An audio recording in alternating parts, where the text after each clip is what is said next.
Thank you. May all take a seat.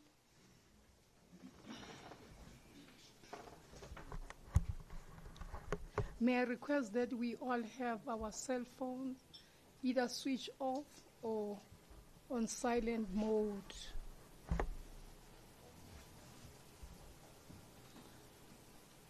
Honorable Commissioner Makwasha, Mr. Sfiso Dladla, panel of the South African Human Rights Commission, esteemed stakeholders and distinguished participants, good morning and welcome again to day 3 of this important national inquiry.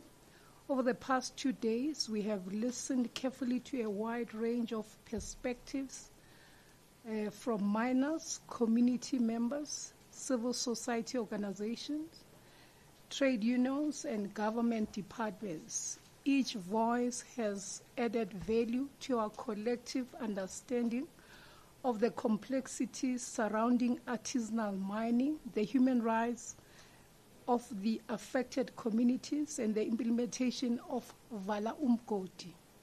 Today, as we continue with the inquiry, I want to emphasize the essence of this inquiry. We are not here merely to collect opinions, but to establish the truth.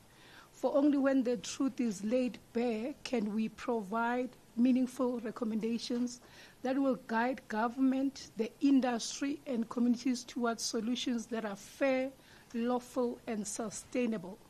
I extend my gratitude to all who have come forward to make submissions and to those present today. Your contributions are a reminder that this is not just a technical or policy exercise, but a matter that affects lives, livelihoods, and human dignity. Let us continue with a spirit of openness, honesty, and commitment to justice. At the conclusion of this inquiry, the Commission will produce a report that reflects the evidence heard, ensures accountability, and makes recommendations that will advance human rights for all. Let me thank you once more, as I said, for availing yourselves, and let me invite you that as you ascend the podium to make your presentations, you do so without fear, without favor. And I thank you. We already have the Department of Environmental Affairs that is on the podium. They were here yesterday, but due to the lateness of the hour, we could not conclude, especially because our service provider for persons with disabilities had already left because they were contracted until 4 o'clock. Today, let us make sure that there are captions also appearing in case we face the same challenges, so that those that are not able to understand because there's no sign language, they can at least read from the virtual platform what is being said.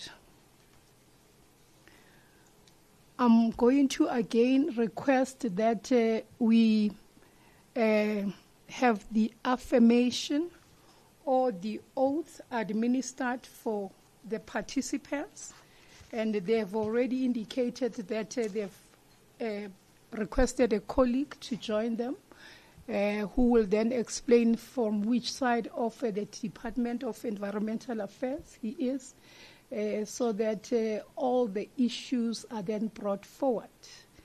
Let me then start with you, Mr. Mukhanezi. Please stand and so that you can take the oath. It is the oath. Please state your full names for the record.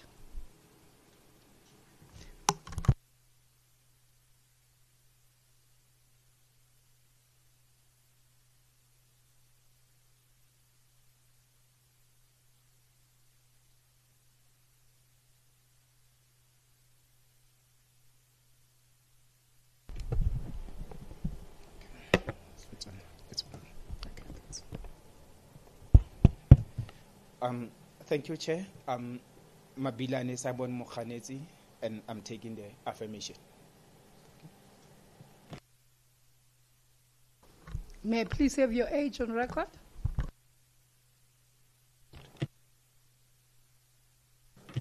$51. It's on like this. Okay.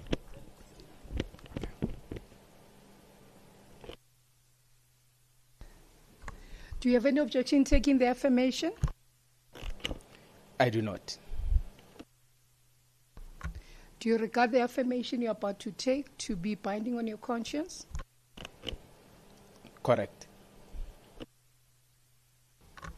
Do you solemnly affirm that the evidence you're about to give will be the truth, nothing but the truth? If that is so, please say, I do. I do. Thank you. You may take a seat. Let us have, is it Ms. Dutoit?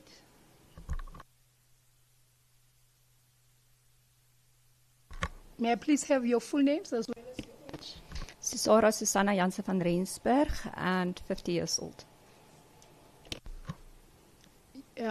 Your age? 50. Is it the oath or the affirmation? Affirmation, please. Do you have any objection in taking the affirmation? No. Do you regard the affirmation to be binding on your conscience? Yes.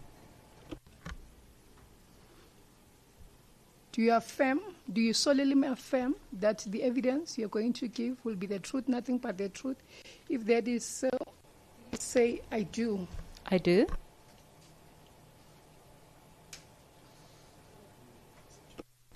Thank you. You may please take a seat. May we pass the mic over to Mr. Ngobese?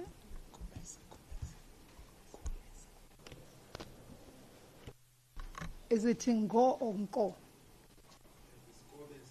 Okay. All right, I took you to Zululand. I apologize.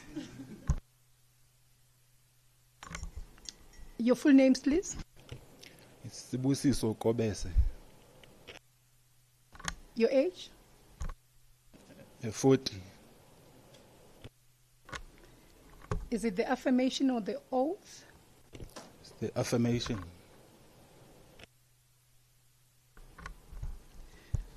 Do you have any objection in taking the affirmation? No.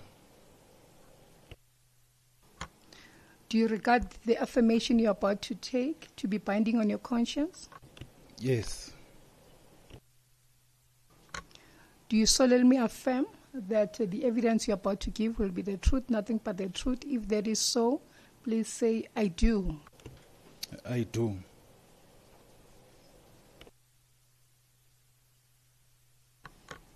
Thank you. You may take a seat. Please state your full names on record as well as your age.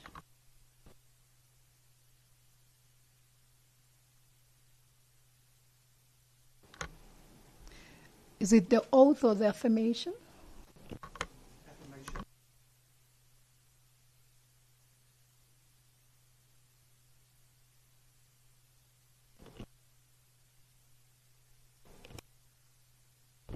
Affirmation.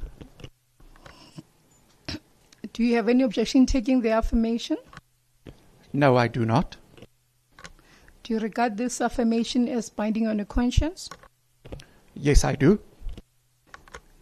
Do you solemnly affirm that the evidence you're about to give will be the truth, nothing but the truth? If that is so, please say, I do. I do. Thank you. You may take a seat. Now, prior to us engaging you, because there were questions that were posed to you, are you ready to at least make submissions with regard to those questions that were posed? Because I requested that you prepare for same in order that as at the time we engage you further this morning, you are enlightened with regard to those issues that we have. Are you able to then take this matter further with regard to particularly the section that you had quoted as being the section that binds the department insofar as the work that it can do, but at the same time, just showing what is it that is then expected for the department for minerals. Who is going to start? Mr. Kobesa, you may proceed. Chair, maybe just to assist in terms of the outstanding issues from yesterday. After we delivered our presentation, there were questions asked about the DFFE's role or involvement in the Stilfontein matter. So I think that's one aspect we need to clarify. That is from the enforcement and compliance perspective. There was a request, questions around compliance and enforcement targets and statistics from the previous Commission's report. That's what we are required to provide clarity on or to account on. There was discussions, we presented the one environmental system and sought to clarify the roles of the different departments, the FFE, the MPR and Water Affairs, and structurally the role of the IPIC and how then the departments worked collaboratively through the IPIC. We indicated that there's committees within the IPC through which we work as a collective, but there was questions as to the extent of our work in relation to ASM. What have we done over the years, noting the challenges within the ASM in the industry? What have we done in terms of regularizing the industry? So those are the questions that we needed to clarify today. So we co-opted Grant because it's from compliance and enforcement. So he will then assist us with the first two questions around our role with the Stilfontein matter from the compliance and enforcement perspective, and the statistics and targets from the previous Commission's report. So if I may, Chair, with your permission, Grant can first deal with those two. Thanks. And I believe those questions were being canvassed by Commissioner Makwasha. So Commissioner Makwasha, as then, is it Mr. Sauls? Walters. As he then engages, please then do proceed with him. Thank you.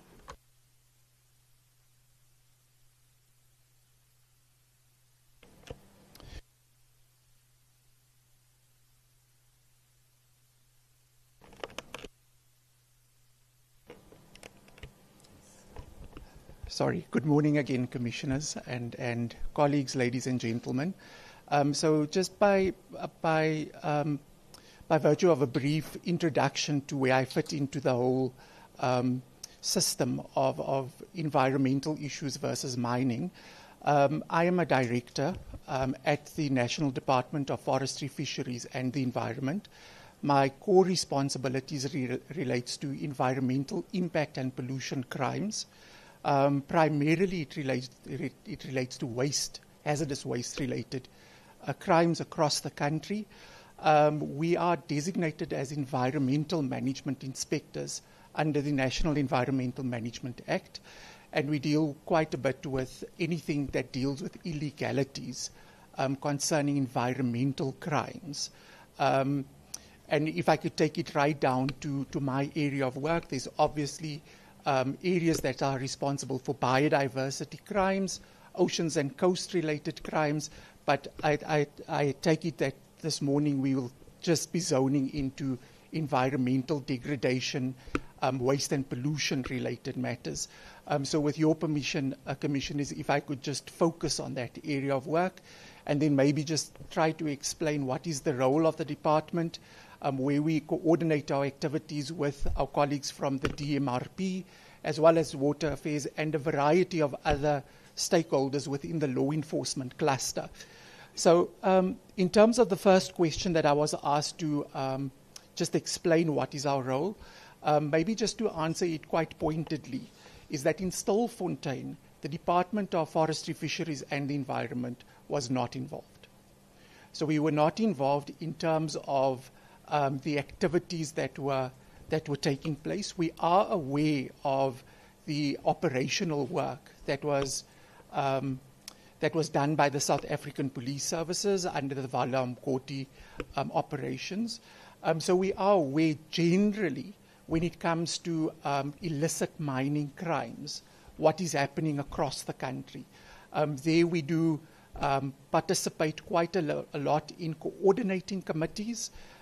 So the issue would come up in terms of a general conversation on Stilfontein and various other issues when it comes to illicit mining related matters. But in terms of the tactical operations, we were not involved. Commissioners, on that point, if you would like, can I step off it and then move to the next one? Or is that all right?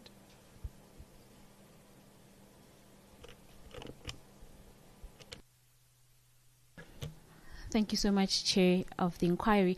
So, what I'm going to do, sir, is I'm going to allow you to present your entire presentation, and then I'll come in with my questions.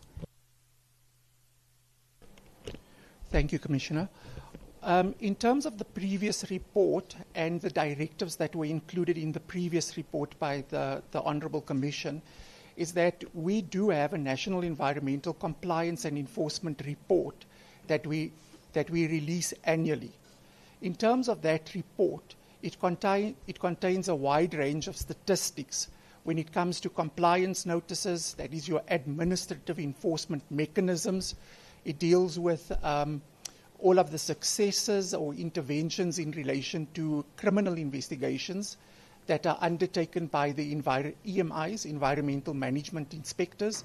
And I think in terms of that particular area of work, when we do issue compliance notices for land degradation related to various activities, it could be in relation to activities associated with mining. Those statistics are included in that annual report. That report is quite widely available. It is loaded onto our the DFFE website. The public can gain access to that report, and over the years, as the reports are released, it's uploaded onto that portal. If the commissioners would like us to supply any reports in a hard copy format or electronically, that will be done. The latest report, which is 24-25, has not been finalized yet. I think the consolidation of the information is there. It's really just to release the report. So that information is not there, but I can affirm, Honourable Commissioners, the report is there. That particular report deals with the collective work of many institutions. In terms of the environmental space, let me just explain, the environmental right is a concurrent competence in terms of the Constitution. So we share that particular space with 18 different institutions. So it's 9 provincial environmental departments. They're almost primarily responsible for environmental regulation. You've got conservation entities. You've got local authorities, of which there are many. They are responsible particularly for air quality relation or related matters.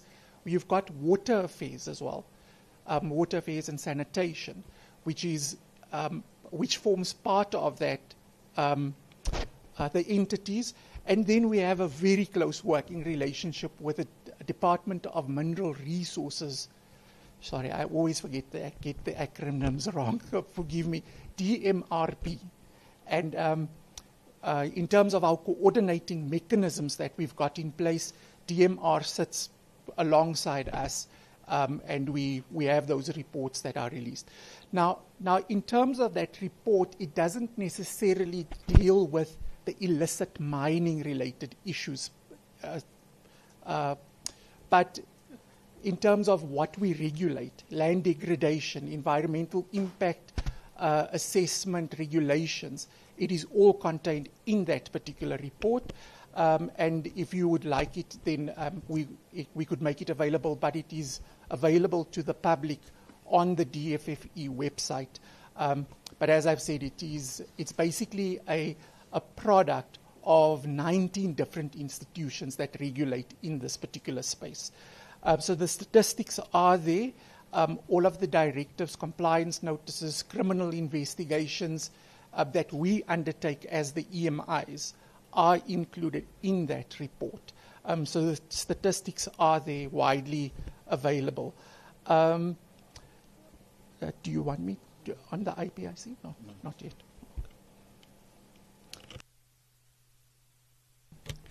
Given the time constraints, I want to ask that you provide written submissions in respect of our recommendations that we made in 2016.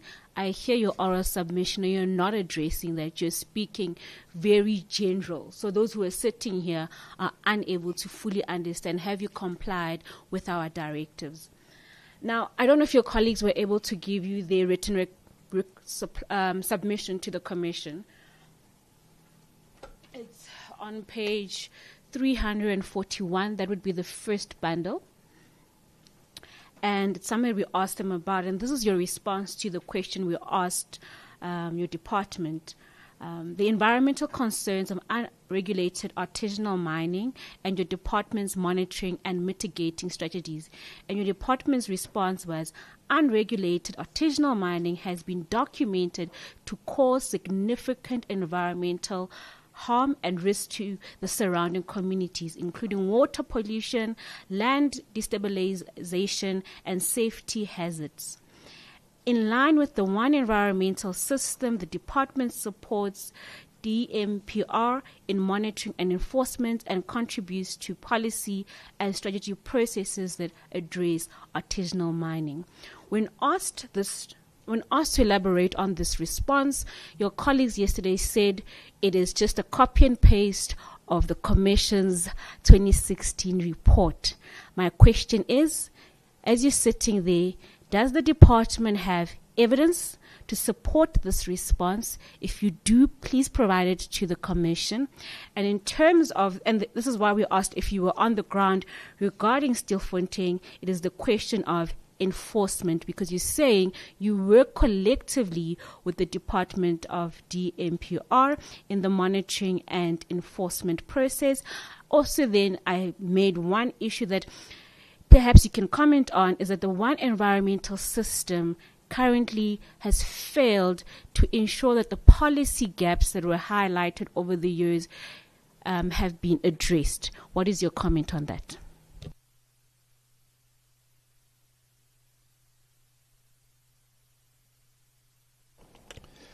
Commissioner, yes, we will supply the information in writing in terms of the directives that were granted in the 2016 report, and we will ensure that aspect is covered so that the information is on record.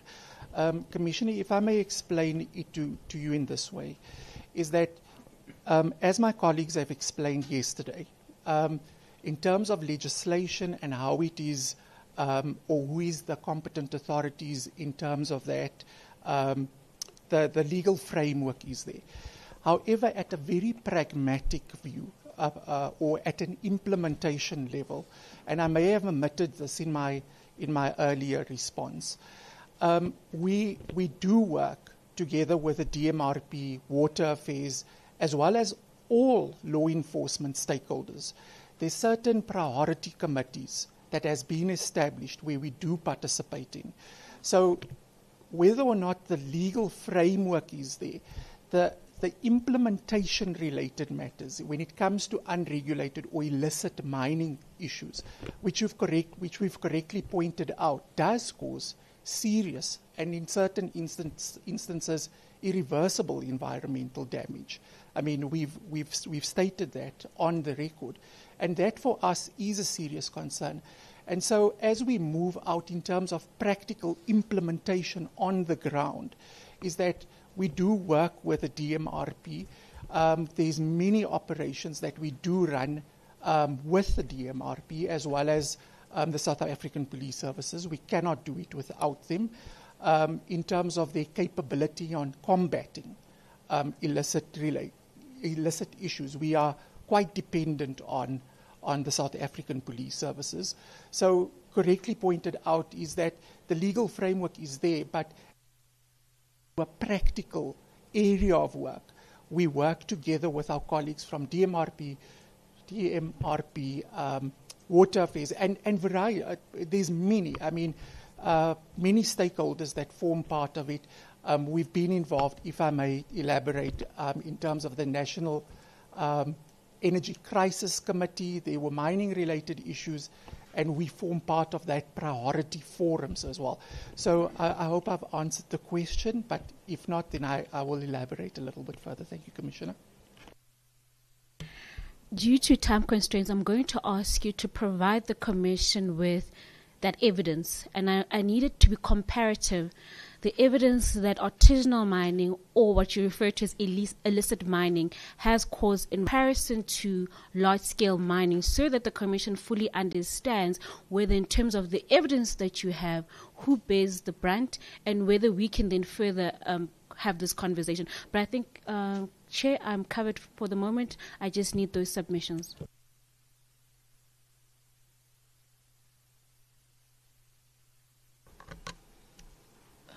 Thank you, Commissioner. Mr. Vala, do you perhaps have anything? Thank you, Commissioner, and thank you for the opportunity since I suspended it yesterday. I will take you to Bundle 1, page 341, that Commissioner was also speaking about, in paragraph 5. We good there? States unregulated, that was your response. I also take into cognizance that you were responding to the question, that particular question, but I want you to expand on it. When you state that unregulated artisanal mining has been documented to cause significant environmental degradation, does that only align to unregulated artisanal mining, and it does not happen to large-scale mining?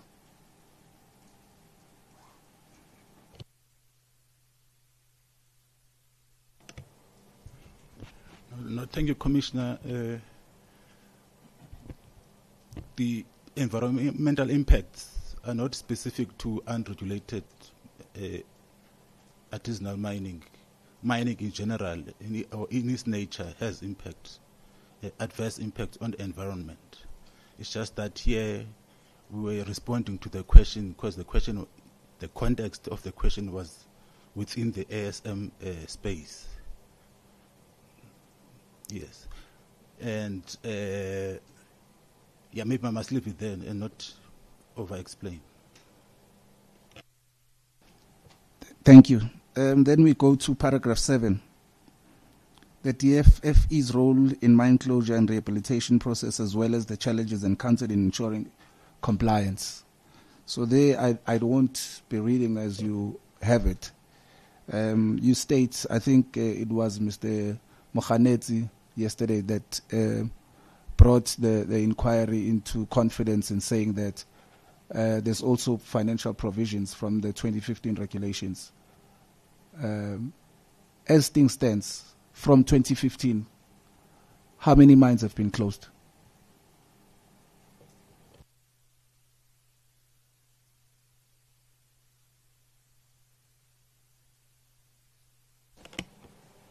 Thank you, Commissioner. I just needed to qualify that in terms of the number of mines closed, the question will be more relevant, the answer will be more relevant from our colleagues in DMPR as they are dealing with mine closure, and hence I put forward the issue of mine closure strategy yesterday on the discussion. The financial provision in regulations, I was mainly referring to the regulations, which is what the department, the DFFE department, is currently busy doing, developing or amending the 2015 regulations providing provision for and financial provisioning, and I mentioned the issue of concurrent rehabilitation and so forth. So it's not. It's basically about the financial provisioning regulations amendments that the DFFE is currently busy with, that I put to the table yesterday. Thank you, Commissioner. Thank you. Commissioner, if you recall, there was a submission from one of the testimonies that the Buffelsfontein mine ceased operations in 2015. And from what Mr. Mokhanetsi says, and he says that it should be the DMPR that have that evidence. But again, if you recall, I think it was LHR that made an estimation that there was about 4 million rands, 40 million rands. Do you know anything about that? And I find it strange that you sit in these committees, but you as the DFFE have no knowledge of any mine closure from 2015, as the regulation says. So can you take us into confidence on what have been the implications with Buffelsfontein? Where are we with Buffelsfontein? Did they apply for a mine closure? Did they attempt anything that you know of? Thank you, Commissioner. I'd want to say the responsibility to issue the environmental authorizations for mining is with DMPR, and hence I indicate that they will be in the position to provide the numbers and then the involvement in terms of the mine closures for different mine operations. As the department, we know that we do have committees quarterly, as we indicated, quarterly coordinating committees, and discuss issues and challenges in those committees. But in terms of the actual stats, we would be in no position to provide accurate statistics, even though we do know that DMPR, they do provide quarterly report as we meet, quarterly report on the number of mines, mine shafts to be closed and so forth, but the correct statistics will be coming from the department itself. Thank you, Commissioner. Do you think we must accept that you, as the environmental regulator, cannot provide such statistics? We must accept that.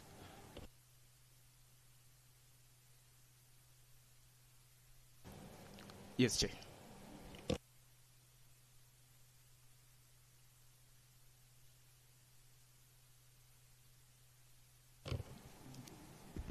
Chair, I hope you've noticed, or you've noted that, and I know you will take it on. Let me move further then. Mr. Walters, you stated in your oral submissions that you do at times issue compliance notices to mines or other entities that are involved in environmental crimes. How many notices have you issued? And if you are able to give us the geographical locations, and if you are able to, then that involves mining, leave out the other entities, I would be glad to hear you. Thank you. Thank you, Commissioner. We will make that available. If I may just qualify in terms of our responses, in terms of where mining triggers our mandate, all right? That it comes into being if a mining activity is taking place in a protected area, all right? It is an area that is gazetted in terms of the law. So in terms of our involvement, it would be, if I may give an example out of a few, it's the Barberton Umkonjwana World Heritage Site. In terms of that particular area, there has been illicit mining, or illegal mining happening in that protected area, which is prohibited under the National Environmental Management Protected Areas Act. And so we would issue notices to those particular entities. I could make that information available to you, Commissioner. I do not have it on hand right now, but what I can say is that there are compliance notices that were issued, and there are criminal cases, criminal investigations that were initiated by the DFFE working alongside the management authority. And the statistics are available. It's cases that are ongoing in terms of the criminal.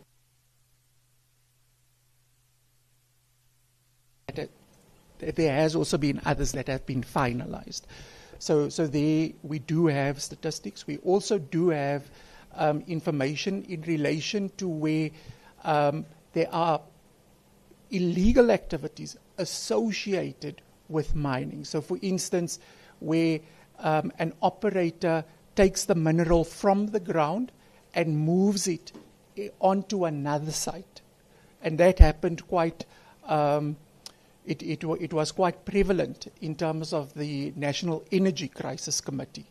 And there we've got a number, I wouldn't like to say give wrong numbers, but there was quite a significant amount of notices that were issued.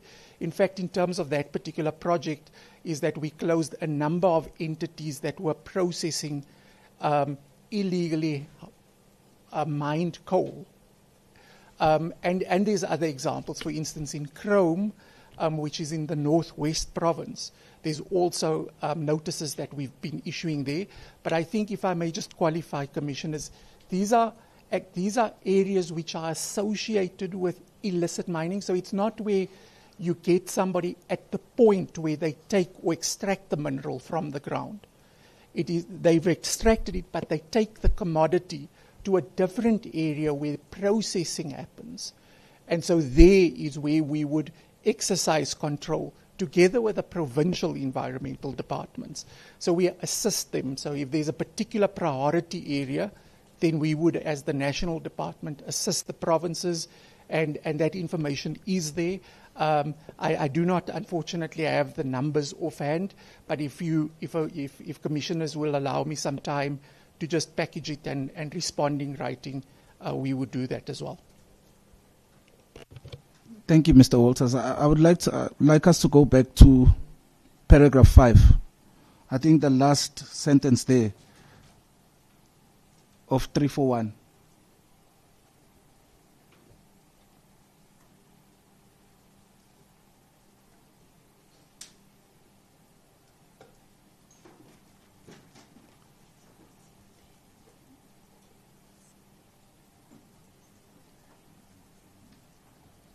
Where you answer and you state that in line with the one environmental system, the DFFE supports the DMPR in monitoring, enforcement, and contributes to policy and strategy processing that addresses artisanal mining. Can you expand on that? Because the only thing that the strategy that has been employed to address artisanal mining is Operation Umgodi. What has been your role there? Commissioner, in terms of Vala Umgodi and the activities under that particular project, we are involved when it comes to providing technical assistance. So if there is an activity which the DMPR requires some form of a technical report to substantiate the seriousness of an environmental offence, that is what we would do. We've got specialists within our department that does provide that particular information. So on a technical aspect, on Operation Vala Umgodi in general, there are certain areas where the DFFE would come in with certain capabilities. So for instance, another example that comes to mind is when we require certain laboratory testing to be done, that is where we would get involved and assist as far as possible in terms of that area of work. Generally, okay, is that all right?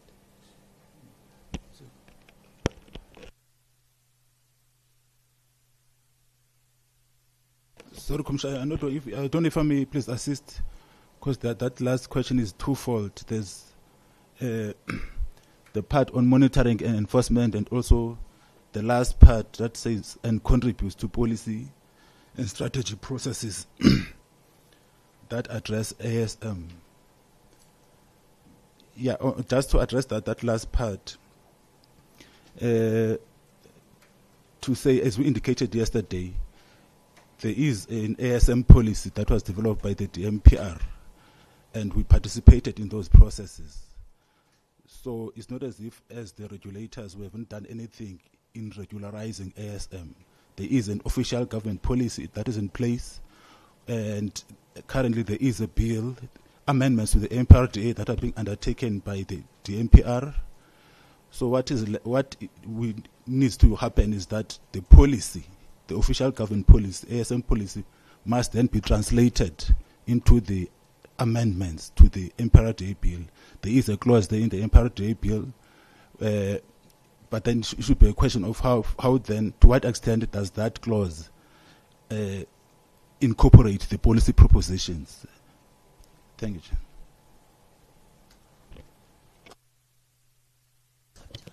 Last one, Commissioner. We've had submissions in Stilfontein where it said that a shaft was sealed off.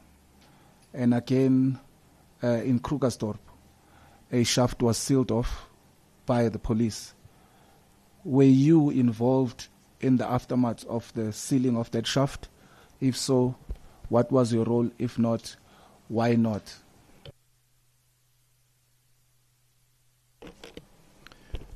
Commissioner, in terms of our role, we were not involved in either the sealing of the shaft at Stilfontein, neither the sealing of a shaft in Krugersdorp.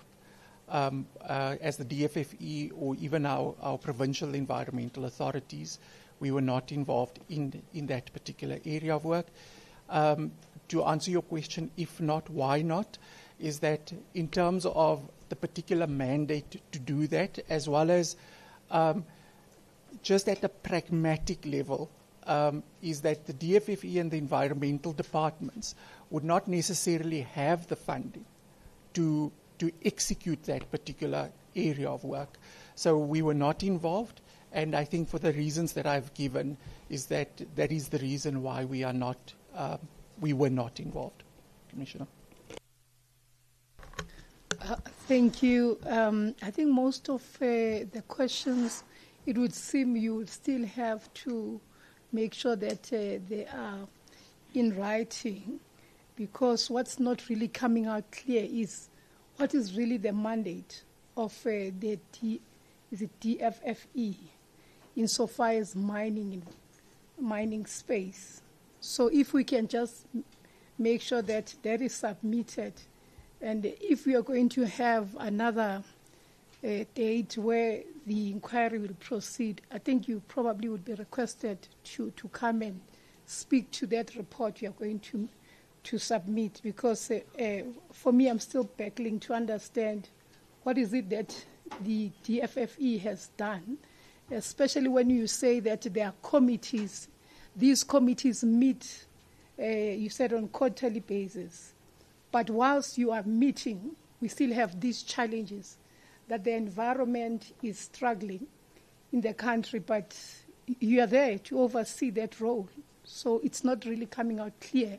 And I know probably the team also has got more questions, but I would say we're going to put them in a letter once more and give them to you, and please then respond to them accordingly. Let's avoid a situation where you're going to backtrack from your own submission, because that's what we observed yesterday, that whilst it would have been written in that very submission, but there was a contradiction according to some of your team members. So thank you, but I would invite you to please stay and listen to the next department, so that we can be able to ascertain who exactly is doing what.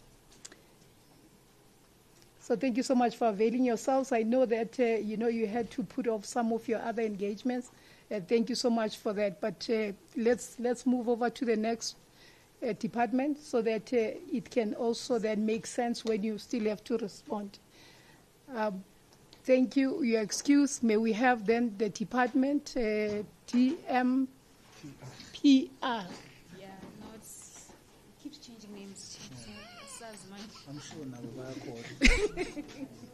DMPR. DMPE. But we never The know. DEA now is DFFE. All right. And may we have Betty sit by that door. Betty is going to be holding up a placard with the times as they end off. Betty, if you can sit there where I can see you, the Commissioner Makwasha can see you, but also Mr. Ladla can see you as well as the team on the other side, and of course those that are presenting. Thank you so much. You may, let's start with the first person then to stand so that we can administer the oath or the affirmation. Your full names as well as your age, please.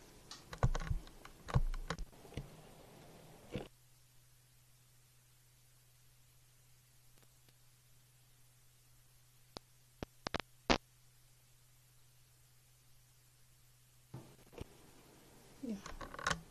Because now it's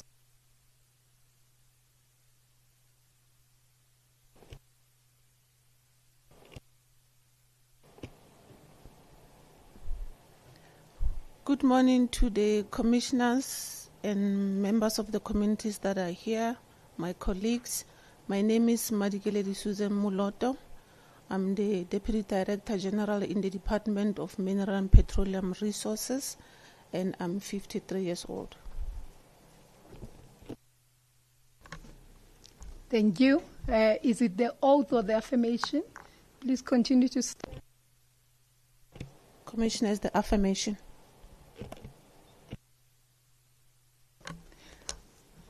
Do you have any objection taking the affirmation? No objection.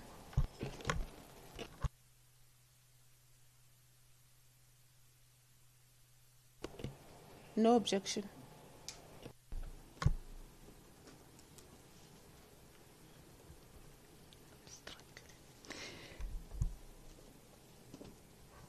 Do you regard the affirmation as binding on your conscience? Yes.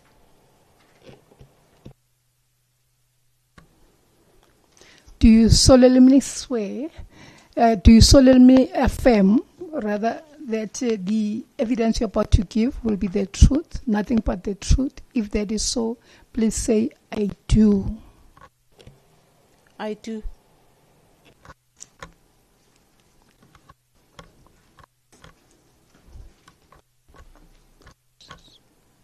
May I have the next person please stand? Your full names and your age, please.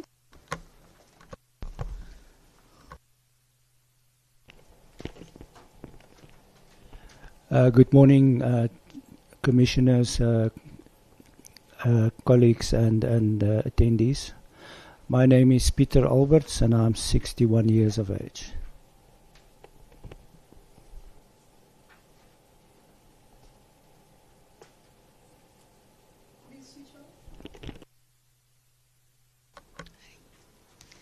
Is it the oath or the affirmation?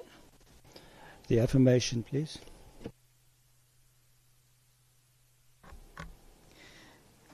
Do you have any objection taking the affirmation? No, I don't. The thing is, we are recording, so if you speak once, it is not on. Those that are online are not hearing. So just be aware of that. So please don't speak on record. I don't have any objection taking the affirmation, Commissioner.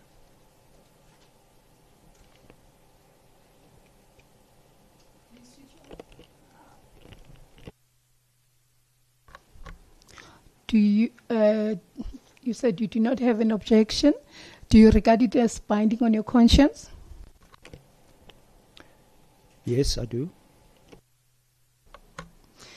Do you solemnly affirm that the evidence you're about to give will be the truth, nothing but the truth? If that is so, please say, I do.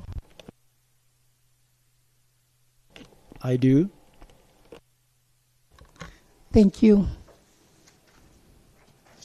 So who is going to start?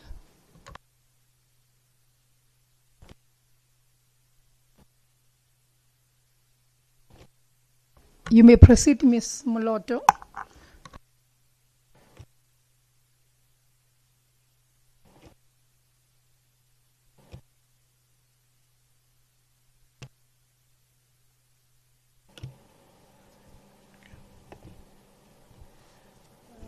Thank you. Can I just put some time limits to switch off? Maybe let's just direct in this fashion. Mention those you've already had. You were at least sitting in the last segment, so you've already had what are the issues that are pertinent. If you are able to go to those issues and allow us to engage you with others. So only 10 minutes is going to be afforded to you, which you can share with your colleague. So if you see the need, you can then take 5 and you can give him the other 5 to finish off.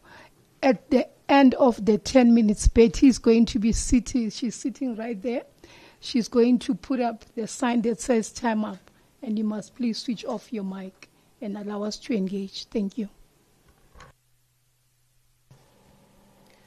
Commissioners, if I'm allowed to start, because what we have done as a department, based on the invite that was sent to the department and the questions that were there, we prepared the submission or the report that we submitted to the commissioners in line with those.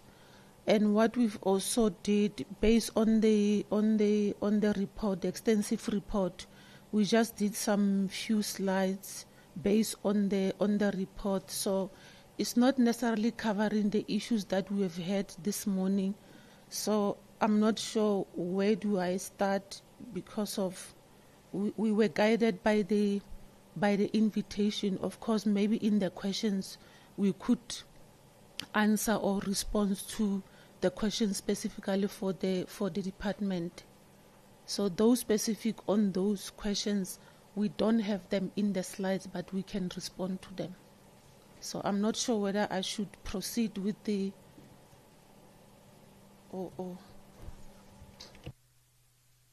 You can proceed as the preparation, but just be mindful that obviously the engagement will still come from all angles. Thank you. Yes, we understand that. And from the department, we support the right-based approach to mining governance, and we reject the false equivalence between artisanal mining and illegal mining.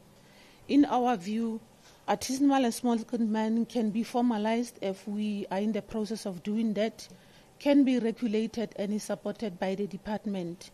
However, illegal mining, in our view, is a criminal enterprise driven by transnational syndicates. Our proposal is dual track to accelerate lawful small-scale mining formalization while intensifying intelligence-led action against criminal networks under the human rights guardrails. Now, about Buffelsfontein/Stilfontein, what happened and why it matters. Humanitarian toll highlighted by this commission indicated that 78 people died, 246 survivors with the consent about detention conditions and possible trafficking and forced labor.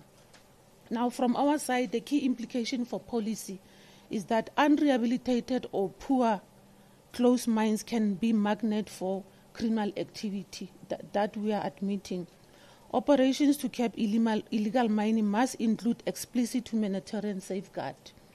Now, the DMPR participated in this multi-agency rescue at the Buffelsfontein enforcement, and that the mine that was involved, Buffelsfontein, is not an ownerless and derelict mine.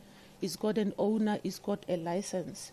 Subsequent to the rescue that was done by the company called Mine Rescue Services, the mine owner reimbursed the cost of the rescue operation that the department incurred, therefore acknowledging its obligations. Why this distinction matters for us: lumping artisanal mining with criminal syndicates leads to bad policy and harms the communities. And the consequences of this conflation will lead to criminalizing livelihoods instead of criminal networks, undermines legitimate small-scale mining pathways and compliance, or even distract from the root causes, that is mine closure, rehabilitation failures, and poverty. Now, the deep differences between artisanal and small-scale mining and illegal mining.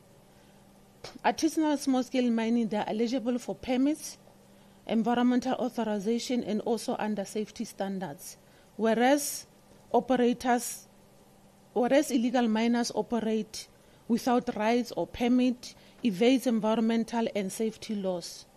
Assistance small-scale miners often are organized into co-ops, which we encourage, or small firms or local livelihood focus, whereas illegal mining is run by armed transactional syndicate driven by illicit market. Small-scale mining is traceable with off-take agreements linked to compliant buyers, whereas illegal mining, they fence through illicit supply chain. Small-scale mining is subject to inspection in terms of what we call the social labor plans, engagement, and also rehabilitation obligations, whereas illegal miners avoid oversight, cause high-risk collapses, pollution, and community violence.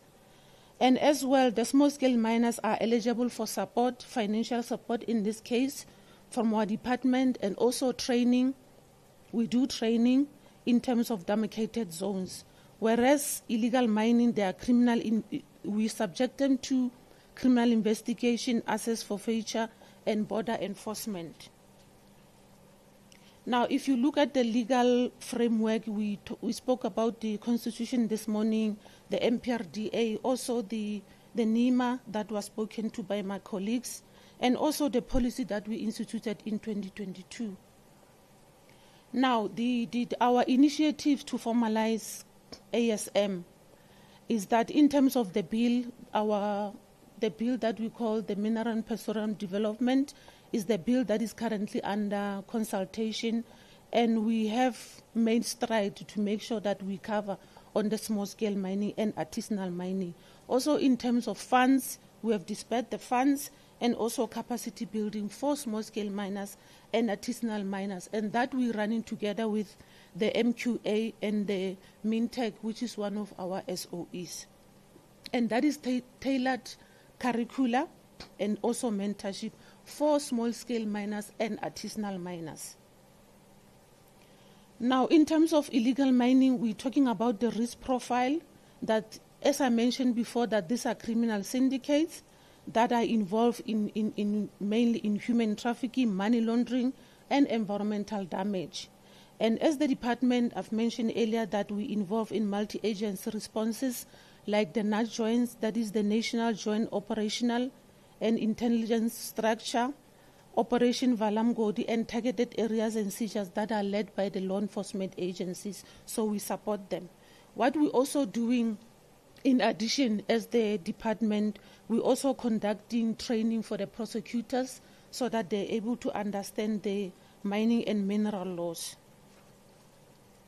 Now, the human rights guide rail that I spoke about is that we adopt an explicit humanitarian protocols for shaft closures, rescues, and enforcement operations, miners being trafficked and person screening, referral, and protection, detention standard as well, which is aligned to the basic principle for the treatment of prisoners and also medical access. We acknowledge that. We also have what we call the social labor plan. These are the plans that are submitted by the mining right holders. And then these plans, they are also circulated or published in the areas where the mining is taking place, including the labor sending areas, in English or one dominant language. And there are meetings that are supposed to be taking place there through our regional offices. Then in terms of the mine closure strategy, it was mentioned before, the objectives of the strategy, which are mentioned in the report, to resolve the bottlenecks around the closure certificates, integrate economic diversification, And the strategy at the moment is undergoing the final stages of consultation to be submitted to the Minister for approval. Now, there was talk earlier about the financial provision. This is a financial provision that is submitted by the mining companies that we give them rights in terms of either they submit the bank guarantees, the cash, or the trust fund to the department. And then the whole of the SM policy, if I might go through it quickly on what is it that we do in the SM policy. We extending the duration of debt, which was not there before. And then we're also going to be reserving permit for South Africans only. And then we are going to, we prefer if they organize themselves into co-ops so that they're able to spread the benefits and manage the risks. Why not use closed mining underground for artisanal mining? The short answer is not viable because the complexities, the cost, the inherent dangers of underground operation make safe artisanal mining use unrealistic. The context is that closed or disused shafts attract illegal mining, which is a criminal activity. And then any reopening will require costly infrastructure and specialist skills beyond to prevent disasters far from artisanal miners. Now, what are the key health or risks in terms of opening that?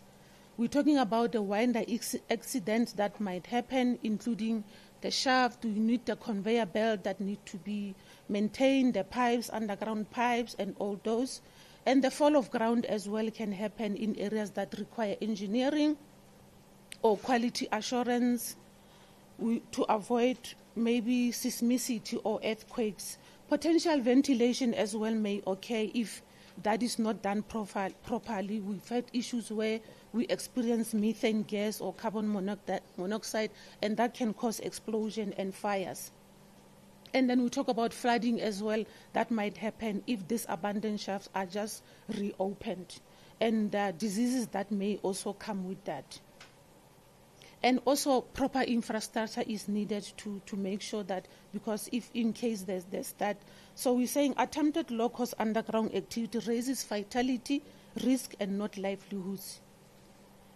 Now, human rights lens and why this matter for the bill. The bill mainly is to engage on the rights of life and health of the people to make sure that there's safe working conditions for the people. And the policy that could incentivize underground artisanal mining will be incompatible with this protection, absent robust and enforceable safeguards. Now, if you look at what we envisage in the bill in terms of the small-scale mining, and I mentioned that the bill is currently under consultation.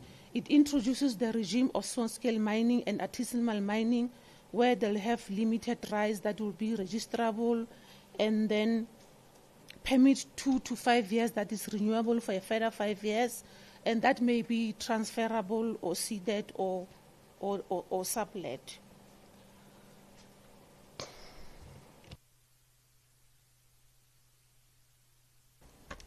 Thank you.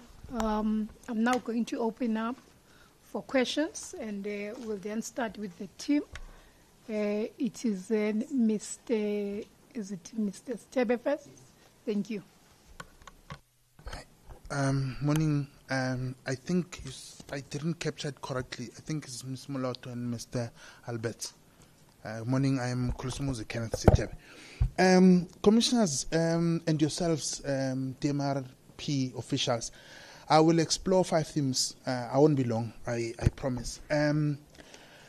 Commissioners, page 10 and page 12, Ms. Moloto and Mr. Albert, on the first bundle, page 10 and page 12. It's in front of you. Objectives and scope of this inquiry. You'll see there's 2.5 there, objectives and scope, and there are bullets on the side. Each theme will speak to, the 5 themes I've selected will speak to some of the bullets, so obviously not one of them. For now, can we please explore bullet number 5, fostering multi-stakeholder collaboration to mitigate the environmental and socio-economic risk of artisan mining. And for this purpose, I go to your presentation now. One, you said Buffelsfontein is not ownerless. Do you care to clarify what was the position at the time the Stilfontein humanitarian crisis occurred? If you have no further information on this, I'm willing to move on to another question. Thank you. The status has always been Buffelsfontein has an owner. It's got a mining right, even though we did not give them closure, but there is an owner, and that's why we're differentiating it from an ownerless and derelict mines. So it's got an owner. Nyabo, thank you. You then said you are artisan miners are eligible for permits. Are you able to provide us with how many permits have since been issued in the last 5 years, say 2020 to 2025? Thank you.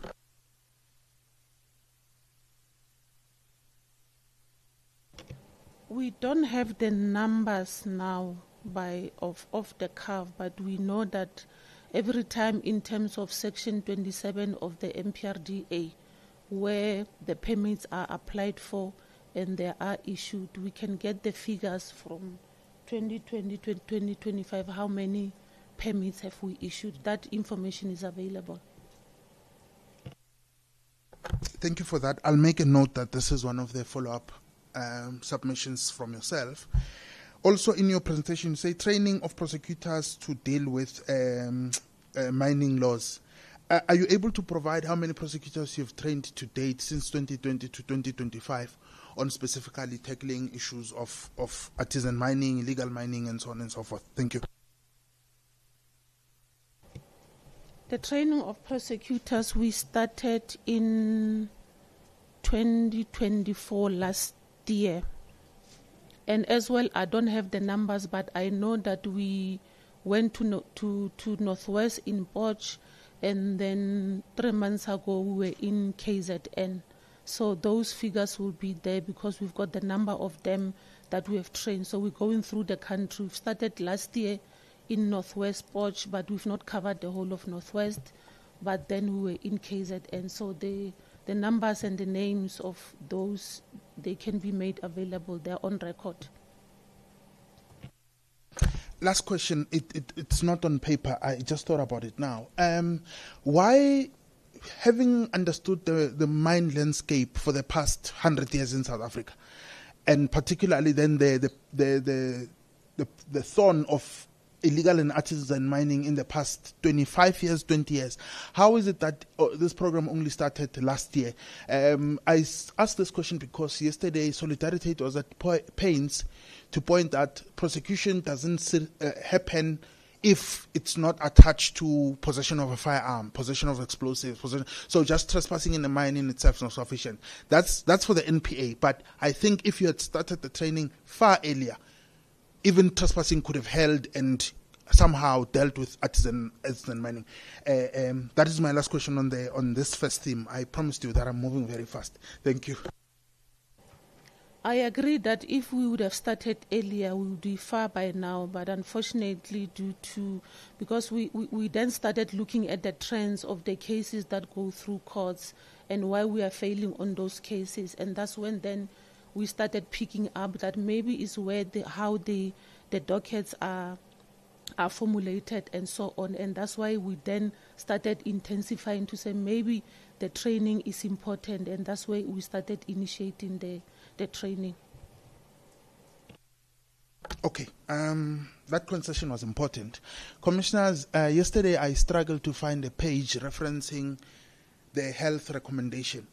I found it now. It's on page 528. Don't go there. It's okay. But I'll read a part that is important for yesterday, but still important for today. It reads as follows. You might not want to answer this. We're still coming to this, but I'm just providing clarity from yesterday. It says the Commission recommends that there need to be, it's misspelled, but it says there needs to be a health study and campaigns initiated in areas where Zamazama activities taking place. This could include the dissemination of information on the impact of mercury usage on human health and the environment. I'll address that through health and submission. Are you aware of any training? This is from, by the way, the 2015 report. Are you aware of any training DMRE has done in conjunction with health to teach artisan miners, not zamazamas, because then they are considered illegal. You can't teach people illegal. Have you done any training on teaching artisan miners or communities in zamazama affected areas of the impact of mercury on their health? That's theme 2. I'm done with theme 2. Moving very fast today. Thank you.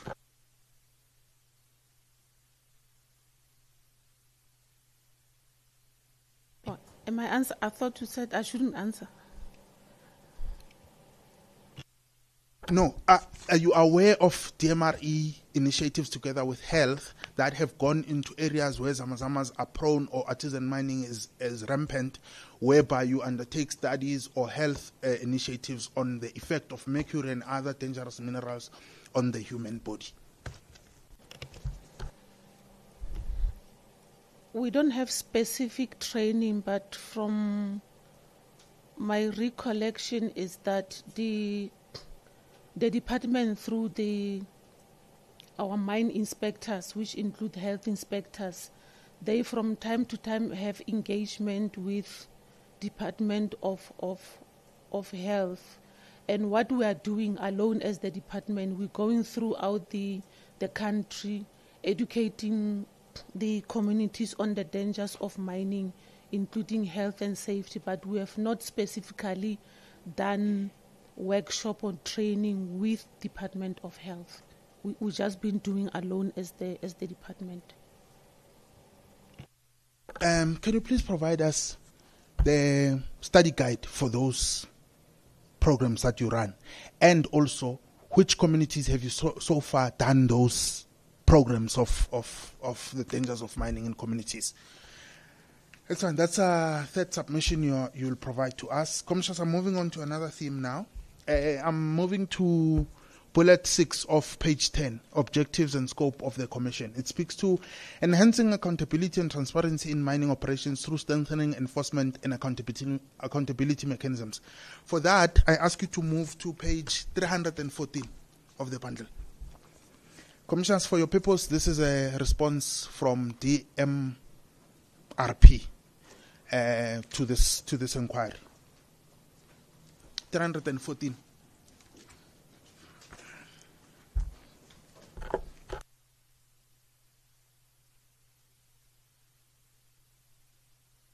Are you there? Okay. 314, you reference section 92, routine inspections of the DPRDA, correct? MPRDA, my apologies. Here, you reference authorized inspections. Now, I'm playing open cards. I don't want to catch you off guard.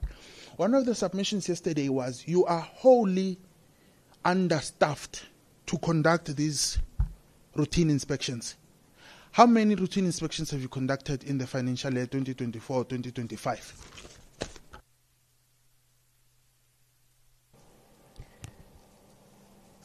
Let me answer this way, that we're doing a variety of inspections in line with all the terms and conditions of the rights that will be issued.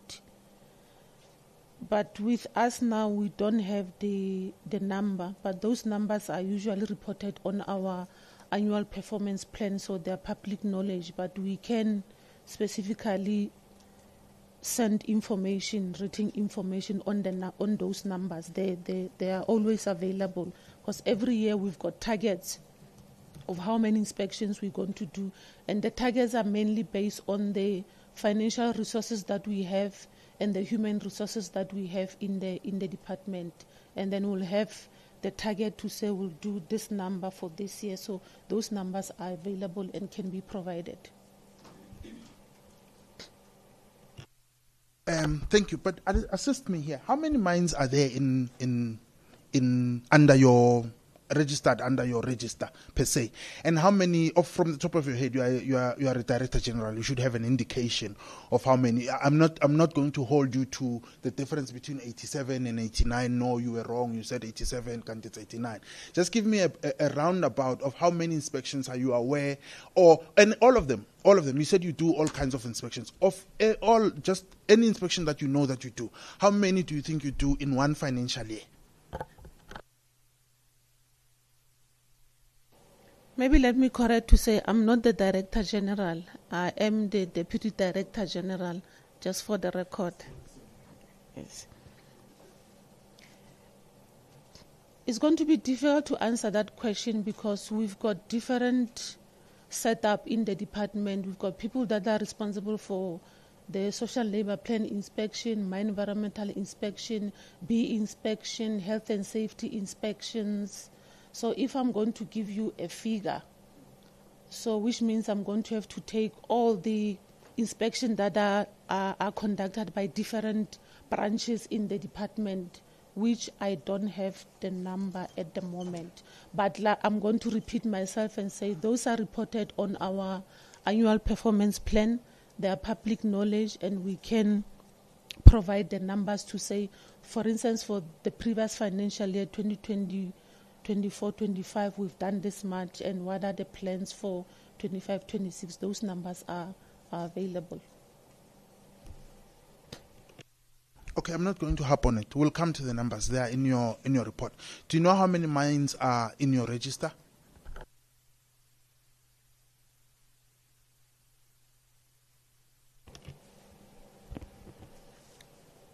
If you say mines, so which means all the prospecting rights that we issued, all the mining permits, all the permits and rights that we issued.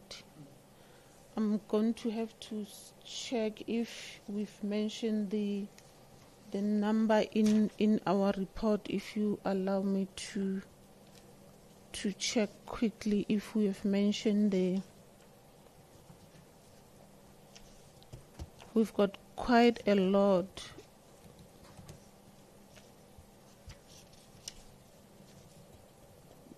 I don't remember us putting a... Do you have this number?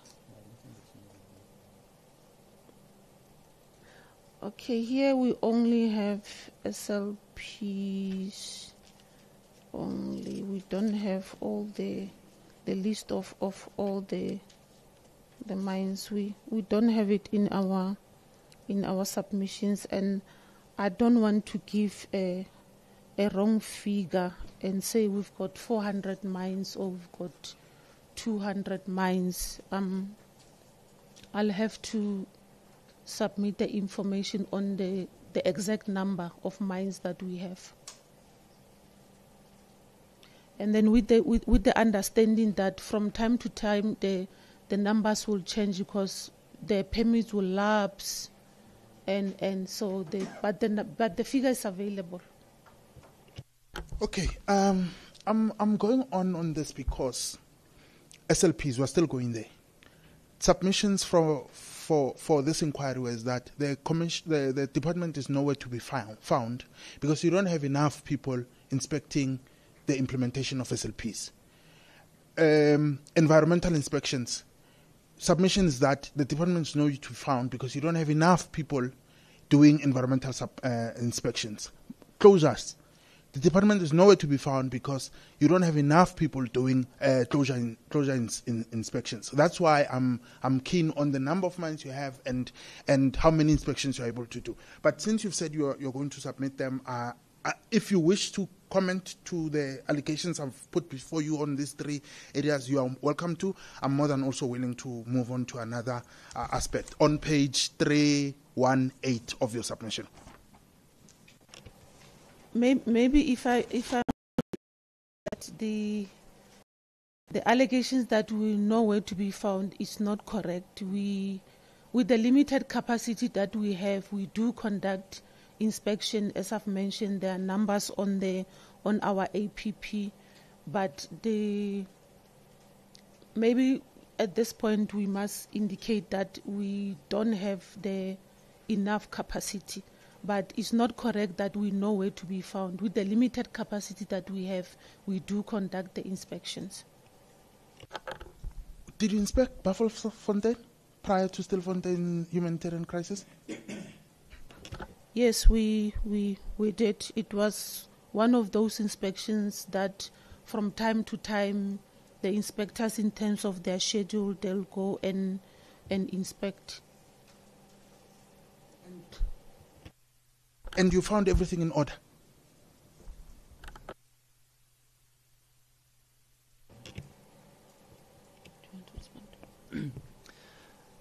Thank you, Commissioner. If I may also assist, Buffelsfontein applied for closure after it became apparent that the shafts that they were operating were not profitable anymore. And we had on record, and I think it's also well reported in various forums, that we did have consultations with them in terms of closing the shafts that were open at the time. They did provide financial provision. There was, at various stages, disagreement between the department and the mine in terms of the way that they were performing the closure. Because what we found is that the moment they did seal quite a number of mines, a number of shafts rather, which then at some point in time were reopened and accessed by the illegal mining enterprises.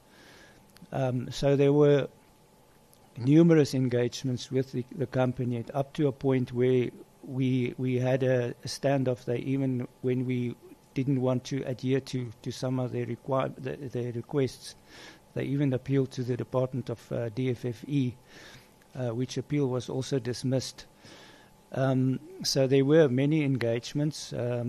Ultimately, in 2023-24, and especially when the gold price obviously risen quite substantially internationally, the occurrence of illegal mining then became more prevalent. To an extent that we had to actually hold them statutorily responsible in early January this year. Thanks, Chair. Did I understand you to be saying Buffelsfontein has taken accountability for what happened in Stilfontein?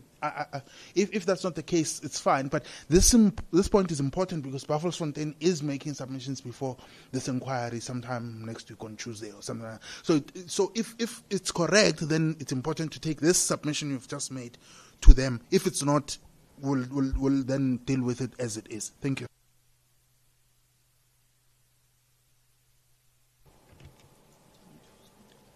No, thank you very much. So if we may respond, we did file court papers in the whole Stilfontein litigation, Buffelsfontein litigation, which emanated in late December and early January.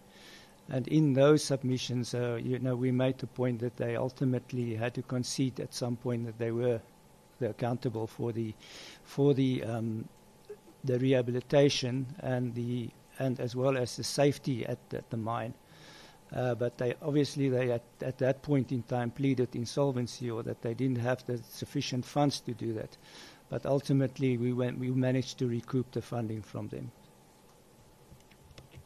That submissions can also, the court papers, it's public record, but we could also make the relevant parts available to the Commission if so required. Thanks. Thank you for that. 318. I'll come back to the issue of selling liabilities and so on. It was canvassed yesterday. But for now, let's finish with your submission. 318, it says at the top, the Commission still, this is their submission to the Commission. 318, at the top, it says SLP inspections planned and achieved. I'll just take 2024-2025 target. 212, achieved 249. That's an overachievement. Congratulations to the department. Now, my question is, and it's a difficult question because we still don't have the number of mines that you have in your register. Is this fair? Is this 249 fair given the landscape of mining in this country? Yesterday, Stats SA. I'm not introducing a Stats SA report. Stats said mining happens in 3 provinces in the main, all of them, but in the main is Mpumalanga, Limpopo, and Northwest. And Stats was counting thousands of mines. Now, if per se, say for example, only 1,500 mines are operational in South Africa, is the achievement of 249 SLPs kosher? Reasonable, my colleague has just assisted. Reasonable.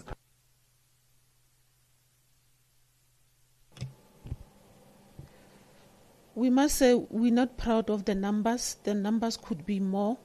If we have the necessary capacity, the numbers could be more, and we want to do more. And we're not proud of the numbers that appears there. But maybe a qualification as well to say SLPs are only linked to the mining rights. So on the prospecting rights, you don't have SLPs. On the mining permits, you don't have SLPs. So they're only linked to the mining rights. Thank you. Okay, thank you for that. I'm still going to explore SLPs. I'm moving to the third theme now. Let's do 2.5, number 1. Purpose is to revisit and build upon the 2015-2016 investigative report to address contemporary challenges in artisan mining. For that purpose, can you please go to 3.1 of your submission and then stop there, and then I'll take you to 3.92, which is not far off. So maybe you can open both.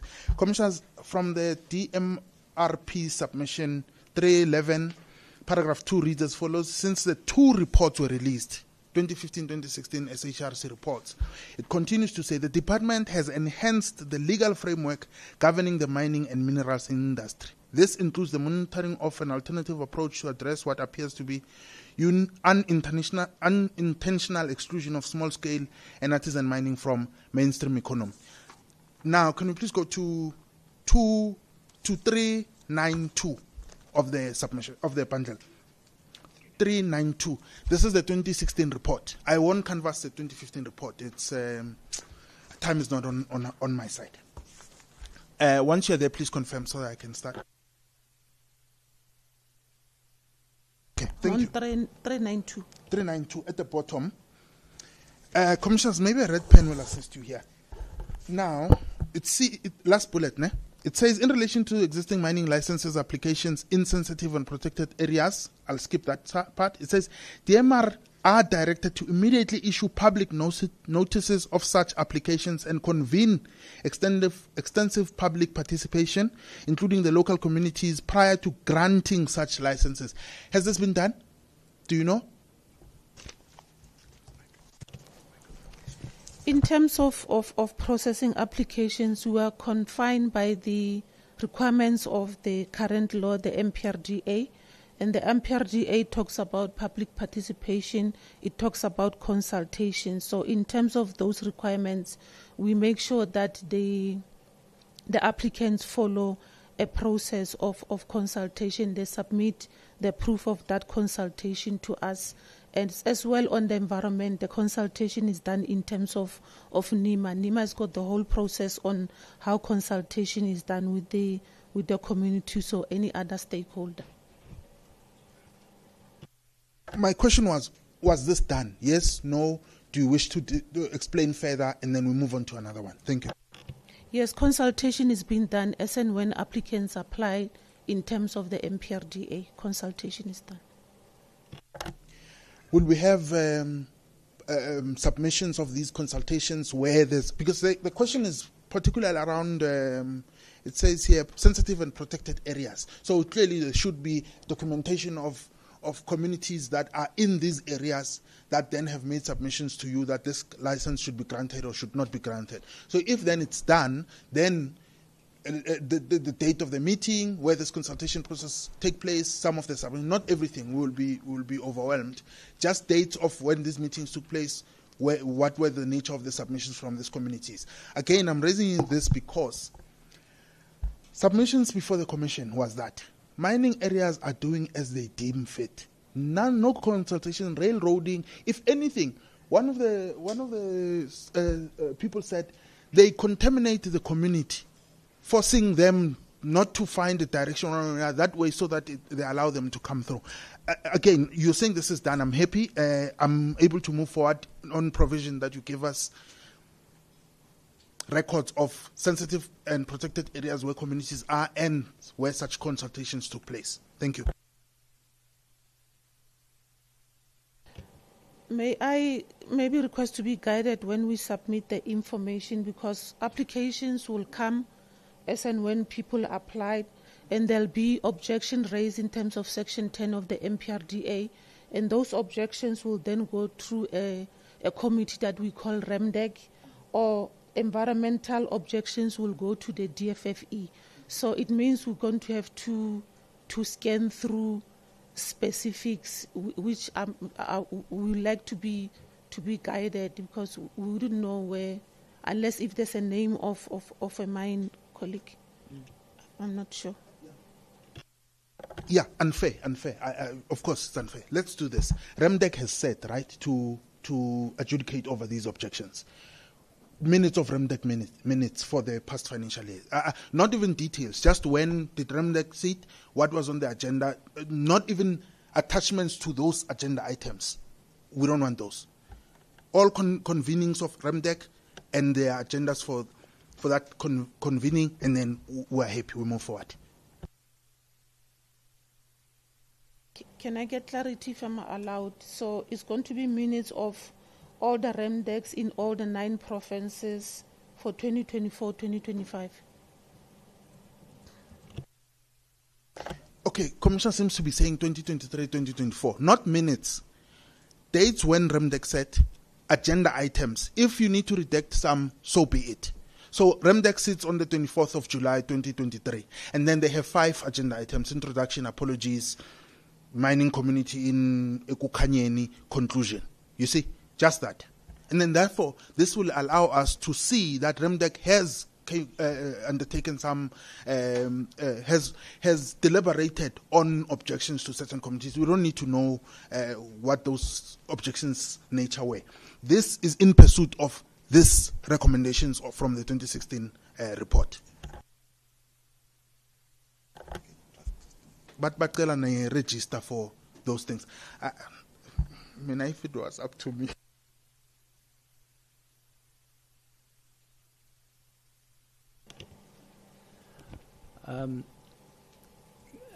So as my colleague has indicated earlier, quite a number of these objections, especially when it relates to environmental objections, are dealt with by the environmental practitioner in consultation with the communities and the people who are interested in affected parties. And those are especially, I think, when you talk about sensitive and protected areas, and I was understanding you would want to limit it to particularly those applications.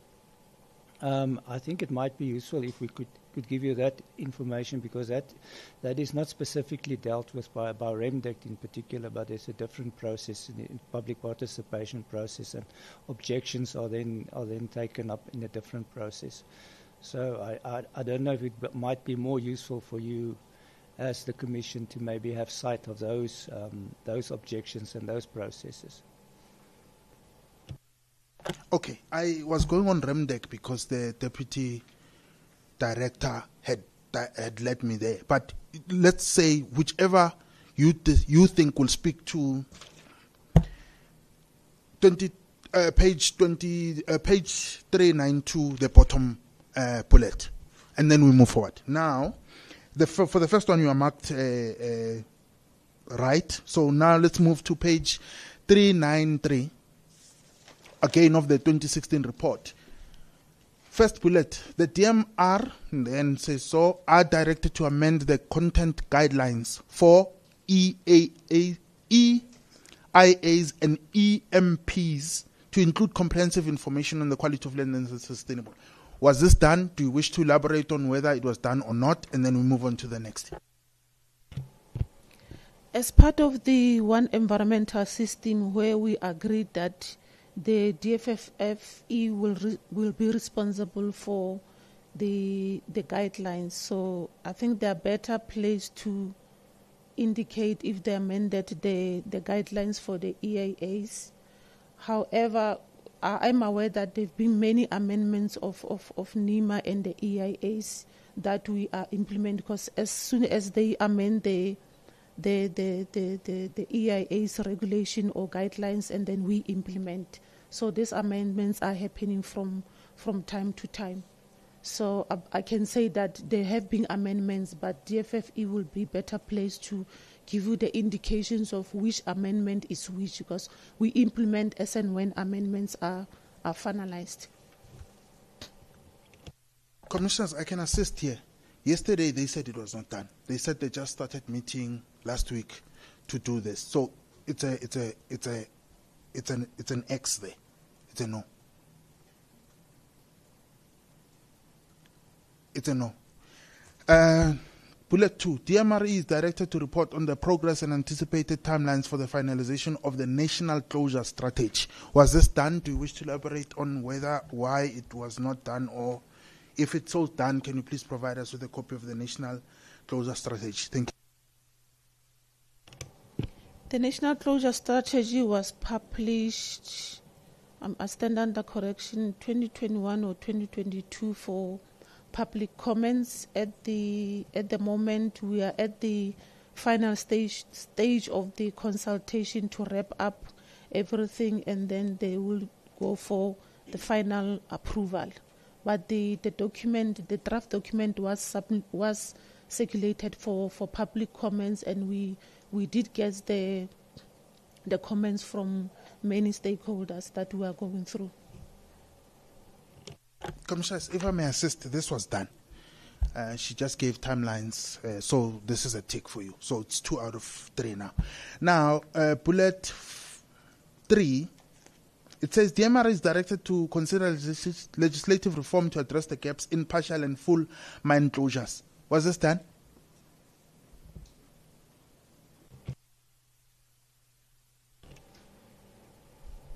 Correct. The national mine closure strategy is also deals with the issue of mine closure.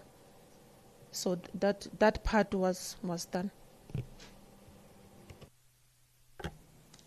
That's 3 out of 4. Page 393 again. DMRE must, together with the relevant stakeholders, develop a regional master plan aimed at addressing environmental rehabilitation and the remedial of derelict and ownerless mine. I guess this was not done. I guess I'm taking this from Mr. Albert, who said it to the extent that it was not done, you ended up reaching a deadlock between yourself and Buffelsfontein. Because if it was done, Buffelsfontein would not have happened. I'm assuming it was not done. Correct me if I'm wrong.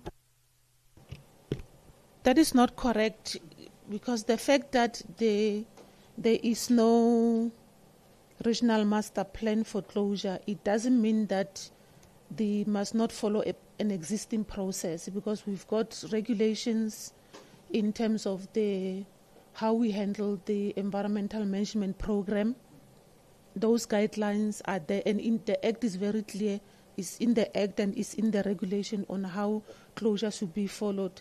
This plan was just to augment after we found the gaps in the mine closure. It does not necessarily mean that there is no process that is followed, there's no SOP, there's no legislation. Legislation is there, but we found that it was not adequate, and that's why we had to augment it with all this strategy, policy, and regulation.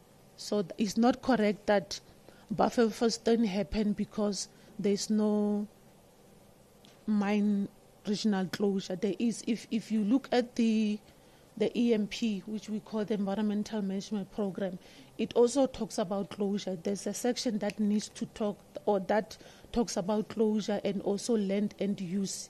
So those are there. It's just that we had to augment them after realizing that there were gaps. Maybe if I should say again, to say on the last bullet that you've mentioned, is that together with the National Mine Closure Strategy, we also did the derelict and ownerless mine strategy as well. So that strategy is running parallel with this national mine closure.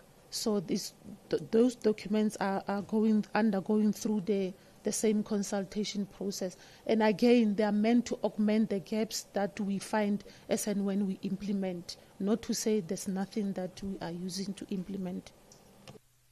Commissioners, I'm reminded something. This is not done. Because, apologies, I shouldn't be doing this now. If you look at page 5, let me read it for you. Don't change. I want to keep the momentum of the 3-something theme. Don't change. It says here, the fact that artisan mining has since spread with over 6,100 known derelict and ownerless mine. That is not us. This is Auditor General South Africa 2022 report, follow-up performance on audit on the rehabilitation of derelict and ownerless mines. It cannot have been done, and yet still we have 6,100 ownerless and derelict mine. So clearly, Auditor General is not lying. I can't, and I'm not saying you're lying, please. I'm not saying you're lying. I'm just saying that if the strategy is there, if the plan is there, let me get the exact wording of the... If the regional master plan aimed at addressing environmental rehabilitation and the remedial of derelict and ownerless mine, if such a plan, as you've outlined in very clear terms, exists and is implemented and it's there and somehow it missed Stilfontein but it caught others, then it means it didn't catch the 6,100 mines that exist. And this, by the way, was in 2022. So 3 years later, I can imagine that the number has gone up. I speak under correction. Can you speak to that, and then last 2 or 3 on this theme, and then we'll move on to the other?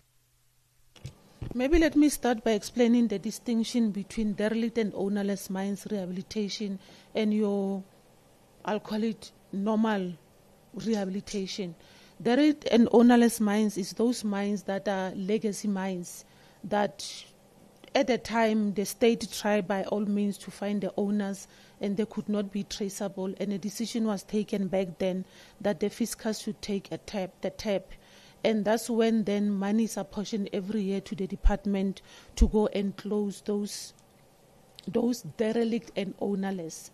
Now, coming to Buffelsfontein, I indicated before that Buffelsfontein is not an ownerless and derelict mine. So it's not covered under derelict. It's got nothing to do with derelict and ownerless mines.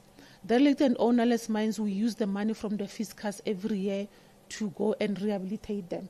And this 6,100, it's not that all the 6,100 mines need to be rehabilitated. We've got categories of the numbers, and off the cuff I can say about 3,000 are the ones that are high risk. We've ranked them into high risk, medium risk, low risk, and no risk at all from the 6,000. And of the high risk that need rehabilitation is about 2.5, 3,000, not the whole 6,000. And we're using the money every year from the fiscus to go and rehabilitate. And unfortunately, with the current, for instance, I can make an example that for 25-26, we've got 157 million that we got to go and rehabilitate.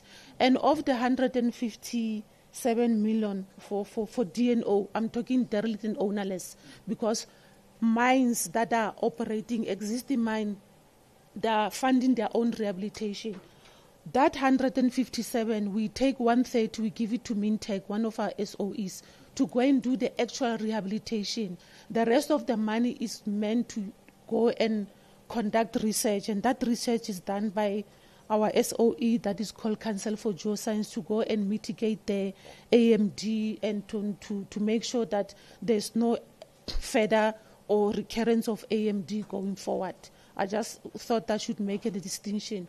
And then with the numbers, we take 3 mines per year that we rehabilitate in terms of derelict ownerless mine. And the reason why we're saying 3 is because of the limited funding that we are getting.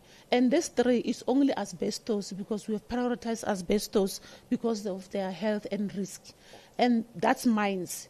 But we also have a target of 40 holings or shafts or openings that we are rehabilitating, and mainly those openings are in Gauteng, around Gauteng only, because the reason why we prioritize Gauteng as well is because those are within human settlement and they are causing danger. So I thought I should explain the distinction. So Stelfontein is not a derelict and ownerless mine. It's got its own rehabilitation that we hold in the mining right holder to account for the rehabilitation. As we speak now, they are currently rehabilitating. Okay, thank you for that insights. They're important for us to also understand why the 360, why communities are still saying that something is not rehabilitated, the shafts, why you took 3. So I'm indebted for that insight. Can I please move at a faster pace in terms of yes, no, and a brief discussion as to why yes or no? 3, 4, 13, same bundle. I'm going to focus on on the second bullet. It says DMR, is directed to commission a study to assess the impact of mining activities on communities' health, particularly respiratory and brain health. Was this done?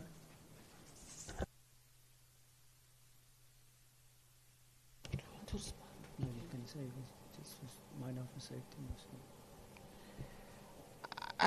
Unfortunately, I can't confirm if that was done because it's a function that is done through our Mine Health and Safety, through the Mine Health and Safety Act. It might have been done, but I'll have to confirm and come back to the Commission to say yes, it was done, or no, it was not done. My time is up, so I'll then refer you to, when you come back to us, please come back to us also on directives and recommendations on page 422, page 434, page 435. That's all. And then, as my last question to you, I think I'll have to choose the most important one. This is the most important one. So, page 137. It don't take more than 2 minutes, I promise. 137.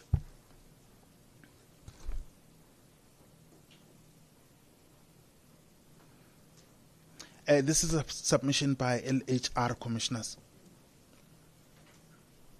Tell me once you are there, so I move.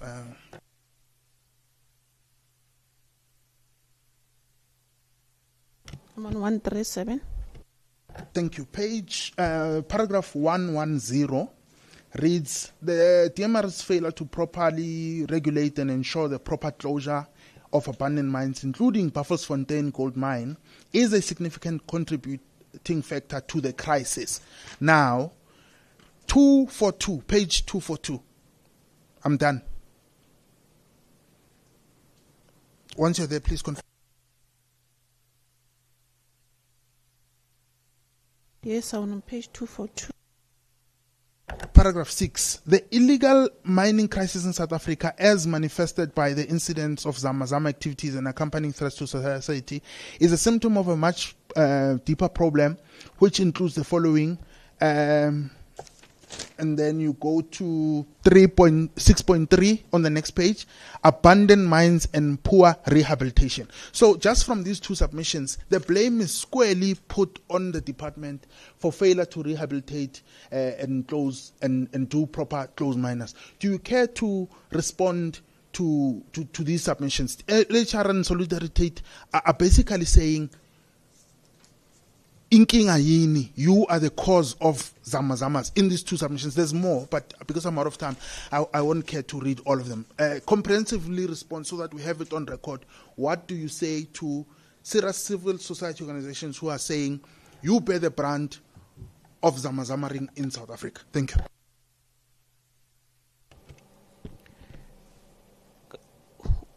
We do not agree with the sentiment that we are responsible for the Zamazamas.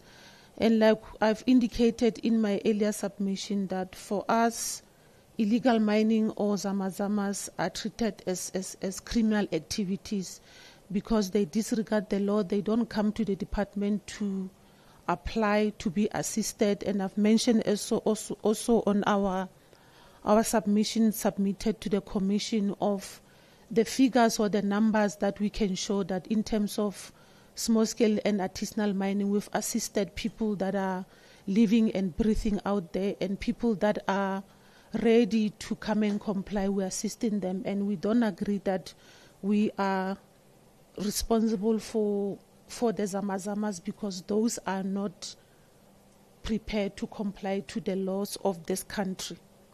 Now, coming to rehabilitation, I also mentioned earlier in our submission that with the limited resources, and limited resources in brackets is both human resource and financial resources, we do conduct monitoring to go and ensure that holders do rehabilitate and also do specifically concurrent rehabilitation. But we're not able to cover everyone. But we are not responsible for the Zamazamas. Do you want to add? Thank you, Mr. Albert. Thank you, Mr. Mlato. Thank you, Commissioners, for your indulgence. Nyabo. Thank you. Mr. Nkonde? Commissioner, I won't take long. I'm just concerned about the responses that we are getting from DMPR. It doesn't look like they prepared to come and make a presentation. Page 302 has a letter from the Commission. In fact, no, it starts from 301. Has a letter from the Commission that outlines why we are here. And there is specific reference on paragraph 5, paragraph 6, mentioning the Commission's report for 2015 and 2016. The questions that Mr.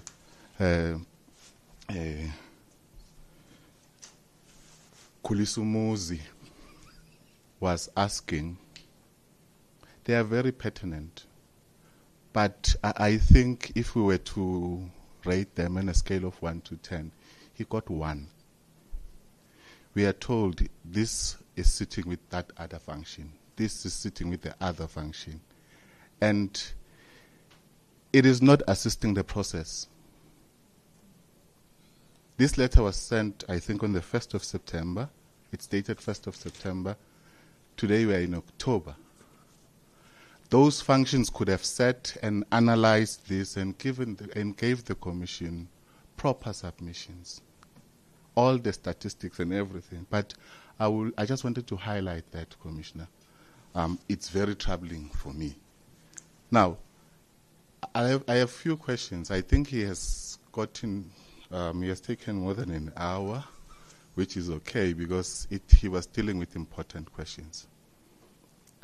One question for me, the first question would be, what do you characterize as an abandoned mine?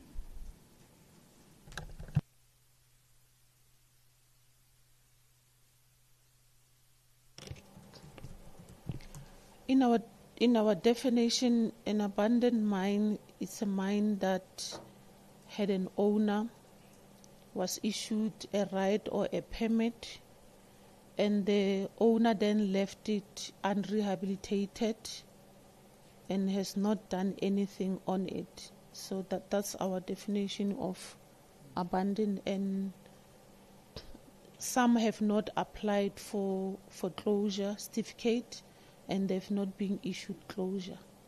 So that will be our definition. Do you have a figure of abandoned mines in the country? And if so,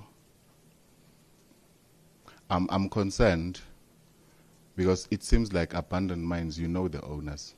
And what is your role if they abandon them? What do you do to make sure that you enforce that they act according to the license they were given, especially rehabilitation?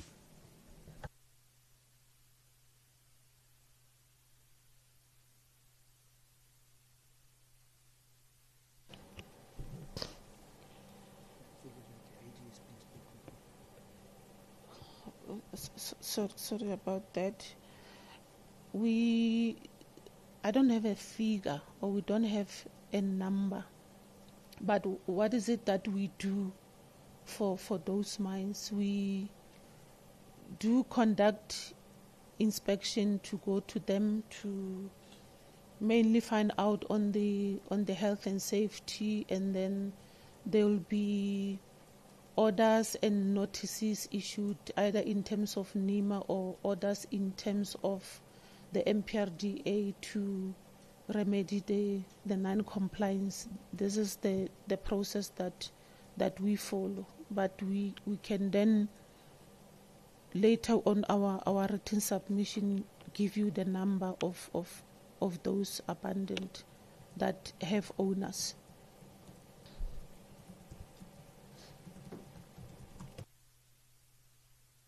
Commissioner, through you, I would request as well, so that we understand that they are doing something regarding this.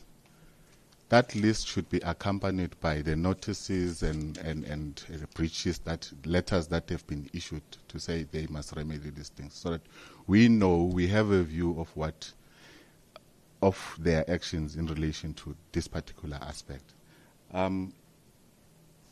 I will no longer ask all my questions.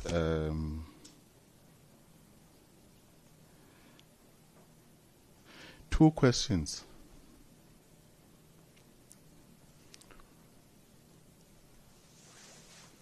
What role or what responsibility are you taking as the department in the Stelfontein crisis?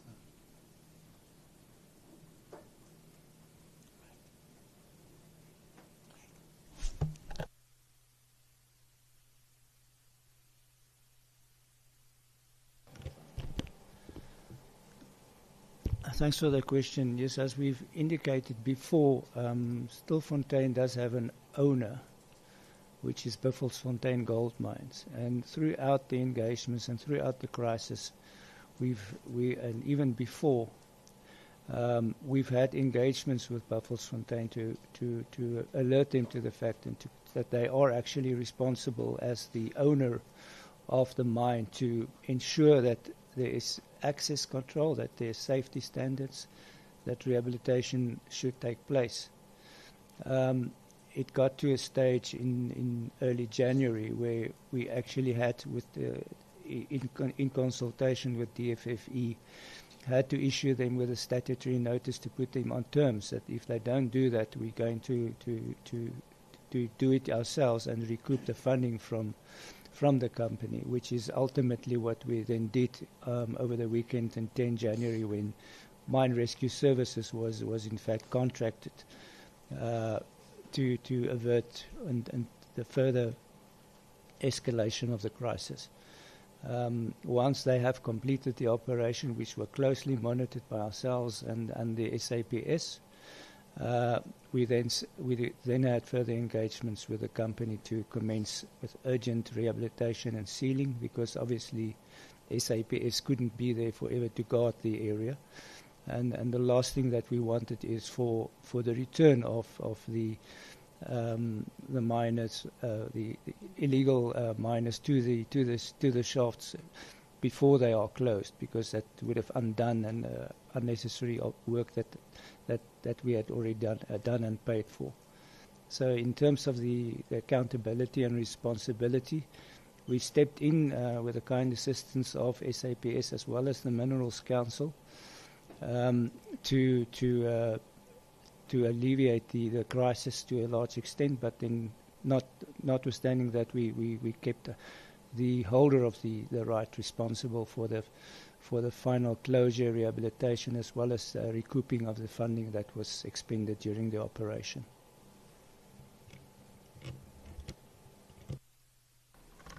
May I just come in there? May I request that you keep your answers direct, because I'm still not hearing the answer to the question that was posed. The question is simple and it's straightforward. What is the responsibility that is being taken by the department insofar as the crisis that unfolded in Stelfontein? It's all good and well to start unpacking the procedure and all that, but that's not the question. That was the expectation, in fact, for the department. That's where you should have been. But it is clear that you were nowhere in order to ensure that massacre does not happen. That is the issue. So are you taking any responsibility? Or are you still saying that it was because there was an owner, it was for the owner? Because then another question then comes up to say, but you say you were inspecting. Where did you inspect? With what we saw at Stelfontein, it does not even seem like that place was ever properly operational. Never at any stage does it look like it was ever operational. So whoever inspected, really, we need to see proofs. At what point was this place inspected? And I was not disturbing you, Mr. Nkonde. I just wanted that question because I just felt it wasn't answered. But you're welcome to proceed with the next one. You said you've got another one, the last one. Then the last one, Commissioner, for me would be, how many closure certificates have you issued in the past 10 years?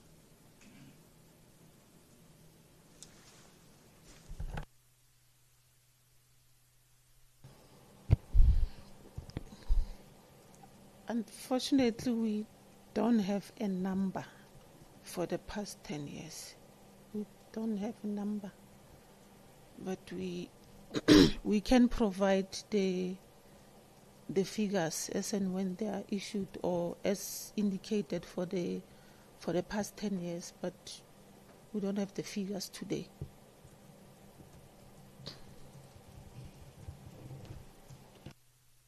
Commissioner Makwasha?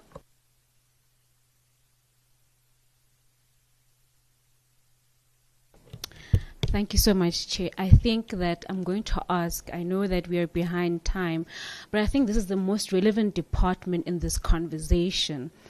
Now, yesterday and this morning, we heard from your sister department, and you spoke about it in your submissions, the one environmental system.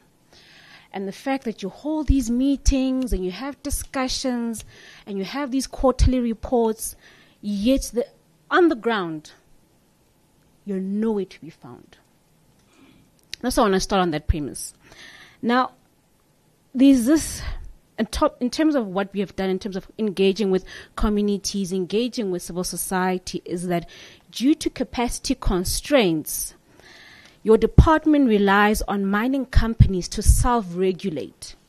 As in terms of experts, they go in, they say, no, there's a blasting, we will give you the report.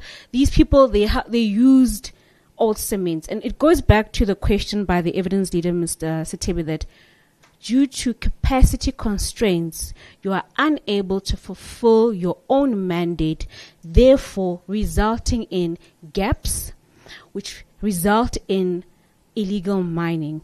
Can you please comment on that?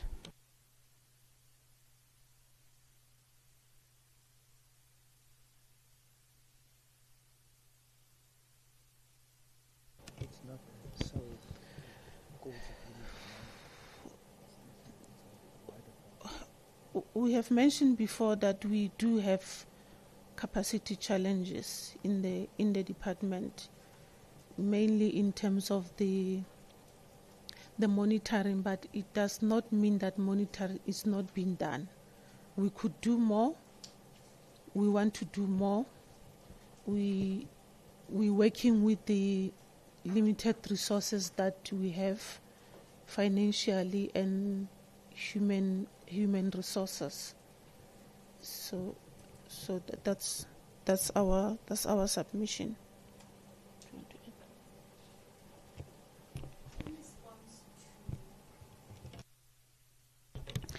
In response to the position on artisanal mining or small-scale mining, you then say you have provided support, and I just want for the record, it's here. Page 333 of the bundle, page 24 of your submission. You said financial support amounts to 67.5 million in terms of 20 projects, and you mentioned in Limpopo there are 6, in Northern Cape 4, Northwest 2, KwaZulu-Natal 2, Mpumalanga 1. We've heard from those who want to enter into this sector the difficulties of the process, in terms of the policy you have mentioned, but you also then said for the financial year, for 2024, 2025, only 100 million was made available. And applications have closed in terms of the 28th of February 2024, and disbursements of funds completed.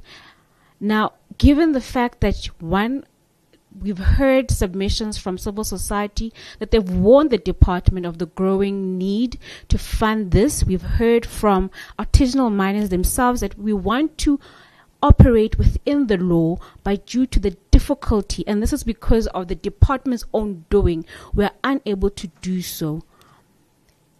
Is it that despite the fact that you have a policy, it's inadequate to address artisanal mining, therefore resulting in illegal mining? Comment.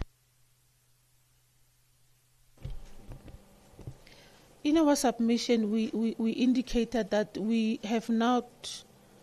don't have any scientific research that links small-scale miners and illegal mining. Because those small-scale miners, like I mentioned in terms of Section 27 of the MPRDA, they do come and apply, and those who meet the requirements, they are assisted through this process. So it is difficult for me or for us to accept that those small-scale miners that have applied or have not applied, have not been assisted, they're the ones that are conducting illegal mining.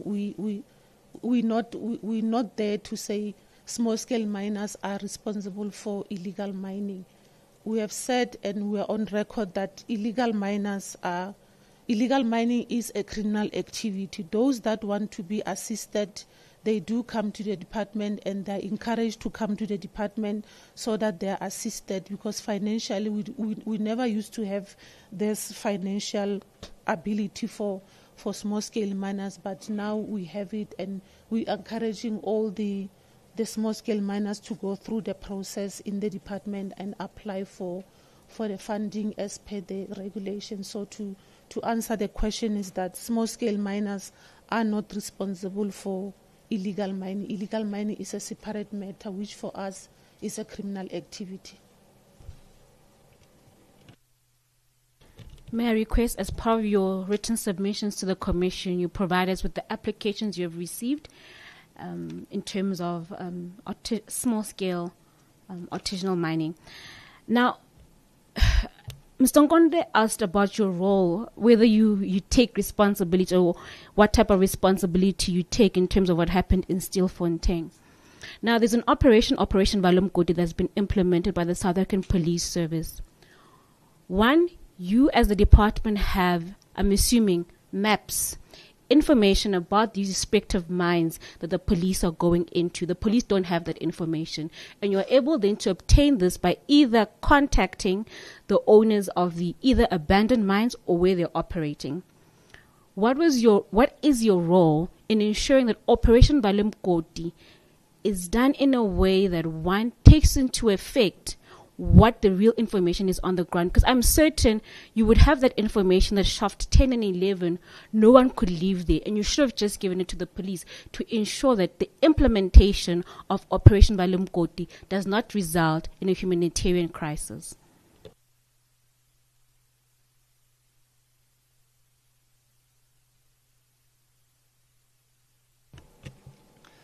Thank you, Commissioner. Yes, the information when Vala Umgodi started, and it's also in our court papers, was that there was always ways for the miners underground to actually come out, and in fact the operation itself has borne that out, because since the operation started, and I can't remember the figures that we quoted in our court papers, but it was significant numbers of individuals came out at different other alternative shafts, even as close as shaft 10, people were coming out. So it is not as if there wasn't an alternative measure. We also maintain that these illegal miners were not as alleged by many sources, trapped, as it were.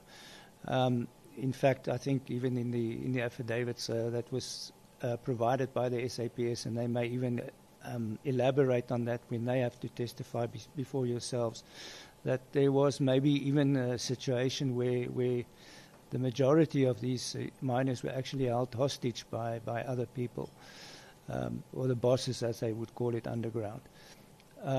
So in respect of the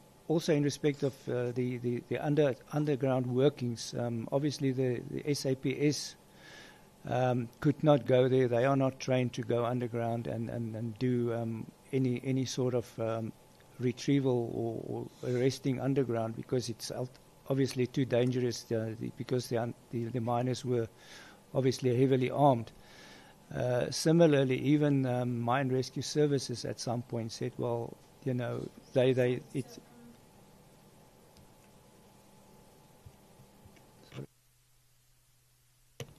I want, and the chairperson has alluded to this,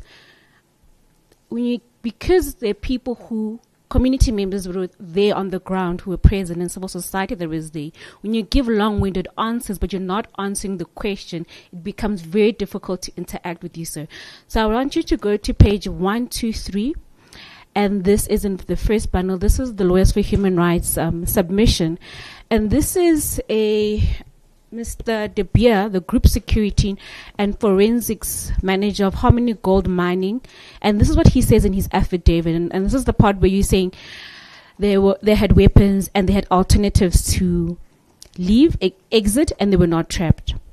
The Margaret shaft is not accessible from shaft 10 and 11 or from Baffontein, and I confirm that it's impossible to access the Margaret shaft from the underground tunnels to which access is gained through shaft 10 and 11 on the farm Baffontein. So do you understand that this, in terms of the employee of the license holder, contradicts what you're saying? And I'm assuming that you, as the responsible department, would have this information and would be able to assist the police, ensuring that you do not conduct themselves in a manner that results in a humanitarian crisis, because you would have this information. What is your comment on that?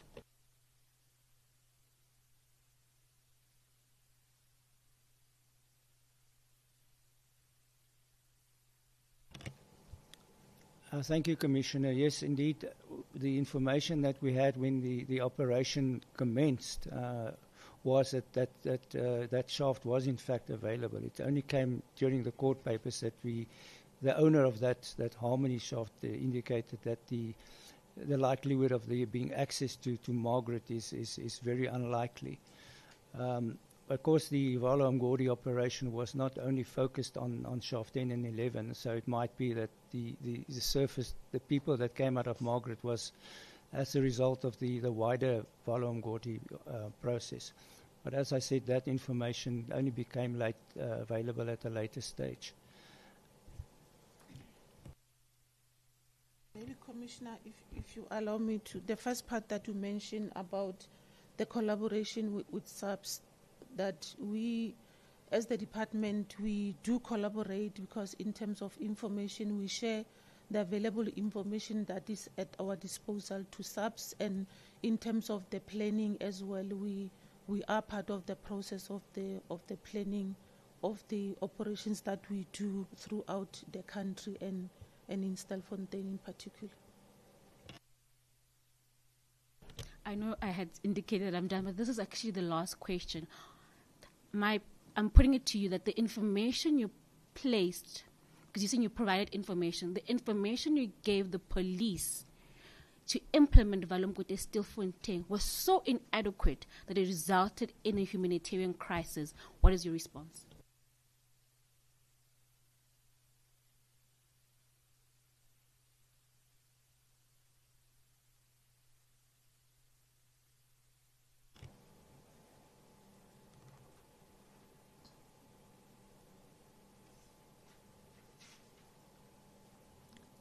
Chair, the information that we gave to the SAPS at the time was the information that was available. And I do not agree that the information that we gave to the police actually resulted in the operation, and that it could have been avoided had other information been available. That I think there's a multitude of factors that led to the ultimate crisis, and that is not as a result of lack of information. Thanks. Thank you. Do you perhaps have a report of the entrance that could be used for this mine? Because from the pictures that we have been seeing, and even when we went to see there, it is a hole wherein people can only access using a rope. So according to your inspectors, do you perhaps pictures? Do you have pictures of the proper entrance and exits of that mine? We do have the plans of all the mines, because in terms of the law they do submit the plans, but it should be noted that Buffelsfontein is an old mine, so that opening, I can't say if it was supposed to be the correct opening for people then that were supposed to go down and do authorized work, but the maps, we can get the maps and provide all the openings that were supposed to be the legal openings, not the illegal openings that were opened by the illegal miners. But in short, the maps are there.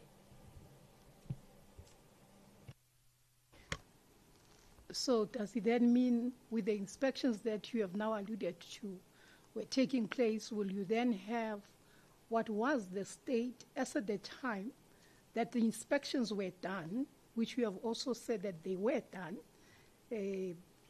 just to show that indeed this was an operational mine, as you have now put it on record? Yes, the maps will show like I said, the maps will show the entry and exit of any mine. So it should be indicating then and now that before they applied for closure, when they were working operational, this were the legal entry or exit, but afterwards this is the situation. So on the plan, surely our inspectors and our surveyors, they can be able to plot those exits before and after. Maybe in your list, please just also include the list of the dates when the inspections were done and what was found there at the time that the inspections were done. Now, my follow-up question is then, when ultimately the issues around Stelfontein came about, or Buffelsfontein, did your inspectors then go and also inspect? And at that time, I would imagine that the meeting must have then taken place with SAPS, and this is when they would have been able to compare notes about how to access the very mine. Is there maybe a minutes of that engagement, and what information was transmitted to SAPS? There were meetings, and we can provide, and I hope that those meetings, they have recorded the minutes, and we will ask for those meetings, for those that were in those meetings from the regional office, our regional office in the Northwest, or whoever from the department that was in those meetings will provide information on the dates of the meetings and the minutes of the meetings, which will then indicate the information that was shared. I must also agree that it would seem the department was definitely not prepared to engage us with regard to these issues. Very concerning, taking into account the fact that a lot of people have died as a result of this mine. I would have imagined that the department would have come better prepared. But really we're getting general answers that are really not acceptable. But I'm going to leave it at that, and I'm going to allow Mr. Vala to then come in. Thank you, Commissioner. What was the initial lifespan of Buffelsfontein?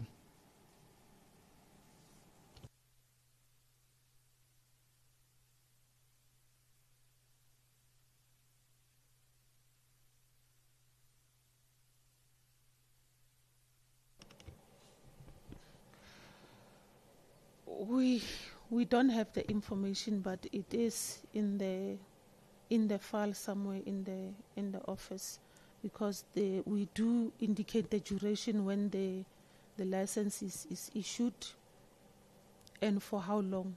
Those indications are on the license itself, and yeah. So in the question that came before, and you defined what do you categorize as an abandoned mine. So if a mine has not been in operations for 10 years, would that mine be regarded as an abandoned mine, even though there's an owner, but there's no operations that are taking place in that mine? And what Mr. Albert said was that Buffelsfontein did declare that shaft is no longer profitable and they want to close it, if I'm correct. So why then do you still regard it as an operational mine when it hasn't been operating for 10 years? We regard it as such because in my definition I indicated that the mine would not have applied for closure and closure would not have been granted or issued by the department.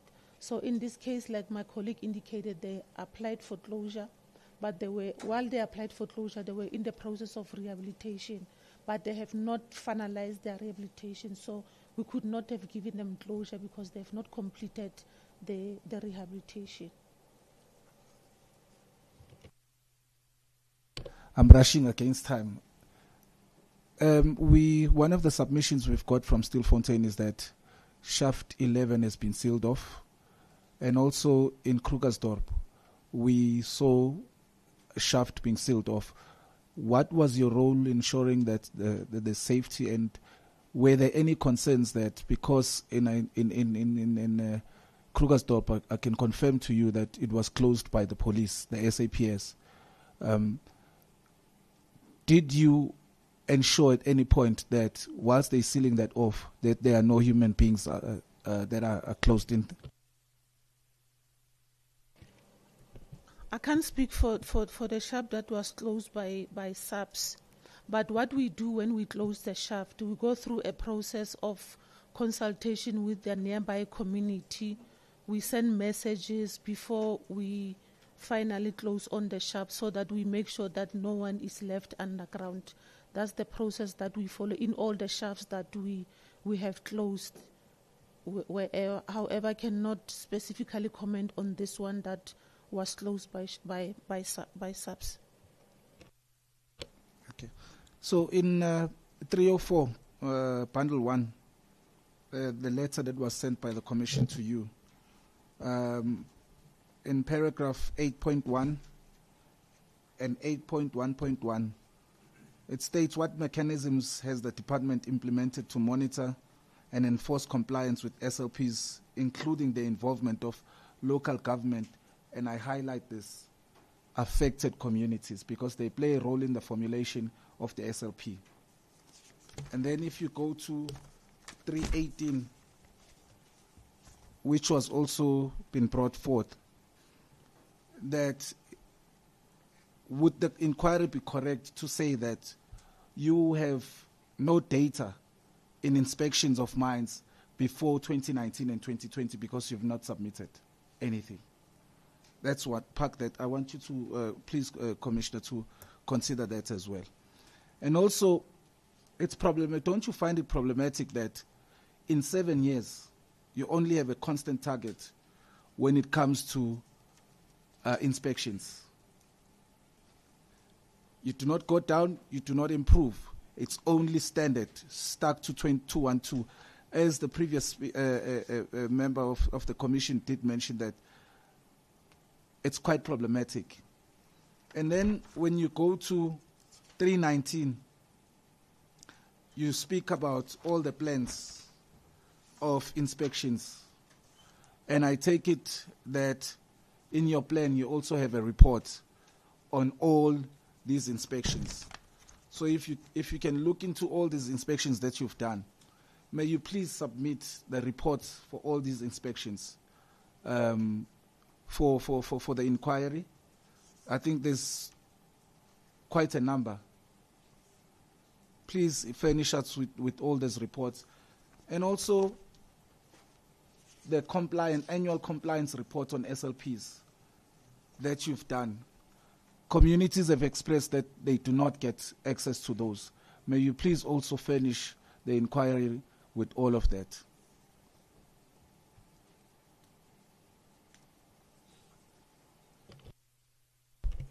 Yes, we will provide the information on all the SLP inspection that we've conducted. And we do have inspections that we've done before 2019. So it's not correct that before 2019 we did not have inspections. And the numbers are mainly informed by the capacity that we have in the department on why we have 212, because I mentioned earlier that we've had budget cuts over the years. So those budget cuts and the limited human resource capacity that we have internally is the one that is mainly informing how many inspection are we targeting to do for a year. So that's the main thing. And maybe to answer on the first one, when you're saying the SLP must be consulted with the communities, yes, because in our regulations we are saying the SLPs must be linked with the IDPs, because we assume that the IDP has been consulted widely through the communities, and it must inform how the SLP comes out, to make sure that the wishes of the communities are incorporated into the IDP, then find themselves into the SLP. Just one important one, Commissioner, if you may allow me. You stated in your oral submission that artisanal mining can be regulated, and you're also working with people that are applying. Can you then inform us how much is it to apply for an artisanal mining permit? And again, you talked about the criminality of it. And I want to take you to 311 on the fourth paragraph.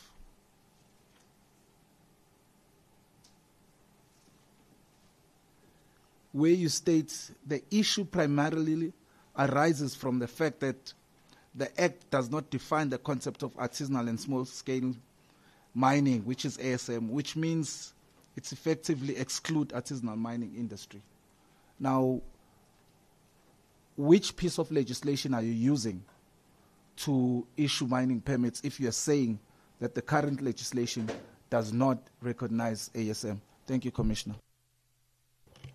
We issued small-scale permits, mining permits, in terms of Section 27 of the MPRDA. And the reason why we're saying this is because on our definition on the MPRDA, we don't have a specific definition of artisanal and small-scale mining. And that's why we are currently using the policy. The policy then is very clear on the artisanal and small-scale mining.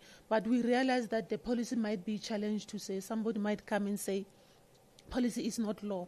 And that's why currently what we're doing, all the requirements that we are currently implementing on the policy, we have now migrated all of them into the bill, so that once everything is done, if everything goes well in terms of the public participation, we finalize the bill through the parliamentary process, all those will then become law and will have a clear and better definition of what we call small-scale mining. But currently, they are catered for under Section 27 of the MPRDA, and those that we've mentioned in the report that we've allocated them funding, they applied through Section 27 of the MPRDA.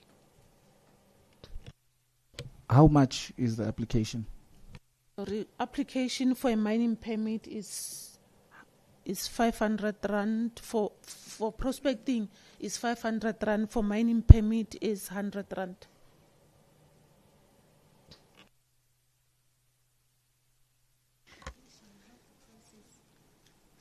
The prospecting. You said prospecting, right?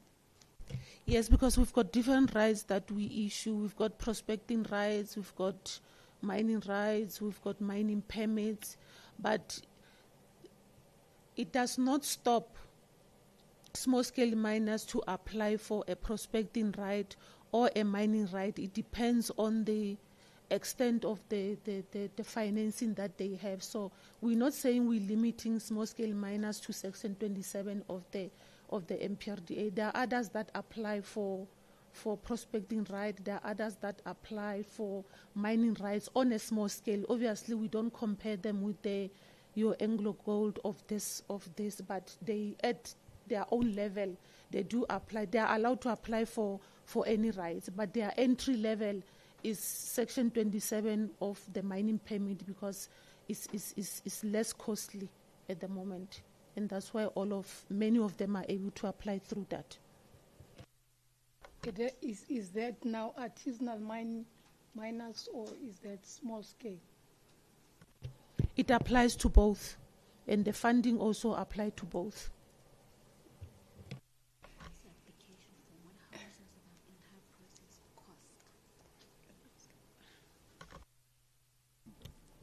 I think perhaps for clarity, those are application forms, which is 500 Rand and 100 Rand. But how much is the entire process to then get allocated that license? How much does it cost, Because you speak about SLPs, you speak about environmental assessment plans. How much is that entire process? Because the complaint is it's inaccessible to artisanal miners or prospective artisanal miners. I just wanted that clarity, Chair.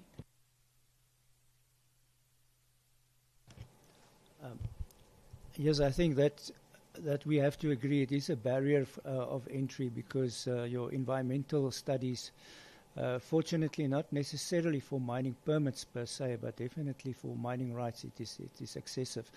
And unfortunately at the moment all mining permits are dealt with on the same vein. So there's no distinction between an artisanal miner and a small-scale miner.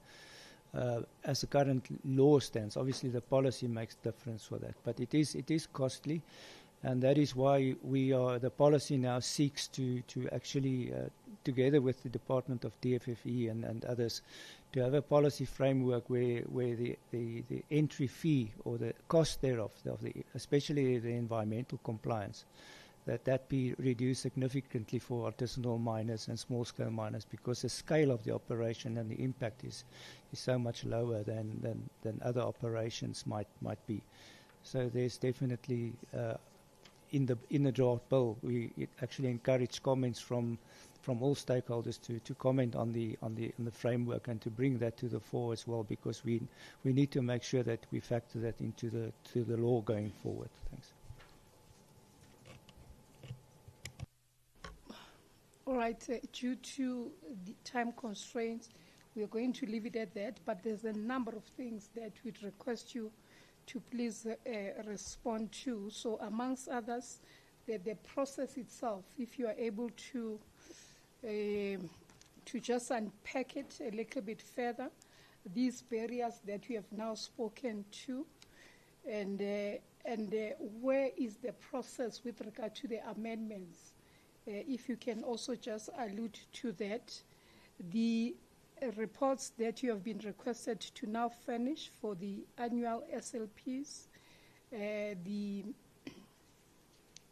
what we have you done with regard to capacitate the department further, now that you have realized that you've got shortcomings insofar as the capacity, what interventions have you done from the department side?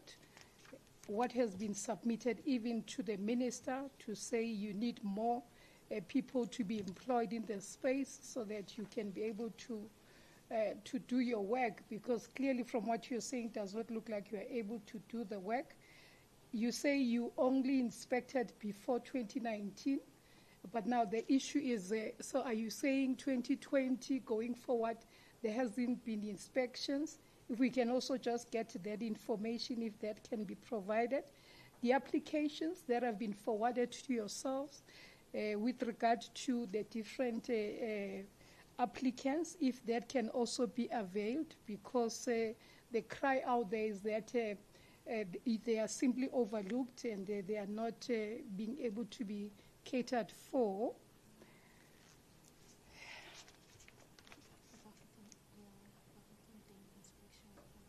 The list of the notices that you say have been sent out, but not just the list of the notices, any other supporting information that will be will allow the commission to be able to conclude to say, indeed, this would have taken place.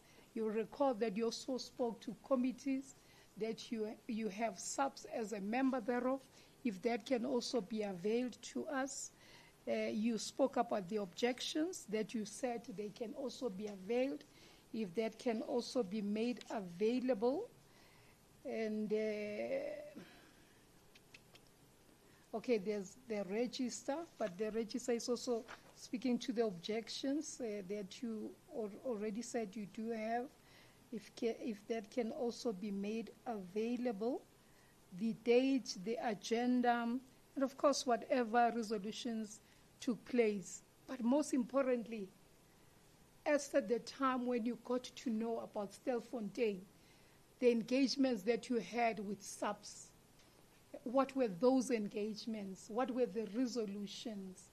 Because as you would have realized, we need to ensure that whoever has caused this massacre is held accountable. Commissioner, you've got something else? I think the rest will be communicated via written submissions from the Human Rights Commission, and then we will wait for the response. As a last one, you recall that we also spoke about the training. You said only 2 provinces so far have been trained with regard to prosecution. If you can avail that, you already said that you do have that available. But also then speak to your plan, seeing that we've got 9 provinces in the country and you've only done 2. What of other provinces? And what is the plan to ensure that your work is done optimally? And of course, if there's anything else that we have not mentioned, we will try and still put them together on a letter that is going to follow up to request you then to make those further submissions. And let me take this opportunity then to thank you for availing yourselves. Really, I must still express my dissatisfaction in the manner that you have responded to the questions, especially because I would imagine that you are given ample time to prepare, but also you had questions that you knew were pertinent to this matter. So thank you. You are all excused. We are now going to take a comfort break of just 5 minutes. In the meantime, those that are now going to be following, which is the Department of Home Affairs, may they then ascend the stage. It's now 12:02. Let us come back at 12:07. Thank you so much.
Good afternoon. My name is Stephen Van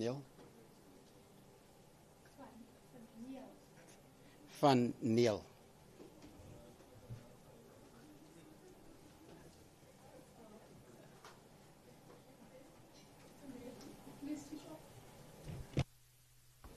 Your age, please?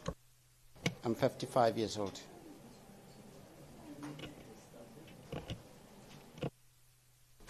Is it the oath or the affirmation? It's affirmation.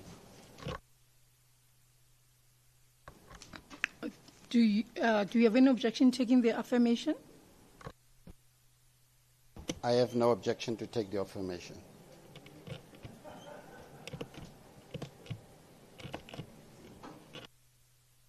Do you consider the affirmation to be binding on your conscience?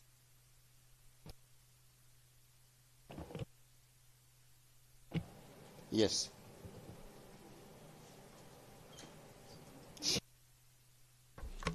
Do you solemnly affirm that the evidence you're about to give will be the truth, nothing but the truth?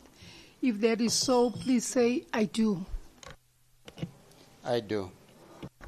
Thank you. Please take a seat. Are you the only one that is going to be representing the Department of Home Affairs?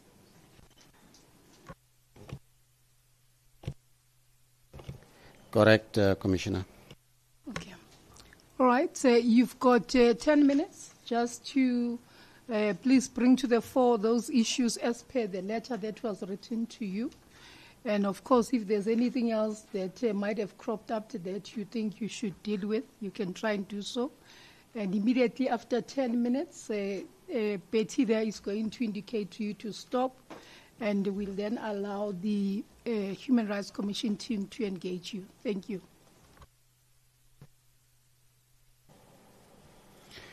Thank you, Commissioner, and once more, good afternoon to everyone. It's confirmed that I am Stephen Van Neel. I'm the Chief Director responsible for immigration enforcement in the Department of Home Affairs. And I've been tasked with the assignment to assist the inquiry on mainly 3 areas, which is about an overview of the investigation and findings by the department regarding the movement and subsequent detention of undocumented or illegal persons from Stilfontein. Secondly, I will also focus on illegal or irregular movement, which is mainly irregular migration that we'll address, coupled with investigations with the South African Police Services.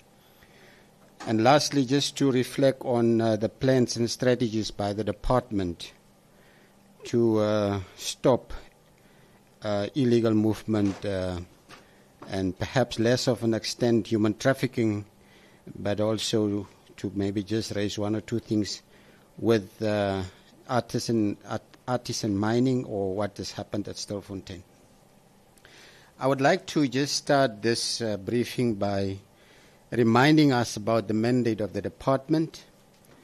The Department of Home Affairs derives its mandate from the Constitution, as well as various acts of Parliament, policy documents, and mainly to look at how do we manage civic services, how do we regulate international migration, and how do we provide protection for refugees. Now, linked to that is obviously enabling legislation, and the Department of Home Affairs operates under a broad legislative framework that allows the enforcement of the stated mandate. And here we're looking at the Constitution and a whole lot of departmental enabling legislation. But I think what is important for this conversation is perhaps more the Immigration Act that governs mainly the entry, remain and stay, as well as the departure for those who are not complying with South African regulations. On Operation Umgodi and the role that Department of Home Affairs played, I think we all know that this is a joint law enforcement initiative aimed at combating illegal mining and associated crimes within the Republic of South Africa. The operation was launched in November 2023 with full implementation in December 2023. The Department of Home Affairs immigration branch through its inspectorate unit, who I am in charge of, form part of the operation as a member of the Joint Crime Prevention and Security Cluster, but more importantly as the operational arm, which is the net joints and intelligence structure. The operation was to be conducted in a number of provinces, of which the Northwest, and where Stilfontein is part of that. A number of operational targets to target actually the criminal networks and environmental degradation linked to illegal mining activities. Umgodi is a strategic initiative to address illegal mining and its associated crime activities in the Republic. The operation comprises a number of areas that we are working from: intelligence, law enforcement, community engagement, environmental, as well as interagency collaboration. Now, to effectively tackle illegal mining, Operation Umgodi is structured in 4 key work streams, and we were mainly in the area of law enforcement. The operation is driven by a number of 12 objectives, and the Department of Home Affairs through the immigration enforcement that mainly focus on Objective 3, which is first the dismantling of illegal mining and the nexus with illegal foreign nationals. Secondly is to contribute to improved community safety and environmental stability. And perhaps lastly, with the Border Management Authority, strengthen border security, significantly impacting illicit mining operations and disrupting organized crimes. Now, these efforts have not only been curtailed illegal mining, but also have contributed to national instability to some extent and problems in some of the communities. In order for us to achieve these objectives, the department was tasked with the role of verifying the immigration status of arrested persons, the processing of the deportation of those illegal foreign nationals, and assisting other law enforcement entities in identifying syndicates that may or might exploit migrants for illegal mining activities. Now, specifically on Stilfontein, we know now that in October 2024, there was this reports that we're having trouble in Stilfontein by illegal miners, commonly known as Zamazamas, who were surfacing from some of these abandoned mines. Now, as I said, obviously that was the operation that was called Vala Umgodi, a joint effort led by the South African Police Services and the South African National Defence Force in the initial stages of this operation.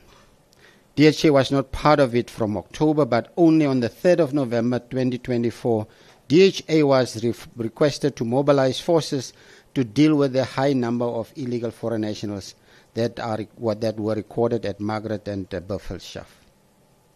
It was reported that were illegal and therefore in contravention of the Immigration Act. As provided for in the mandate and the legislative provisions, officials from the Northwest Province were mobilized to respond to the situation at Stilfontein. The key responsibilities were to ensure that they check the status of these people, arrest, detain, and deport for those who are illegal. This was part of the broader intervention plan within the security cluster. Now, the operation continued for a number of days, in fact weeks, and the reports that we had concluded with the police is that 1,826 people were arrested, and not all, but it should be noted that not all of these that were arrested were actually clients or customers for immigration enforcement. So you'll note there is a sort of a difference in terms of the numbers that we have deported and what was arrested. Now, just to look at maybe at that 1,826, mainly Mozambique, 1,128, Zimbabwe, 473, Lesotho, about 200, Malawi, and just 2, Congolese 2, and there were also South Africans. These accused were charged with various crimes, but it is worth noting that many were in contravention of the Immigration Act, in terms of Section 49(1)(a) that says, anyone who enters or remain in or departs the Republic in contravention of this Act shall be guilty of an offence and shall be liable on conviction to a fine or to imprisonment not exceeding 2 years. Now, the arrests were made and people were taken by the police after we have confirmed that they are not complying with immigration provisions, and therefore taken to through the court process. Now, following that court process, and perhaps before I go to that, the one area that I actually engaged the chief magistrate in Klerksdorp on was to say that we have this large number of people. All police station cells are full. The Department of Correction Services are also filled. Can we not get a quicker process of getting them through the judicial process? And it's provided for in terms of Section 34. Because Section 34 allows you to take a person to court within 48 hours. The magistrate confirm that this person is indeed, and he can be deported. And you then, within, say, 72 hours, you are able then to take them out of the country. It was not agreed to, and the reason from the magistrate was mainly to say that you are aware that these people are involved in criminal activities. And if so, then we should all agree that perhaps 34 is not the appropriate piece of legislation, and you have to look at 49(1)(a) that says that you need to have criminal charges brought onto this person. So I thought this is just maybe one of the important parts. We then followed that route, and they've gone through the entire judicial and court process. Now, following that court process, obviously that included sentencing and the release from correctional facilities, DHA then becomes involved again as the responsible authority to make sure that these people get out of the country. And obviously linked to a well-planned deportation plan. Deportations are done either directly or indirectly. Indirectly means that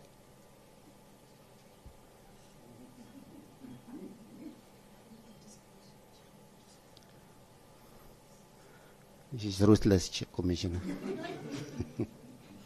So the deportation then continued, if I may proceed, and where people are taken either, in the case of Stilfontein, numbers of them were taken to Lindela, which is under my command, and others were taken directly to their countries. And maybe just to come to the numbers that we have deported. The deportation of illegal foreign nationals from Northwest commenced through the DHA process, and a total of 1,571 were deported. And the nationalities is about Mozambique 972, Zimbabwe 347, Lesotho 200, Malawi 29, and so on. I would have now gone into the second question, which is irregular movement, but since my time is up, I think I will leave it there. One maybe addition to this, Commissioners, what was of grave concern to me was out of these numbers, especially in the group of community of Mozambicans, we had about 27 minors. And these minors, obviously, it's not our clients or customers.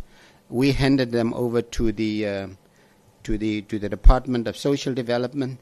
We didn't deport them. They were repatriated or taken back by the Department of Social Development. But perhaps for me, that was the biggest concern about what we had found in that place. I had engagements with all these countries with the embassies following that. I sat down with Mozambique and tried to make sense of, because making sort of sense of where are these people coming from. If it is that are individuals, well, it's well and good. But if it is a group of people that come from a particular part of the country in Mozambique, which I then established, we can clearly see that there is an element of trafficking here. We could not confirm that because these 27 children were taken back, but we continue engaging, and this is one of the areas that we are continue doing. And it's not only about illegal mining. It is a broader challenge that we have with illegal migration in this country. And we constantly engage, especially our neighboring countries. Zimbabwe, Mozambique, Lesotho, these are the main countries we have problems with. Malawi is now coming into the space, but from our side as the department, we constantly engage the embassies.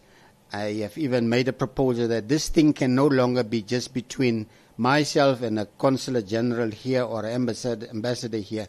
It needs to go to a binational commission as an agenda item so that heads of states can address the issue of illegal migration in the region. I was forced to stop, Commissioner. Thank you. Thank you so much. We'll then move over to the The team, Mr. Nkonde, is ready. Thank you. Mr.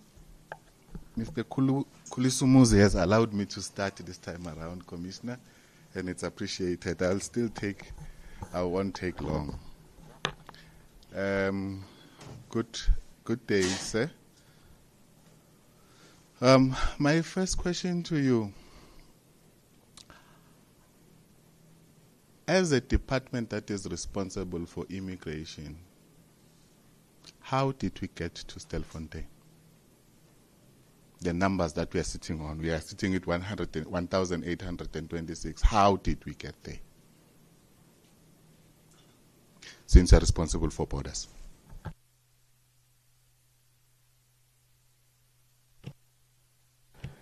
Mr. Konde, thank you for the question. I think as a department we no longer,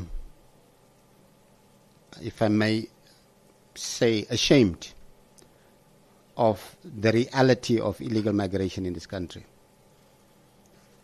And I think I made the point to say that when I speak about illegal migration, I don't want to confine it to specific areas because it's across society. And we are perhaps, or Stilfontein, perhaps is a direct result of what happens in a broader community or society. I just came from a strategic session yesterday in the department, and one of the areas was this very idea of porous borders. But I have a slightly different view on it. I was head of ports of entry, as it is known, in the department for almost a decade. And obviously, every government department will say that there is a challenge with capacity. And this thing comes in two ways, coming back to your question directly. You have those that are obviously crossing our borders, and we know that the South African National Defence Force is the responsible authority, and to some extent the Border Management Authority now, in the last 2 years. But I will always make the point that you can easily have a person that comes in with a passport, legally so, and then turn in to become illegal. And I think that is our bigger problem that we are currently sitting with. And as much as our minister would say that, well, we need to strengthen the borders, correctly so, but we have a bigger problem with those that are not complying when they're already allowed into the country. We have been fragmented in the last 10 years. It's in the last 2 years that we now have an integrated Border Management Authority that can deal with these things in a holistic manner. But over the years, and still we have that same challenge, be the police not being part of the Border Management Authority. And these are just really battling turfs or battling for turfs, unnecessarily so. So in this presentation, I also referred to legislation, policy gaps that we acknowledge that is there. We have a very liberal constitution. We have, I would, for instance, arrest a person at Stilfontein, bring him to Lindela, and when he's in Lindela, after he comes from prison, he comes and claims asylum. And these are the provisions that are there for these guys. So we have a number of challenges in a number of areas, Mr. Konde. That is from capacity to how do we operationalize our efforts in terms of responding to the issue of illegal migration, and lastly to see that what is the legal provisions that allows us to do what we should be doing or what we believe we should do.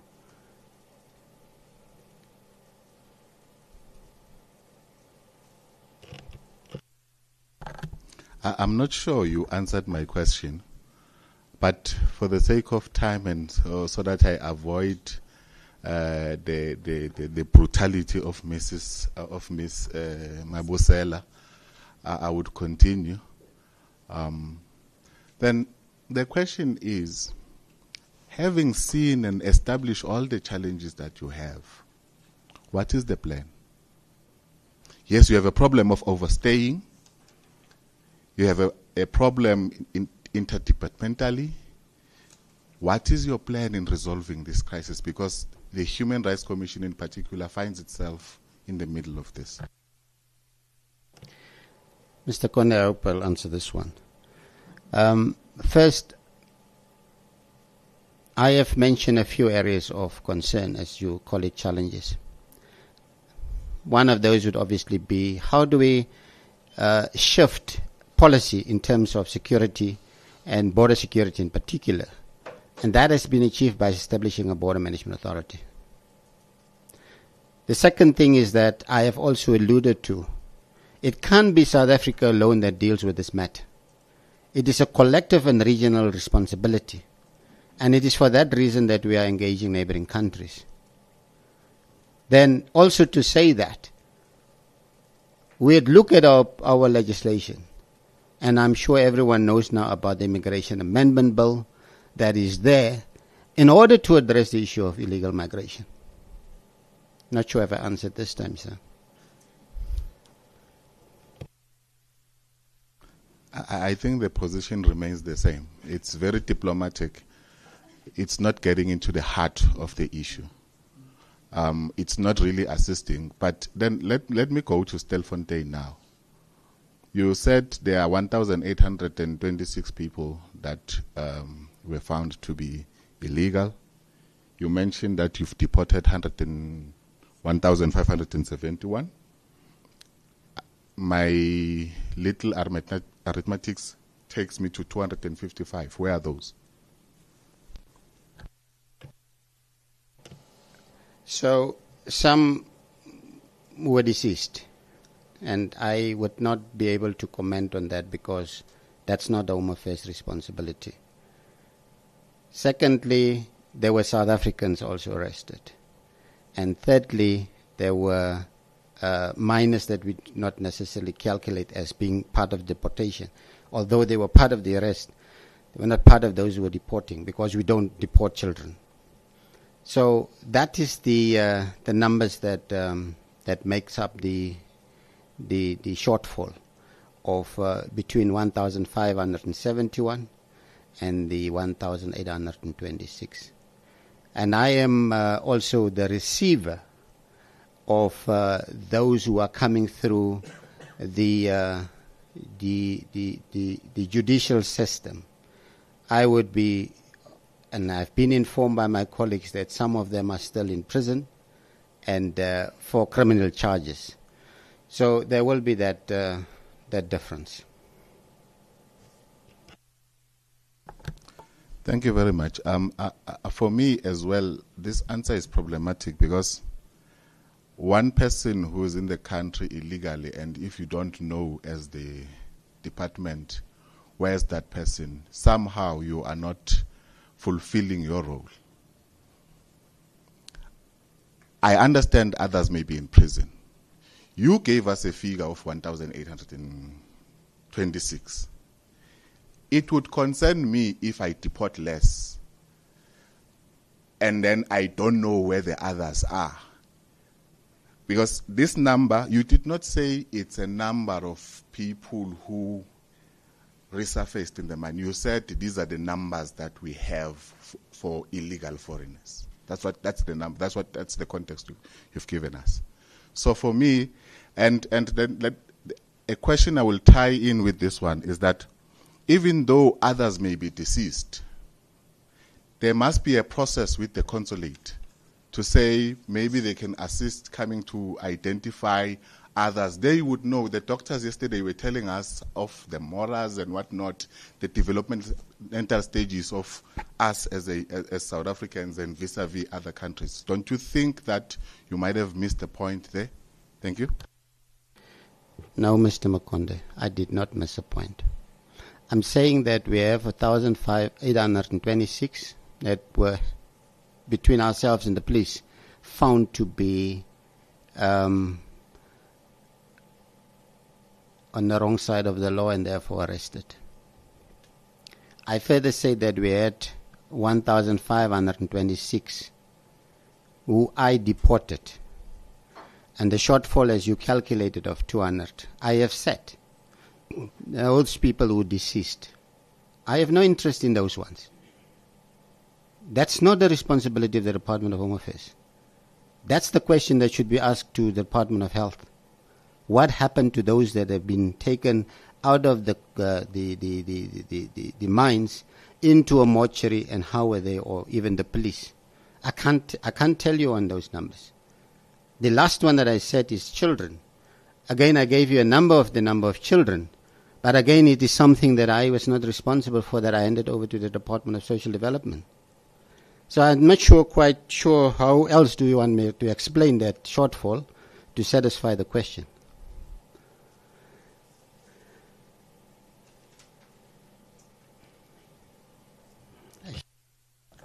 Out of all the people that you know to be illegal in the country from the process of Stelfontein, how many do you know who are still remaining in the country, either still attending court or some being sentenced?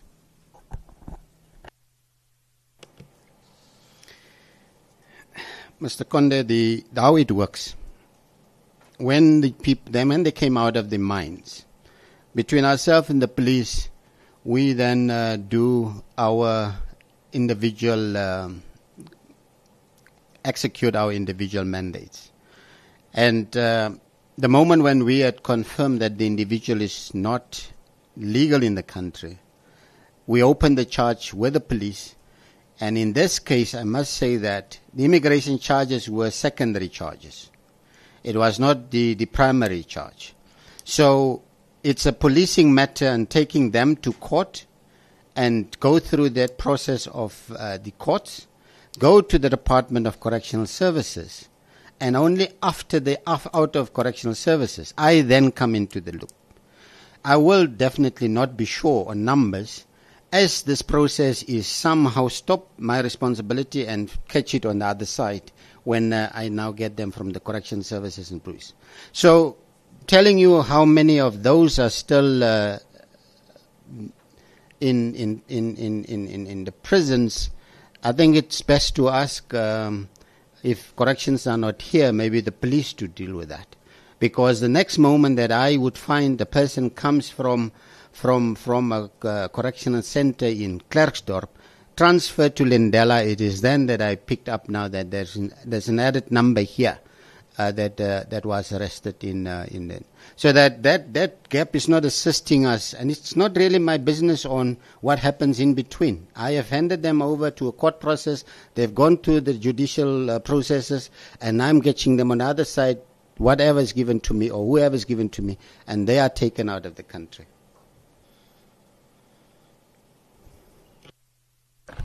Commissioner, due to time constraints, I will leave it there, even though I don't agree with the process that is engaged. Thank you, Mr. Nkonde. Mrs. Chebe. I must say off right, I only have two questions. The third one is not mine. I was asked to ask you if the 27 miners are from Stilfontein. And good morning, by the way.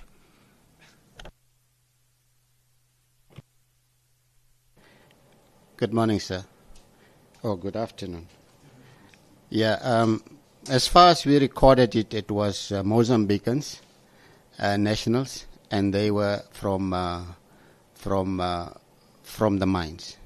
I remember the youngest one was 14 years old. Because on the day, on the 3rd of November, I was on the mine site as these fellows came out of the ground. So I had it as recorded as to be from Mozambique, and yes, they were miners indeed. Okay, thank you. For the record, these are now my questions, just two of them. Page 10 of the bundle in front of you. Commissioners, yourselves as well, page 10 speaks to the objectives and scope of this inquiry. I am particularly interested in 5 and 6, bullet 5 and 6. 5, fostering multi-stakeholder collaboration to mitigate the environmental and socio-economic risk of artisan mining. That question will speak to that. And 6, enhance accountability and transparency in mining operations through strengthening enforcement and monitoring mechanisms. From page 5, can you please move to page 6? Page 6, second paragraph. I'm not one of those prosecutors who lead evidence from the prosecution box, so I want to give you reference to where the question comes from. Page 6, in the middle of paragraph 2, it reads as follows. The visit to Tshepong Hospital and the police station spoke to how the landscape has significantly changed from the change post the 2015-2016 report, and that this new landscape is coupled with deeply seated socio-economic factors undergirded by a sophisticated human trafficking syndicate. Do you get that? Page 6. Thank you. Now, and then I'm worried that my question might be relevant to you because now we have the Border Management Authority. So you said for the past 2 weeks they have been. What this paragraph speaks to, and some of the testimony we've had, is that we're not dealing with people who came with passports and overstayed. For some of us who went to Stilfontein Hospital and the police, those people didn't have passports. And the point is not that they were in the country legally. That's not the point for me. The point is these people were taken from communities in Shai, Mozambique, up north, towards the border with Zambia, Zimbabwe and Kenya or Tanzania. Not sure. But they were taken from those communities in the dead of night and told, we've got jobs for you in Johannesburg. And then somehow they found themselves in Stilfontein, still in the dead of night. And after that, they found themselves underground. Mr. Van Nel, we're not speaking about people who came through the border to do one job and then they found themselves. We came across young children. 27 is not a small number.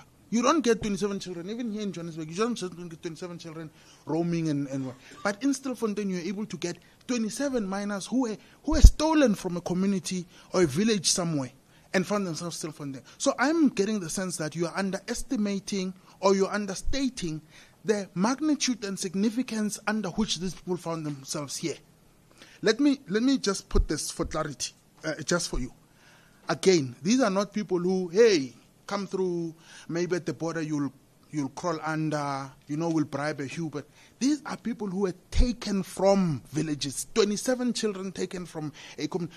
No one has a use for a 14-year-old, but in Stilfontein we found 27 of them. Are you understating the circumstances in which these people found themselves here and the role of Home Affairs in ensuring that such people, not people who come through passports and overstays, such people, the shy ones, found themselves in Stilfontein? No, absolutely not, sir. I perhaps came across as understating it. But I think I made the point earlier to say that I had an opportunity to engage the Mozambican authorities, not only about the issue of both those who are illegal here and those who are not supposed to be here just in terms of age. We have been engaging the Mozambican authorities, myself in person, on the very matter. And you absolutely correct, sir, that these guys that we found in Stilfontein is not that constituency who comes through the port of entry. And perhaps there is this area that we, both Home Affairs as well as the intelligence community, will have to acknowledge that to some extent we have failed in this place because we have definitely not look into that. Perhaps human smuggling, human trafficking, which is a national initiative within government. And I can tell you now that even since we're done with the operation, very little has happened in the community of intelligence to follow up on say that, well, we have found this. Can we get a deeper understanding of this thing? And that is unfortunate realities in government, in how do we operate in this. Now, further to that, you would also say, and I hear when you started off, sir, by mentioning the Border Management Authority. I've worked long enough in the ports environment. I have an understanding of what is happening there. And I will acknowledge that we do have a problem with personal integrity in our borders. So these are all contributing factors to this reality that we are sitting with now. And I can tell you that we just focus on Stilfontein. The same story is happening in Clancy in the Northern Cape and in Barberton, in Limpopo, in Mpumalanga, as well as in Limpopo. So it is something that perhaps, and I'm sure that will come through as the findings and recommendations from the report, is that as much as we had Operation Umgodi, how do we work closer on some of these areas that we had found as to be gaps in what we are doing? So I will not for one moment disagree with the points you make, sir. I completely align myself with that, because that is the reality. Unlike Mr. Nkondi, I'm very happy with that answer. For once in this inquiry, I'm very happy with the answer. Again, that not taking away from the seriousness of it. Now, again, very happy with that answer. You mentioned a point that even after Stilfontein, yourselves, BMA, intelligence, SAPS, have still not grappled with why are 27 children suddenly miraculously mushrooming. They're not even mushrooming because they're underground. Why are suddenly 27 children finding themselves underground? Now, my last question. That said, what are the immediate proposals? And it's in the letter, when you're reading the questions you're going to deal with, I'm sure it's there by your laptop. What is the immediate approach from yourselves? And if it's not yourselves, then DMA, to see that we just don't have 27, 14-year-olds in Barberton. And how would you like the Commission to frame a recommendation? Is it to say more towards the intelligence community? Is it to say more towards BMA because now you're no longer with them? Or is it more towards yourself? Again, Mr. Fanil, thank you very much. Commissioners, Enkosi Kakhulu. Thank you, sir. I think you downplay the last part of the community that you have just said now towards myself. So what is happening in migration, and how do we respond to it? Well, I am responsible for inland migration. So everything that happens in the country, that is my competency. Meaning I am responsible to go and conduct operations wherever it's needed. Whether it's in a mine, whether it's in a spaza shop, whether it is in a restaurant, that is my responsibility. We have 800 people across the country to conduct that. So wholly inadequate in terms of the numbers. Yesterday I made the point when it came up again to say that we need to strengthen the border management authority. Now I'm not disputing that. We need to do that because we have to strengthen the borderline. But I'm always pushing this view, sir, that even those who are coming through the border illegally, legally, so you have your border management authority group that deals with a smaller group of people coming into the country illegally, either through the borderline or even through the port of entry sometimes. On my side, I'm receiving those who are illegally had managed to pass the border management authority, but I also have those who are coming and staying longer in the country. So the focus is slightly misaligned, but that's a conversation that we've been having in the department. We need to equally strengthen capacity, both in the area of border control as well as inland enforcement. So I would say that would be. But you ask a question on, so what is it that we hope to do in the next say months and years to come? And I can only go back to legislation. I can only say that there are some work that we're doing in the amendment of the immigration bill in order to attend to this matter. We are busy with Lesotho now in trying to see how do we develop a different migration model with Lesotho because of the very unique nature of that country. And they will put it at you all the time that they are, completely surrounded by South Africa and that we have to look at them slightly different. But that's the same question that Mozambique is asking us now. Mozambique is asking me now to regularize most of the people here. The point that I'm making is that we are engaging every country where we have challenges with. I am saying that if we look at our border lines with different countries, we have a borderline with Namibia about 900 kilometers. No trouble. We have a borderline with Botswana of about 1,600 kilometers. No problem. Only third country nationals come through there. And I'm talking now about Zimbabweans, Zambians trying to come through there. We have a borderline, and this is the longest borderline of South Africa. We have a 990-kilometer borderline with Lesotho, with 14 ports of entry. This is the country that has got the most number of ports in terms of proximity. You don't drive 50 kilometers and you're at another port of entry.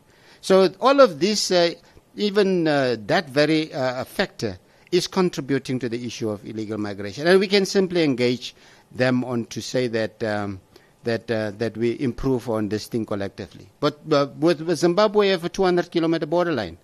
But this is the biggest problem that we have. So there's a number of efforts that we are putting to neighboring countries. But I'll be the first one to say to this Commission, if there is an opportunity that you can engage neighboring countries, either through the consulate generals or the embassies, I would be very happy with that conversation. I always get the sense that, I mean, we just recently had 3 safe houses cracked around Sandton area of over 100 Ethiopians smuggled into this country.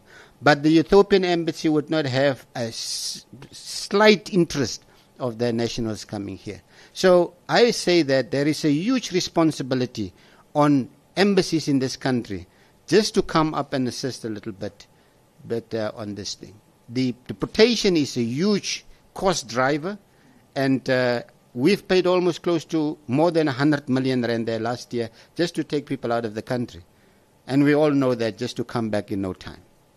So I hope that I have answered. There was something else that you wanted to get me into, sir. All right. Chairperson, if I may come in, to preface my question, I'm not saying anything significantly different. The remarks by Mr. Van Nel recently are very important. Why? Because the 2015-2016 report say nothing about Home Affairs. Nothing. That's why then this inquiry is unique in that it brings in that the recommendations that he spoke about. It gives us a room for us to force them into the report. All of them, as he said them. And once again, I'm very happy with that answer.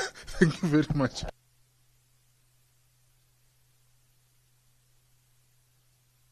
Thank you so much, Commissioner Makwasha.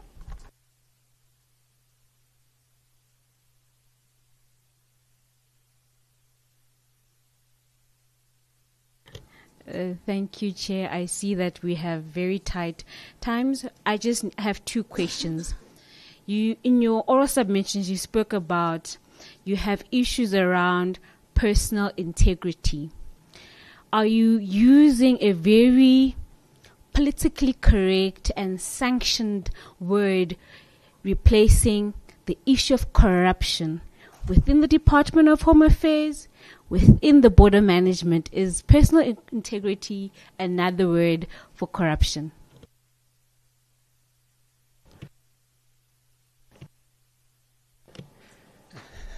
Commissioner, thanks for asking that question. I'm a retired soldier. I'm a military officer. I normally put things in the proper way. But one is always careful in the audience that you are dealing with. Personal integrity is corruption. Just to say that. And there was no deliberate covering it up, but I just thought that let me use that term. But I would have in any other audience said that we're struggling with issue of corruption. Thank you so much. I like using simple English so that audience who are not familiar, who are not in the military, for example, are able to understand what you're saying. Because personal integrity is so broad, it could mean a number of things. Now, you mentioned the countries, Mozambique, Lesotho, Zimbabwe. Are these not labor-sending countries in respect of mining activities? And in terms of that, is there a possibility to engage with mining companies on ensuring that they have clear records of who is in the country to ensure that there is no gap on people missing from the lenses of Department of Home Affairs, but also SAPS and other stakeholders? Commissioner, let me say this to you, that in response to that question. The Department of Home Affairs support to the mining sector comes through TEBA. TEBA is the organized, established entity who bring in mine workers from Lesotho, from Mozambique, and from Swaziland, and as well as Botswana. That community is decreasing every year. The last figures that I do engage them, quite frankly, myself. We are now looking at 28,000 of mine workers that are now working through the provisions that the Department of Home Affairs give to TEBA. And there is an arrangement to make it easy for TEBA by allowing them to actually issue those contracts, but more importantly, how do we facilitate the movement of these mine workers when they come to a port of entry? And so that is the formal part of what you would call the labor, push here. Unfortunately, I won't be able to pronounce on the illegal part, because that's the community that, as we all know now, that you do not really have records on, and that there would be an expectation of maybe other entities to go and see what is going on there. I would be going to a mine just to go and see if there is compliance with the Immigration Act. And if we do find them, obviously we arrest, detain, and take them through a court process. Yeah, I think that is where I want to leave it, Commissioner. I will pay the fine, Chairperson, because now it's an interesting conversation, because you're saying that there's TEBA. Perhaps if you can just provide, if this is an acronym. But I'm also thinking maybe it's cheaper not to adhere to that and just have that other arrangement, the informal arrangement. I think, based on what you've said in terms of your oral submission, have you inspected a mine and found that there is employees that are working there that don't have the necessary papers? And what processes do you then undertake? And do you work with your sister departments, the Department of Mineral... Is it now they keep changing it? Mineral, yeah, DMPR. Do you have that relationship to ensure that if you find violations in terms of your act, they then they assist in holding those companies accountable? The reason I'm mentioning this, it goes back to policy. You mentioned it. There are policy gaps. And because there are policy gaps, and because you're all competing for terrain, where these gaps exist opens up room for illegality. But just comment on that, and that's my last question, Chair. Thank you. No, thanks, Commissioner. I have on the Department of Home Affairs annual performance plan a target that speaks to number of law enforcement inspections. And within that, we have different sectors. And one of the sectors is the mining sector. So there is a tasking out there monthly for officials on the ground to go and do the very inspections that you are referring to. And that is pretty much what we do. And we obviously get the reports back. And where do we find there is non-compliance? There are two things. First, we obviously arrest and take them away. But there is another part which allows us to issue fines to the mines. And that is what we have recently done in Kleinsie in particular, in arresting some of those who are employing people and who are not complying with the legislation. So there are some enforcement actions that we are doing as a department to make sure that this particular area is also not neglected but also sort of taken care of. But there is a dependency here, Commissioner. And I have always said that, and my minister subscribed to the notion that, immigration enforcement is arguably one of the easiest to work in terms of where do you find your targets. And I'm not putting it in a bad way, Commissioner. Where do you find the illegal immigrants? Because the communities will tell you. And that is what we are doing.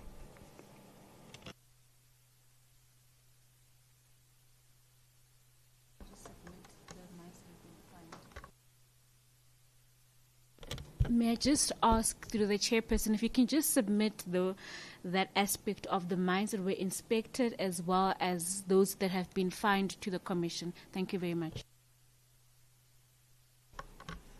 Thank you, Commissioner Makwasha. Mr. Lala. Thank you, Commissioner. I don't think I'll spend my all 10 minutes. Mr.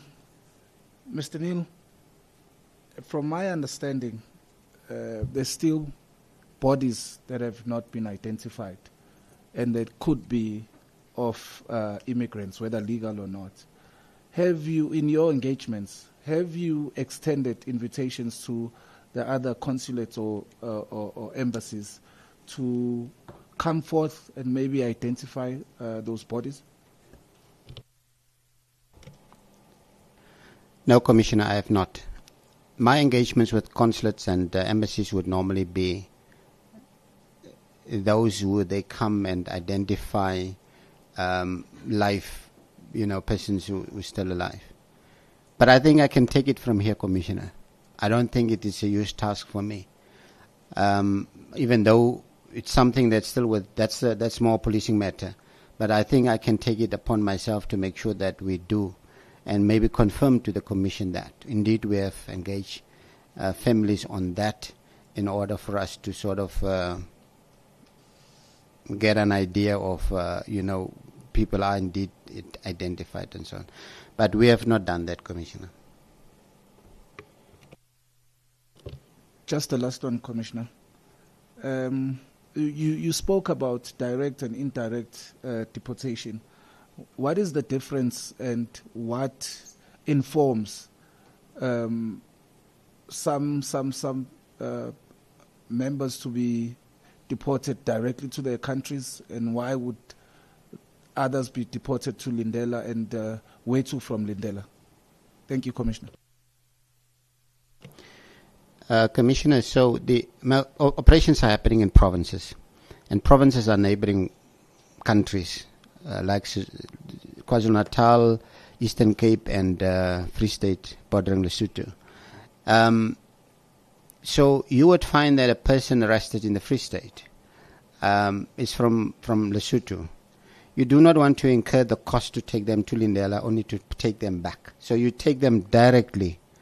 You do go through the formal process, meaning that you take them to court within 48 hours, confirm deportation by the magistrate, and then they get taken to. Now you arrest a Nigerian in Free State. You can't directly deport him. So you transfer him then to Lindela. And then Lindela has got the capacity and is having the holding facility that from there then, what we would call third country nationals from provinces, maybe a Zimbabwean arrested in KZN, but you can't take him immediately. You can take a Mozambican from KZN. So that is a very fine difference, but it is one that is just makes sense that others would rather go to Lindela and then taken out of the country. Thank you, Mr. Lala. Mine is just one. What plan do you have to cap corruption? Because it's a reality. It's a reality in the country. When one has regard to the number of illegal immigrants that are in the country. And if there wasn't corruption, probably would not really have this situation. When you say only 800 exist in terms of your capacity, what other plans do you have to capacitate then the department? That will be the second question.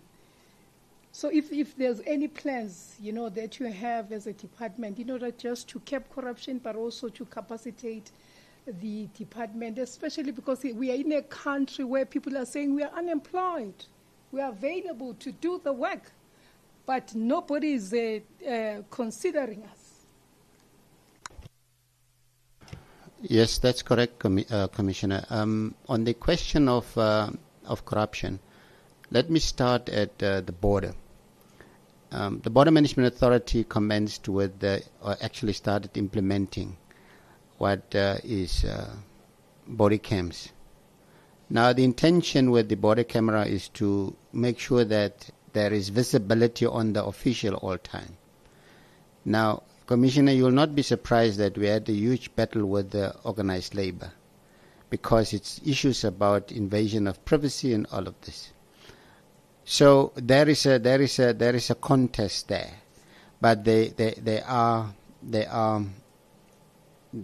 in the process of implementing that.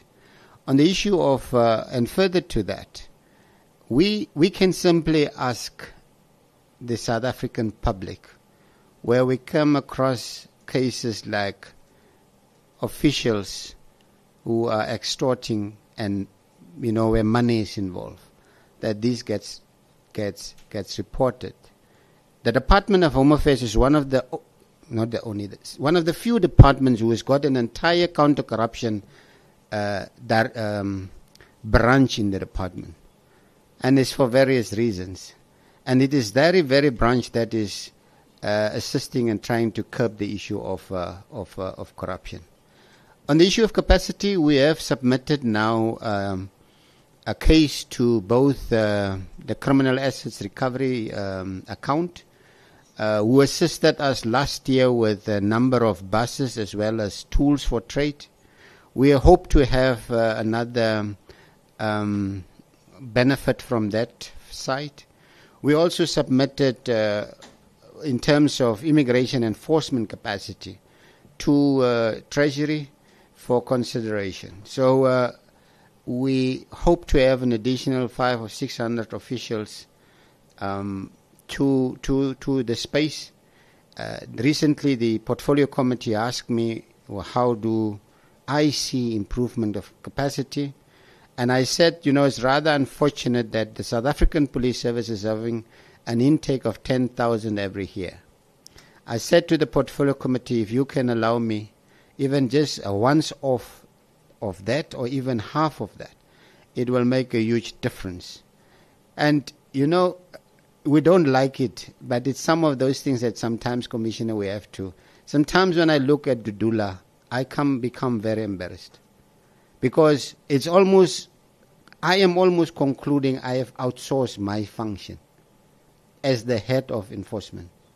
And when the Dudula goes around, it's not their space.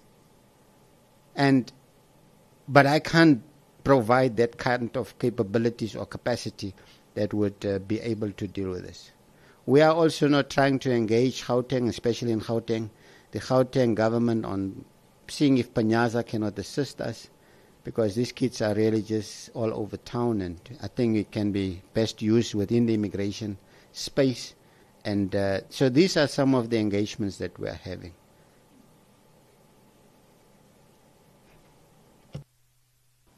I like the word you had used with regard to describing corruption, personal integrity. Now, how do we ensure that whoever that is going to come into this space will have personal integrity?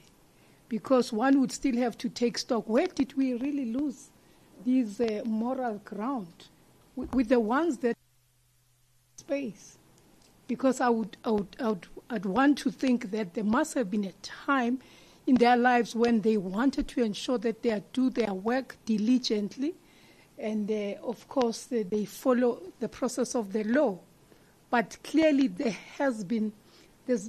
a missed opportunity there to ensure that morals are drummed into people that occupy these spaces. So yes, we want to capacitate, bring more people in, but how are we going to make sure that we bridge this gap, which exists in a number of other institutions, even in SAPS, we know that there's issues of corruption. They are really at the fore. Commissioner, I think you somehow also alluded to what I'm going to say now, which is about how do we recruit? How do we bring in individuals into the space? But I will say to you, Commissioner, that I recruited about 2 years ago 200 border guards. And following here, I recruited 600 border guards. And it all looked good, especially the young kids that came in the 600. The problem is the environment. It is so contaminated that even if you brought in a child who on the first day would tell you that I plead that I'm not going to get myself in corruption. The environment is so of such that they can only resist for so long. But also, as much as we are doing our awareness campaigns, first, we do our vetting regularly, and thirdly, we are also looking at lifestyle audits. It is not ending it into, say, a satisfactory way. So you're bound to sit with this situation now until, I think, it's a very complicated matter to deal with. I was of the view that I would recruit Panyaza into my space only to be told that they have their own issues. But perhaps it's the society that we are in, Commissioner. That is why we found ourselves here. And we can charge our officials and dismiss them. I'm not sure if that is deterrent enough. Because you find that a guy comes into, when I was in the ports, I recruited him in Beitbridge in August. And in December we arrested him. Now this is a person who just came in now. You would expect that you will still not understand that. It only tells me this person might have just come into the department with the intention that I won't going to make some money here. And that's the situation that we're grappling with, Commissioner. So the recommendation is we need to start with the very ones that are already there, to rebuild maybe the moral ground, but also as we introduce others as well, they can be taught the very same principles of personal integrity. All right, let me thank you so much, Mr. Neil, for availing yourself this afternoon. There has been a request, at least for the inspected mines is one of them. And the APPs, maybe just to show what were the plans of the department, and also the maybe just speak to the numbers as you have alluded to at length, maybe in another document. The interventions that you spoke of with regard to speaking to the different countries like your Mozambique and Lesotho, which can then assist the Commission in coming up with a recommendation, as you alluded that we should maybe consider talking to embassies, consulate, in order to try and ensure how to cap these challenges that exist. And of course, any other information that you have that you think can assist us in ensuring that the Commission comes up with a report that is informed. So again, thank you so much, and you are excused. Thank you very much, Commissioner, and the gentleman at the back, I'm not sure, evidence leaders, thank you very much also for the opportunity.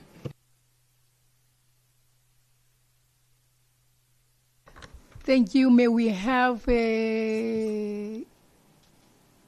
another 5 minutes break? But may we then have subs take the podium in the meantime for the 5 minutes, during that 5 minutes break, do whatever that you need to do.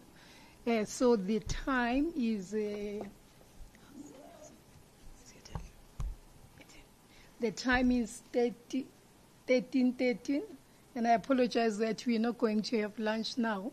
We'd want to accommodate the Commissioner at least for the next 30 minutes. So it's 13:13. we 13:18. Okay, 20 past. So 20 past, we are resuming. Thank you.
Good afternoon, Commissioner. Full names, Hopolang Patrick Asaneng.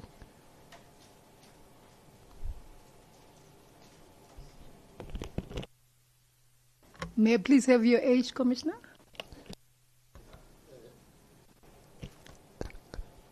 Just for the record, Commissioner, I realized when you started in the morning that I have really overstayed my welcome. Looking at the ages and hearing the ages of the people who are here, I realize now I'm old. 59.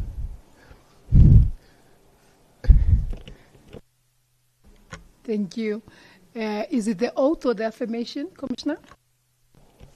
Different to everybody, oath.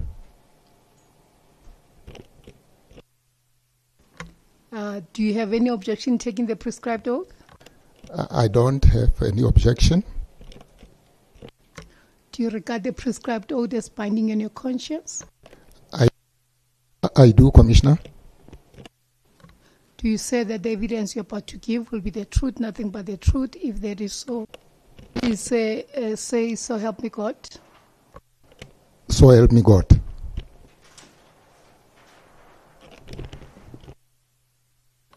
Thank you so much for availing yourself this afternoon. We are going to allow you 30 minutes for you to make your presentation without any interruptions. We hope by that time the service provider will be ready with the lunch. We'll then have our lunch, and then we'll come back for then further engagements. Thank you. Over to you. No, thank you. Thank you very much, Commissioner.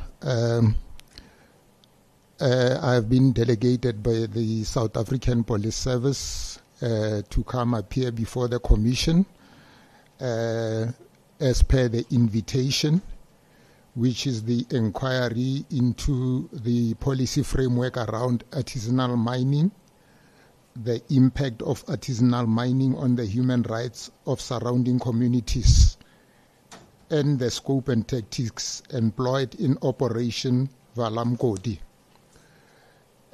My presentation, Commissioners, whilst it will focus on the points that the Commission wanted SAPS to respond on, which are as follows: the operational framework and execution of Operation Vala Umgodi, policing challenges in artisanal mining context, third, human rights implications of enforcement measures, that is reflections on the impact of the SAPS operations on the rights of minors and affected communities, including the detention conditions, treatment of vulnerable groups, that is minors, and due process.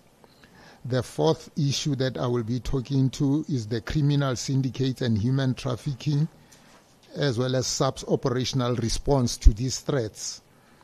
And then the policy and legislative recommendation, which according to the Commission would enhance SAP's capacity to respond effectively while upholding constitutional and international human rights standards. And then lastly, I will also talk to the post-Stelfontein humanitarian crisis.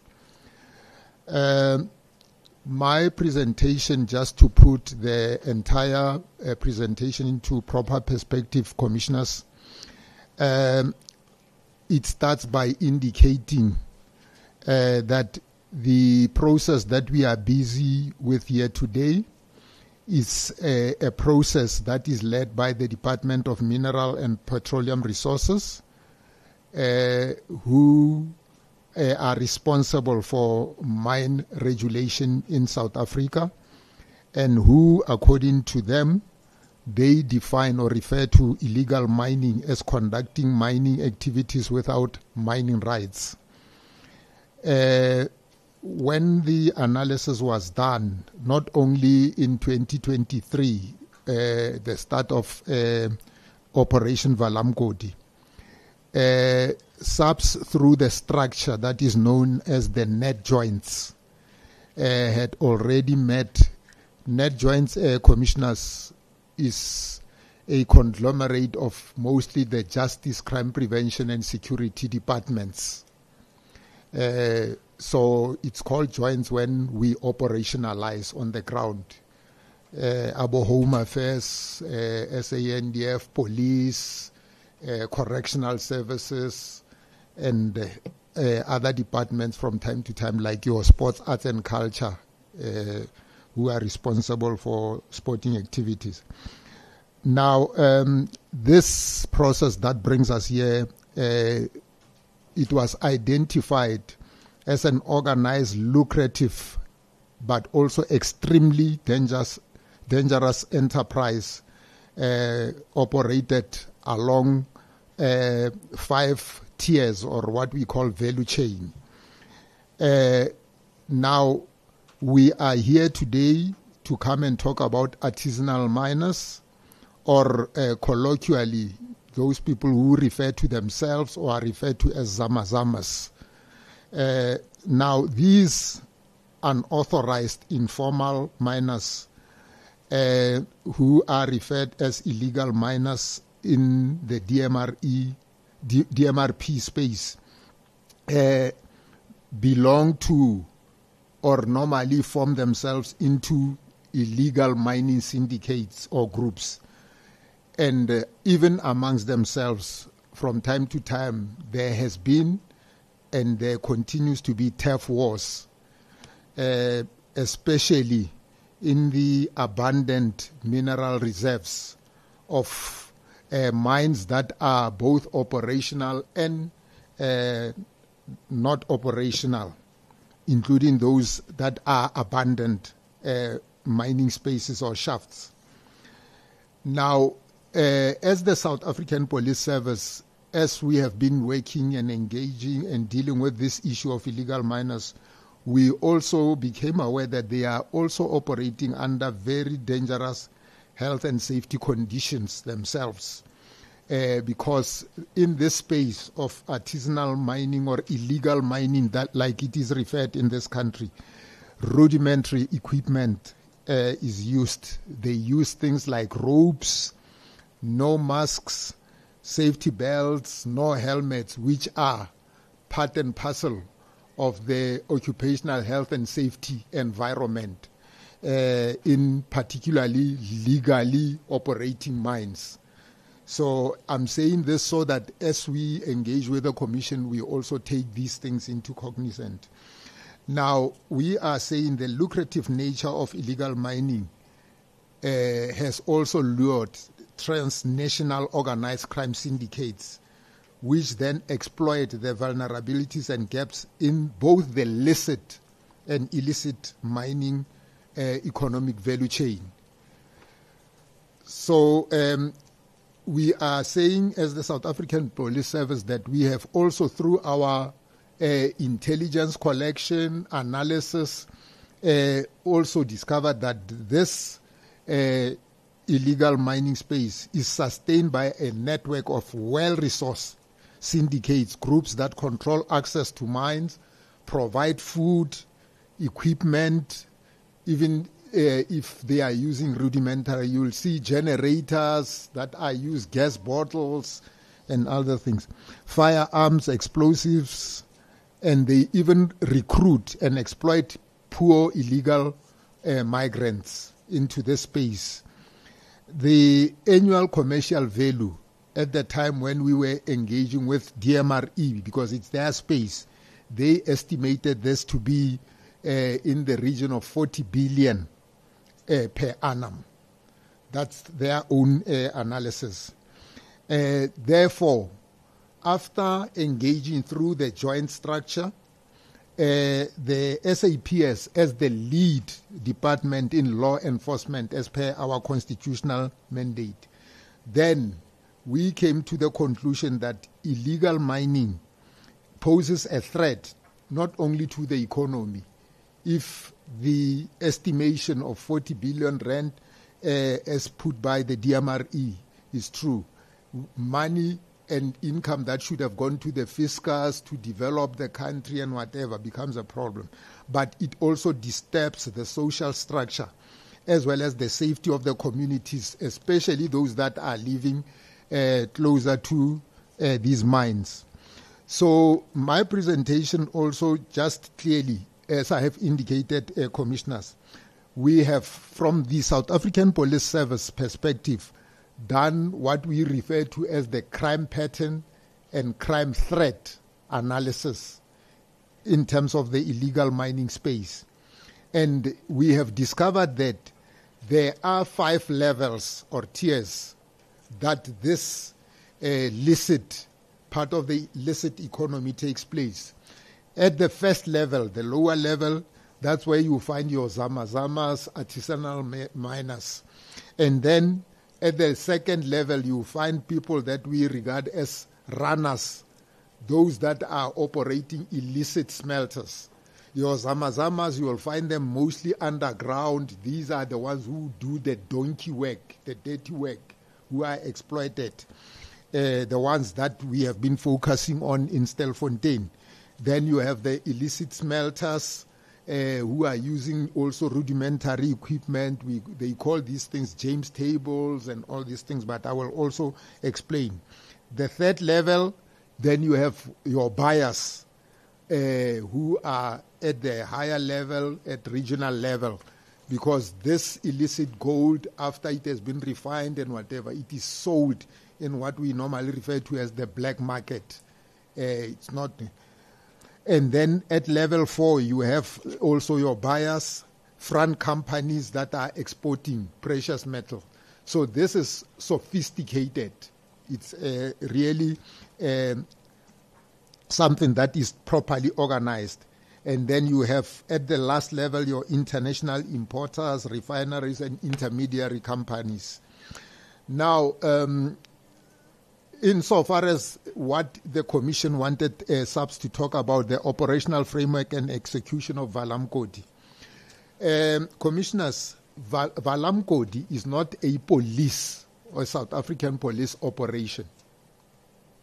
It is led by the South African Police Service, but it is a national intervention coordinated through the National Joint Intelligence and Operational Center, net joints, and the Justice Crime Prevention Structure.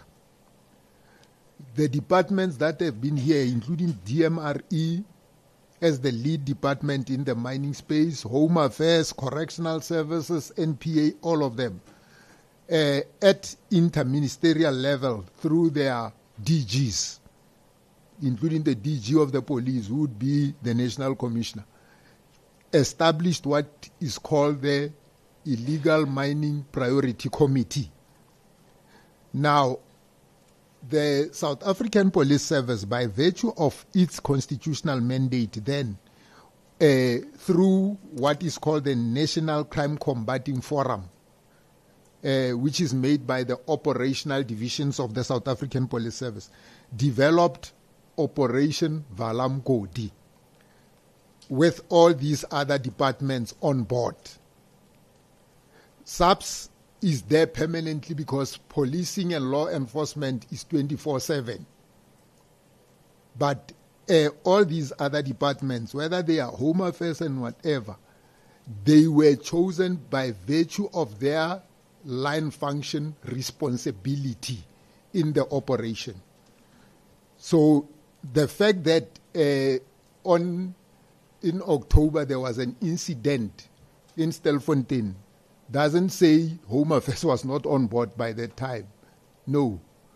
Operation Vala Umgodi started to be operationalized in December 2023, and it was through the IMC agreed that it will run until the 31st of May 2025. But it has since been extended. That's why it's still going until the end of this month. So all these departments were on board, but because there is this tendency in this country of crisis management, when there's a crisis, people, then you see them and whatever, they come on board. So DMRE, through their own legislation, that is the Minerals and Petroleum Resources Development Act, is the legal custodian of all minerals and petroleum resources. They are the ones who approach the law enforcement sector and said, we are having acts of criminality in this space.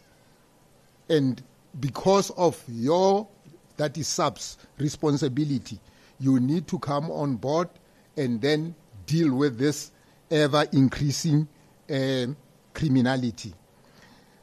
Then the cause and effect of this operation was that illegal mining space has become a transnational crime, and it is also leading to human trafficking, human smuggling, money laundering, forced sexual exploitation, amongst others, the proliferation of illegal firearms, ammunition, and explosives. That is why, commissioners, when the operation was started, it said illegal mining and associated crimes. That's why when it started, it was not specifically about illegal mining per se, but also associated crimes. The operation, as I have indicated, was a national intervention. Stilfontein, unfortunately, only became a focal point because of what transpired.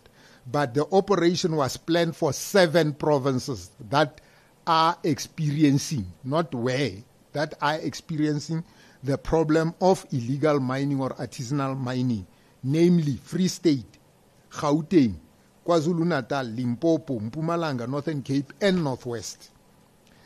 Now, as I have indicated, commissioners, SAPS, by virtue of its constitutional mandate, Section 205, subsection 3, which, for the purposes of this commission, I will repeat, which is to prevent, combat, and investigate crime, maintain public order, protect and secure the inhabitants, not the citizens, the inhabitants of the republic and their property, and to uphold and enforce the law, was then tasked to lead the operation.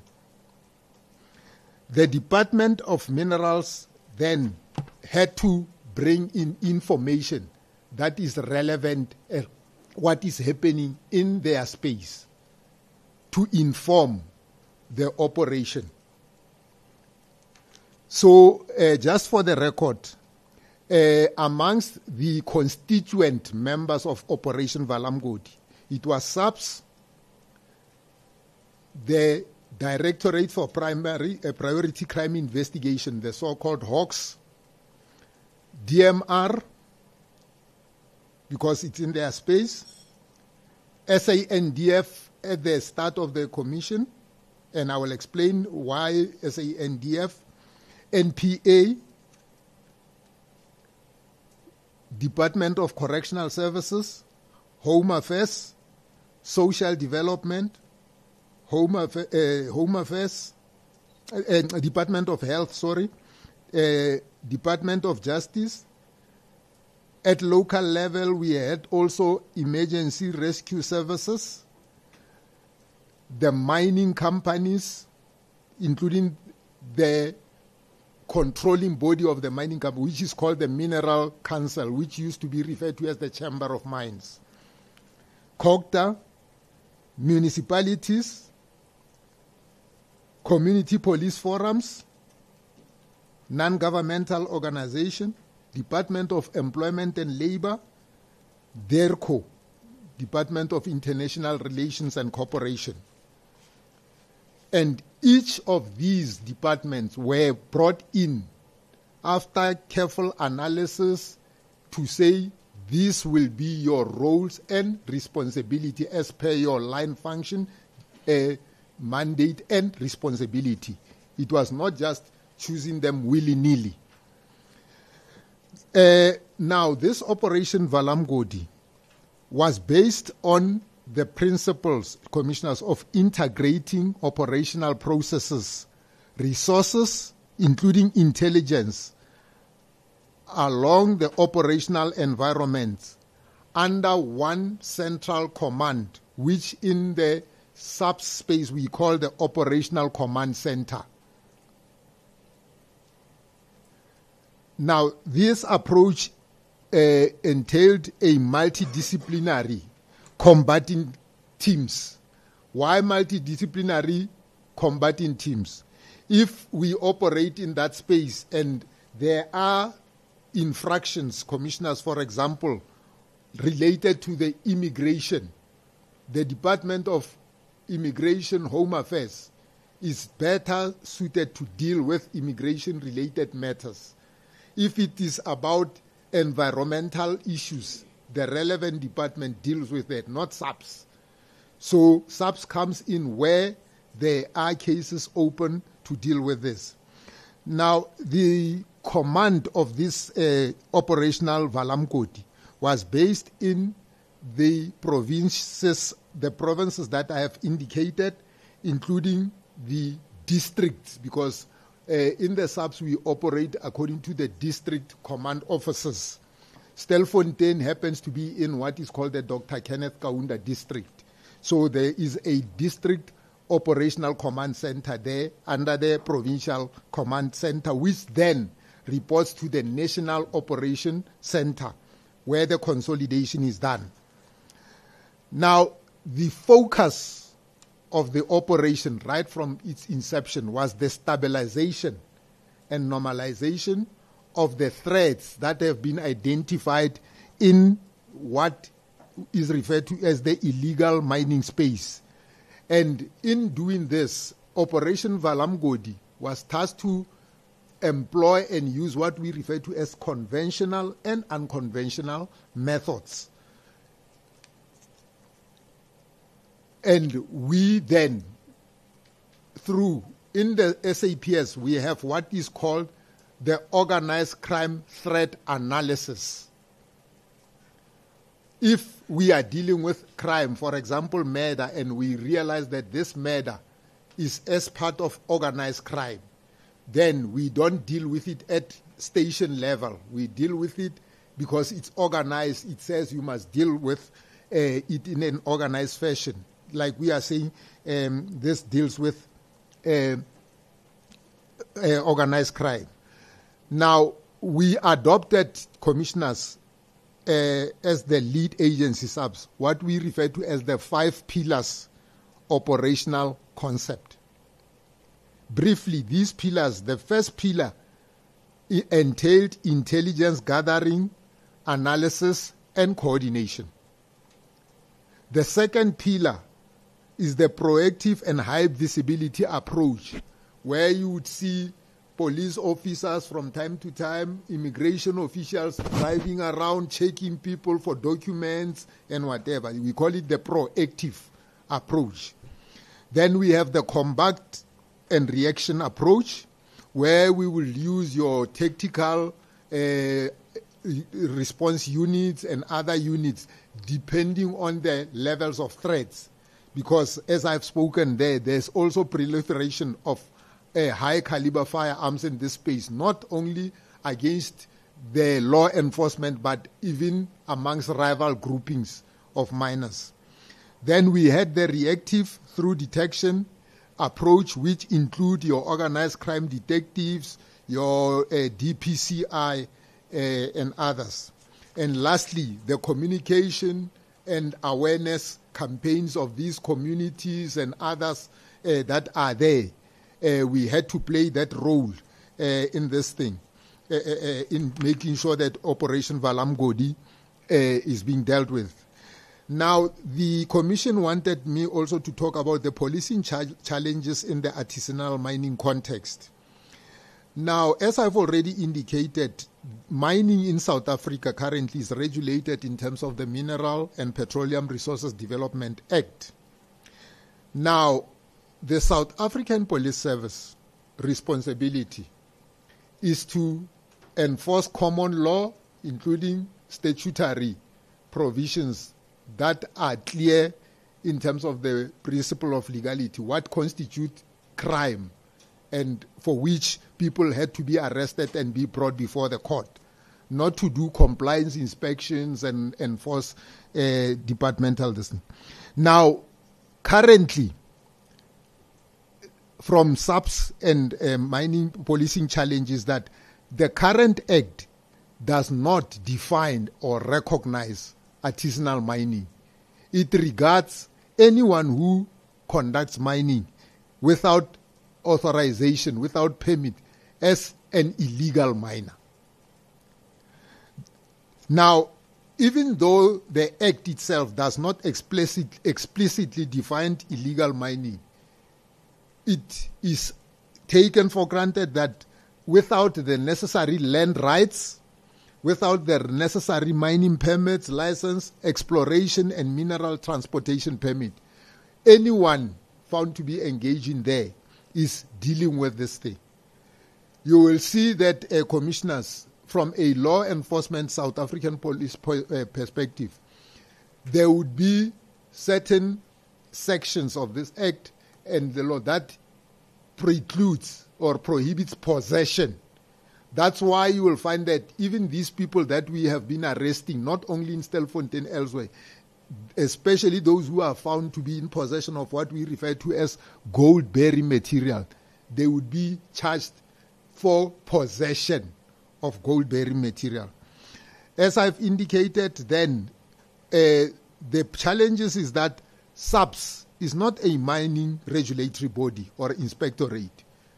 But unfortunately, the narrative that has been put out there is that it is SAPS, both politicians, traditional authorities. As SAPS we get being phoned. There are people here who are mining illegally, come and arrest them. But as SAPS, I go there, it is only one authority, DMRE, who must say whether a person is legal or a person is engaged in mining, and if so, they are the ones who must then give us a statement to say, no, this is illegal. Not SAPS saying or hearing from the landowner or the Khosi that this thing. So it is DMRE that has the authority, the expertise, and the mandate to enforce compliance, including by authorized mining rights holders.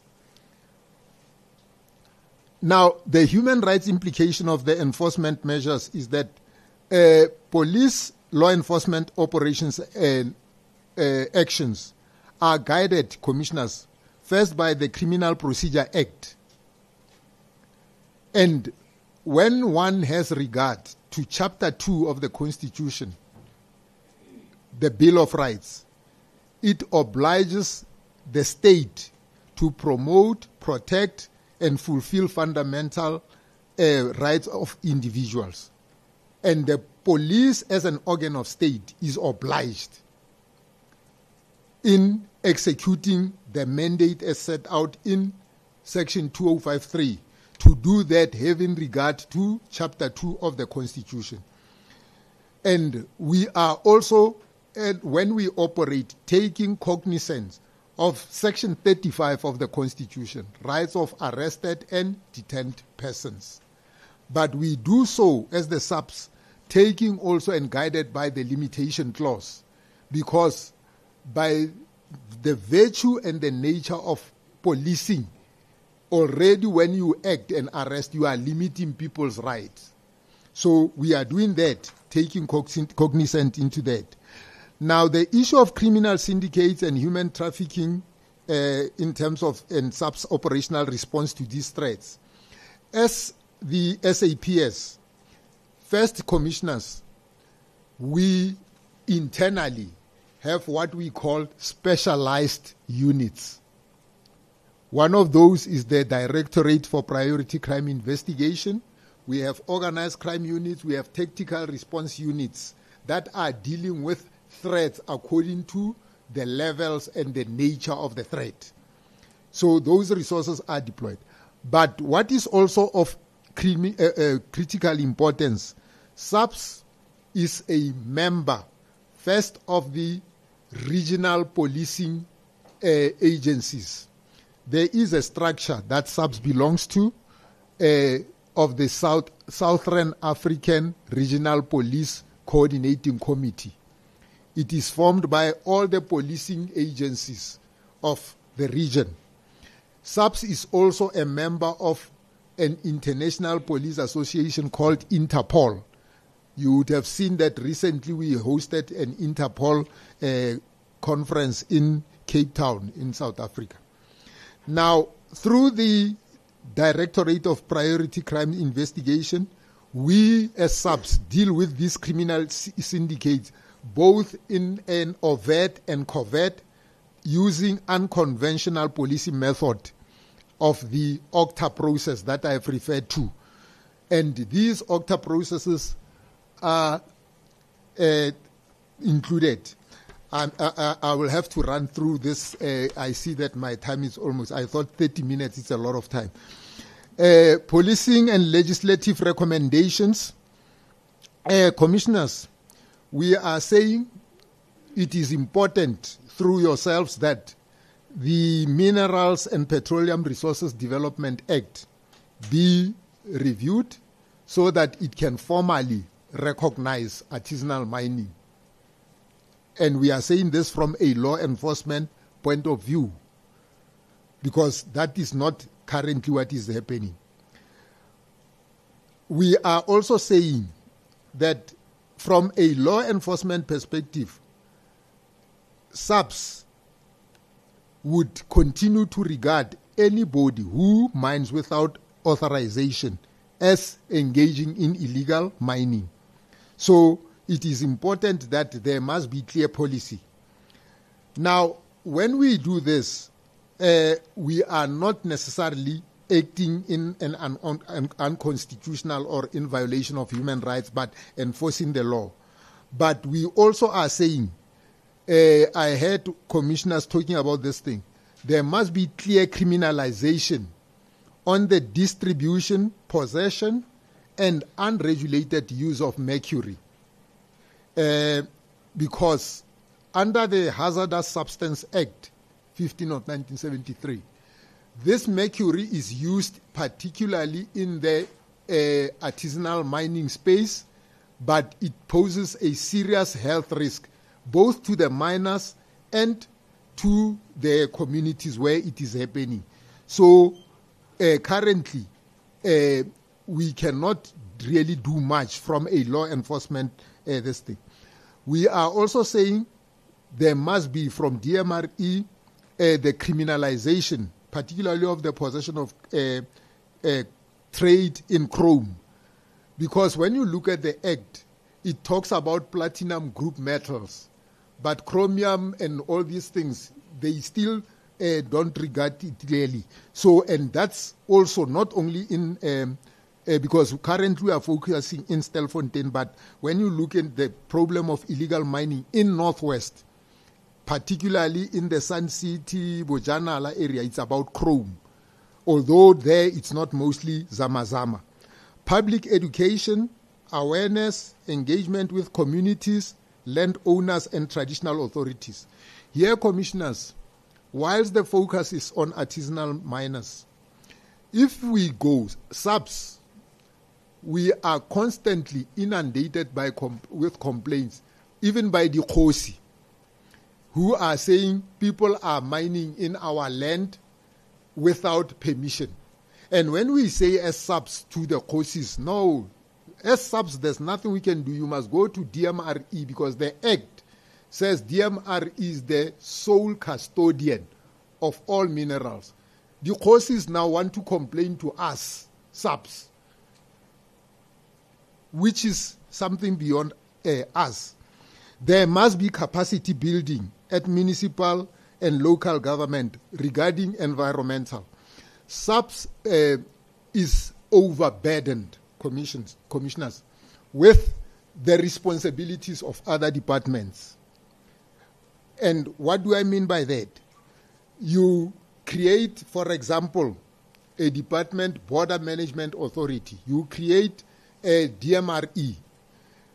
There is a serious problem of artisanal mining in Northwest. There's a regional office of DMRE in Northwest. The inspectors in that office, not even one. When you want inspectors, they tell you no, they are at head office. That's why earlier when you were asking about this thing of number of inspections and whatever, and we keep on going, we are a country with a plethora of beautiful legislation, but with a paucity of implementation and capacity.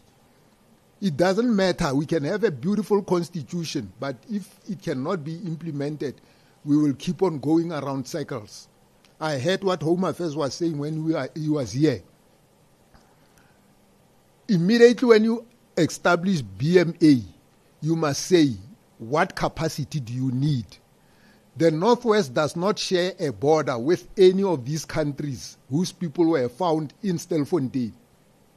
But it has become a police problem. There's no way where Northwest share a border with Mozambique. Northwest doesn't share a border with Lesotho. Northwest doesn't share a border with Zimbabwe. How did they arrive there? So it becomes a police problem.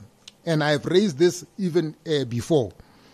Now, post-Stelfontein humanitarian crisis, at the conclusion, commissioners, of this operation in Stelfontein, because it only became clear when there was this issue of food being stopped from going underground, but the operation had started before. At the conclusion, a total of 1,831 illegal miners were brought to the surface from the inception up until the rescue plan. Now, out of the 1,831, for the record, 1,129 were from Mozambique, including those 27 miners that were spoken about. 474 Zimbabweans. Basotho, 200. South Africans, 26. 1 Malawian, 1 Congolese. Now, at the beginning, 86 corpses or skeletal remains were brought to the surface. Later, 7 of the miners who were brought from the surface very ill passed on in hospital. And it brought the total of deceased person to 93. Now, after this, the SAPS, by virtue of being the lead agency, engaged the consul generals of these countries that I have mentioned to engage them not only in terms of the repatriation or deportation of their nationals, but also to assist in the identification of the deceased remains that were unidentifiable in this thing. So we had to engage them. They had to go back to Zimbabwe to find out from Zimbabwe, from Mozambique, who of their nationals have since left, coming to South Africa, most probably to work in the mines, who, when last did they communicate with them, when last did they hear from them, and so on. So, and then out of that process, DNA analysis, which was led by the Department of Health, not the police. The police forensic lab was just assisting there, but the pathological services of government and did this thing. 38 corpses were identified. Then 30 of these, 38 of these corpses were handed over to the countries, their consul generals, for repatriation of the mortal remains. 30 unidentified bodies have since been buried by the Department of Health as paupers, because after that process they could not be identified. Currently, 24 bodies will be buried. 1 out of the 25 that was remaining, Zimbabweans, out of the process that they have identified. And then in conclusion, chairpersons, we are saying at all material times, SAP's role in the operation was law enforcement, not necessarily about illegal mining per se, but also with associated crimes, including firearms, explosives, and all these other issues. So I will pause here. In my presentation that I've provided to the Commission, I also provided some of the arrests and successes confiscation and seizures that we have made. So for the sake of time, allow me to pause here. I try to just talk to the points that were in the letter directed to SAPS. Thanks, Commissioners. Thank you so much, Major General. We're now going to pause for lunch for 30 minutes. Okay, maybe not 30 minutes, 28 minutes. At 2:30, let us please resume. It's Friday. I'm sure you all want to go home. So just eat quickly, and we can then resume at 2:30. Thank you so much.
Commissioner, it's a no-brainer. The Constitution is the supreme law of the country.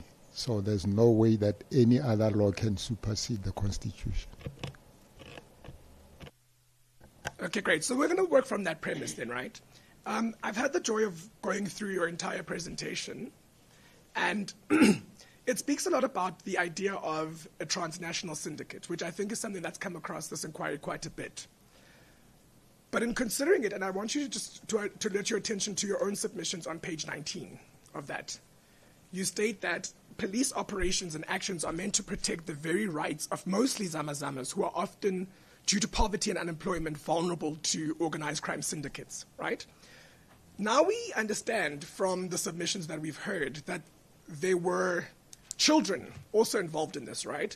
So we're going to consider, based on the submission, right, that we're working with minors, which we now at least have a confirmed number of 27. And then we're going to consider that there's also this assertion that's being made that people are being trafficked, and as a result of that, we've got people essentially who are being held hostage underground in order to be forced to work. Are we correct in that premise? That's correct, Commissioner. Like I said, that before we conduct any operation, we do what is called the crime pattern and crime threat analysis. So your conclusion and observation are spot on that in this space, most of the so-called Zamazamas are actually themselves victims of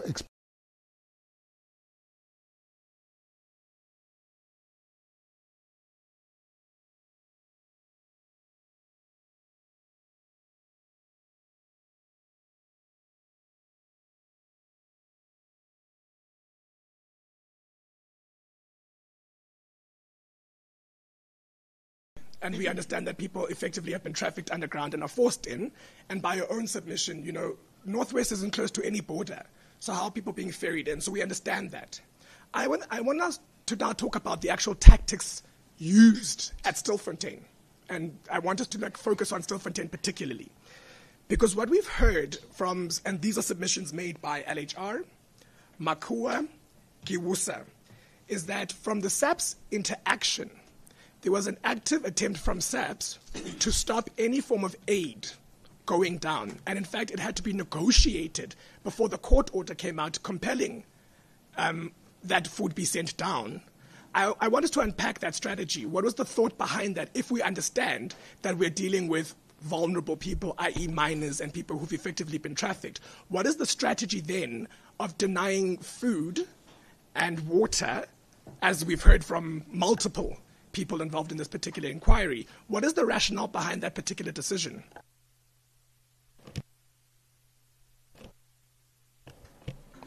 In our analysis of what transpired in Stilfontein, we should start from the premise of the modus operandi, the mode of operation of illegal mining. Now, illegal mining is normally committed by those people who enter, whether it's inoperable or operating shafts, illegally. Now, how they operate is that the people who are trafficked as Zamazamas by those who are the controlling syndicate expects them to spend a certain amount of time, ranging from months to even a year underground, without them surfacing, so that they should meet the targets set to them by these controlling syndicates. Now, what they do is they provide not only food supplies, but also equipment, petrol, and all these other things to them underground, so that then they must be able to remain underground. So when SAPS, through the execution of Operation Vala Umgodi, initially came to the conclusion that no, one of the strategies or tactics to be able to force these people to come out is to then prevent those who are on the surface, including those who identify themselves as Makua and whoever, from continuing to provide supplies underground so that these people, and that was communicated to those at the top, and the message was sent underground. And then that's where this narrative started to say, no, SAPS is deliberately starving people in order to create this thing of killing people. So that's how it was informed by that.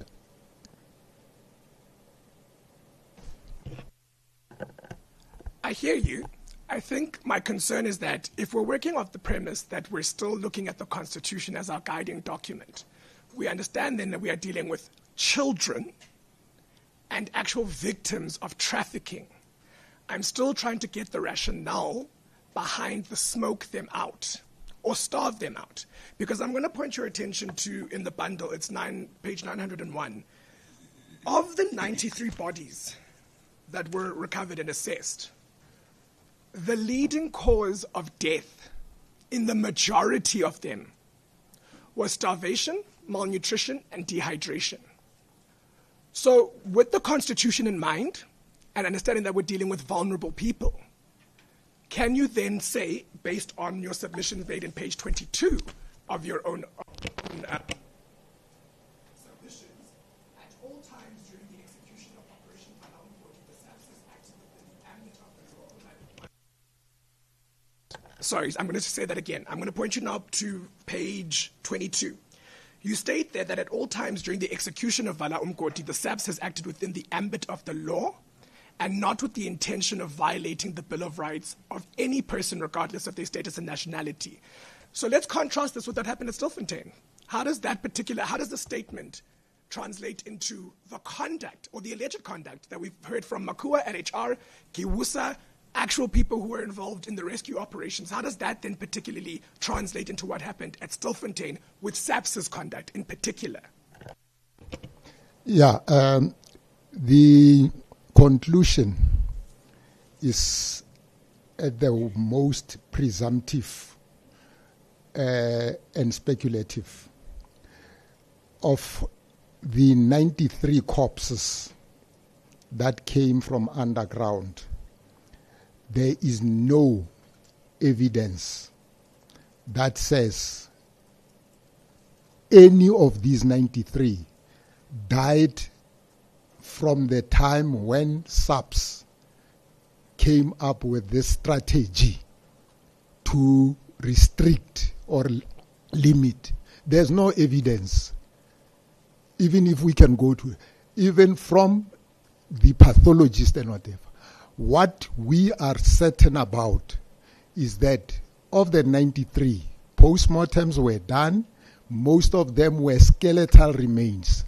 And this narrative that is being pursued, that as a result of what happened in Stilfontein, there was a massacre, it is not substantiated by any evidence, because even before, in my presentation, SAPS has been dealing with the corpses that have died from underground. In this space, what the Commission and what people are not saying is the conditions underground, which SAPS has got nothing to do. This is a mine, gold and uranium mine. And from the experts' point of view, who are the mine operators and whatever, this particular shaft and mine has been inoperable for quite some time, meaning there was methane gas and other issues.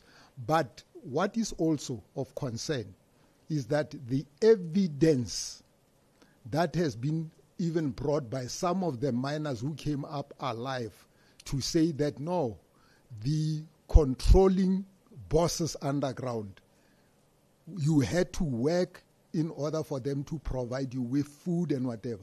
It's been disregarded. The narrative that is pursued is to focus on this SAPS decision to say let's limit. And for the record, SAPS, DMRE went to court, and the court at some point even said, give then limited rations so that those that are said to be weak can then resurface. But we also have evidence to prove that the rations that were there, it was not about merely sustenance. Alcohol, other things that were there should also be taken into consideration. But what I can say for sure, those who came up as identified as minors were treated in terms of the law. First, the Child Justice Act, the provisions of the Constitution, it is SAPS that handed them to the social development. So I'm still adamant to say this decision by SAPS was taken in full recognition and in consideration of the human rights, not only of minors, but of everybody, regardless of their nationality. I find that really interesting then, because the reality of what you've already conceded to is that we're vulnerable people and we've got children. So what you're not necessarily answering to me then, at least for this inquiry, is what is the rationale behind limiting resources, and at this stage life-saving resources, to what we understand as victims of trafficking and minors. That's what we need to unpack. We understand the decision was made. We want the rationale behind that decision that is appropriate to effectively limit access to food and water. That's, I think, let's focus on that. Commissioner, or evidence leader, let us not be selective and approach this in a one-dimensional manner. I have said in my presentation, when we operate, the Constitution is supreme, and we take cognizance of the provisions of Section 35. You referred me to my... And in the execution of police duties, by the very nature of police work, you are limiting people's rights, whether you arrest them and whatever.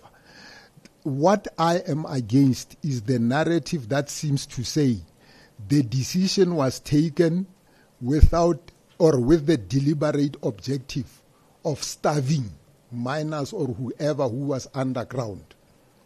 So I am still saying the rationale, and here, unless you say in executing our duties, then we must also aid and abet crime and criminality. The people that were there, including the very same victims, that were trafficked, they were being exploited underground. Therefore, our decision was well-meaning, well-intentioned, so that people can come. You continue to give supplies, then you are saying, then people must never resurface, they must stay underground. I'm unfortunately not going to accept the assertion that you're making at this stage, because we're not trying to be selective about this, right? The reality is that there's an operation that is going on called Vala Umgodi.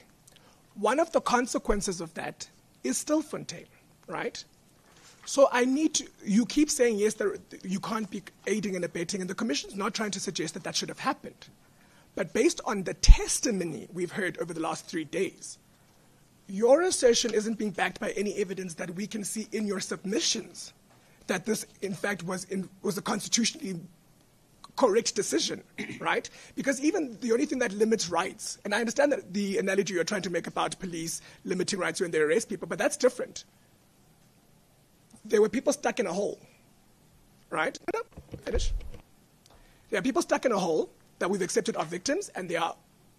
We'll get to the minors, right? But I'm talking about now victims of crime. What is the rationale behind limiting access and resources to those people that we, in theory, then should be saving? Commissioner, with all due respect, whether you accept or not accept, it's fine with me. I am saying, why do you choose to be selective? The people underground, the so-called victims that you are referring to, are saying, even before Vala Umgodi, we were not given enough food. Now, when SAPS want even to force the bosses who are controlling this thing, because you seem not to want to appreciate what I'm saying to you to say, if the modus operandi is that people must stay there underground forever because they have enough supplies and rationale, why can't you then see that the acceptable strategy would be to limit them so that they can come out? And why do you want to classify that as a violation of selectively your so-called victims underground when they themselves were already being victims underground? So that is my submission, and I stand by it. So I just want to understand then, you're saying that given that there were already limited rations of food and access, the decision to further limit food and rations was appropriate. I just want to get you on record then confirming that you believe that that was appropriate course of action when dealing with people in a vulnerable situation. I am saying, based on the situation analysis, this decision was not directed to further victimizing the victims, but to force those who are using this to perpetuate this thing so that then they can come up.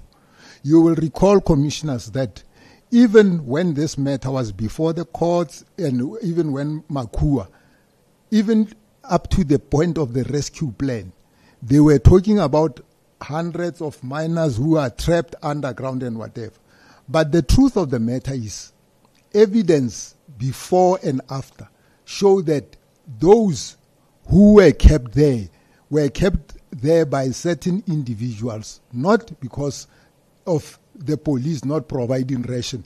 That is why I am saying, if we were, as SAPS, to be confronted with conclusive evidence to say, as a result of your decision, so many people perished or died, and therefore you are in violation, we will concede. But there's no evidence to that effect. All that is being questioned is our decision to this thing, and it is then being regarded as a violation of human rights of victims, which can never be correct.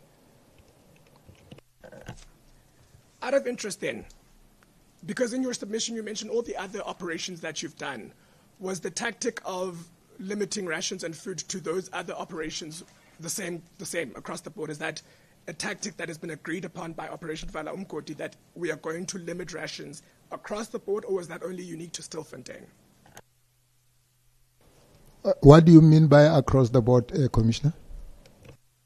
Firstly, it's Advocate Neto. I'm not a commissioner, unfortunately, but in your submissions, you detail the other operations that you have made around arrests and where you've arrested unlawful miners. Was the tactic to limit resources used in all of the operations of Operation Vala Umgodi, or was it only applied in Stilfontein? Very simple question. You will pardon me, and if maybe I misunderstood your question. I said Vala Umgodi is a national intervention or operation that was conducted in 7 provinces that were experiencing this. Now, you will find that in the 7 provinces, the methods of this thing were different. You will recall that during Stilfontein, there were also an incident in Lily Mine, Mpumalanga, where there were miners that were rescued, and people wanted to draw the analogy, including LHR, including Makua and others, with Stilfontein. Stilfontein, you are dealing with a Buffels, you are dealing with a mine that is towards the down more than 6 to 7 kilometers. Lily Mine, you are dealing with a situation of several hundred meters. You can't compare the two. Now, in Stelfontein, you are dealing with a situation where the experts are telling you there's methane, there's all these things. So now the tactics will never be the same. That's why I spoke about situational appropriateness. So you can't compare apples with bananas. A good attempt at evading the question, but I think the concern then is that there's no standardization or terms of operating when it comes to Operation Vala Umgodi if we get to selectively choose which methods we use, because there should be an understanding, right, across the board that these are, when it comes down to for us to have get people out of the holes, depending on whether it's 10 kilometers down, whether it's 7 kilometers down, the act of limiting rations, right, is that an act that is going to be used across the board? Now, we might not have to say with the other examples in your presentations that you've made that was used. It could be different, absolutely, that's fine. But is the tactic a SAPS approved tactic across the board that if it comes to it, if it happens to be 5 or 10 meters deep, we're then going to limit rations? And if so, can we please have those directives shared with us? Because we need to understand where the decision comes from and what the situational analysis that you keep referring to suggests that is the correct method to use. Yeah, I'm going to get into the operational space. When you operate advocate or you execute police operations, we have what is called situational appropriateness. I will make an example, and I'm going to come to this thing because the focus is on the limiting of rations. A public protest at place A about water will not necessarily be handled the same like a public protest in another place, depending on what is transpiring there and who is involved and what they are doing. Now, you seem to be saying there must be a document or something that says no. But what I can tell you for sure is that across Vala Umgodi, it was discovered, not only in Stelfontein, that one of the sustaining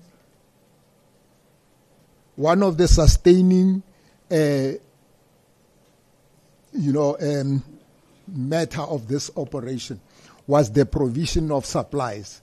And even before this incident in Stelfontein, there are evidence of things that have been confiscated, not only rations, but supplies that were being sent, generators and all these things that were being taken. So, but the primary focus here seems to be on food. But I am saying, even before that, across the board, not only Stelfontein, those things have been intercepted, because what is the point of the police going there and then saying to these people, no, hallelujah, in the name of human rights, continue to give them food and alcohol so that they must stay there? It defeats the object. So it was not only about Stelfontein.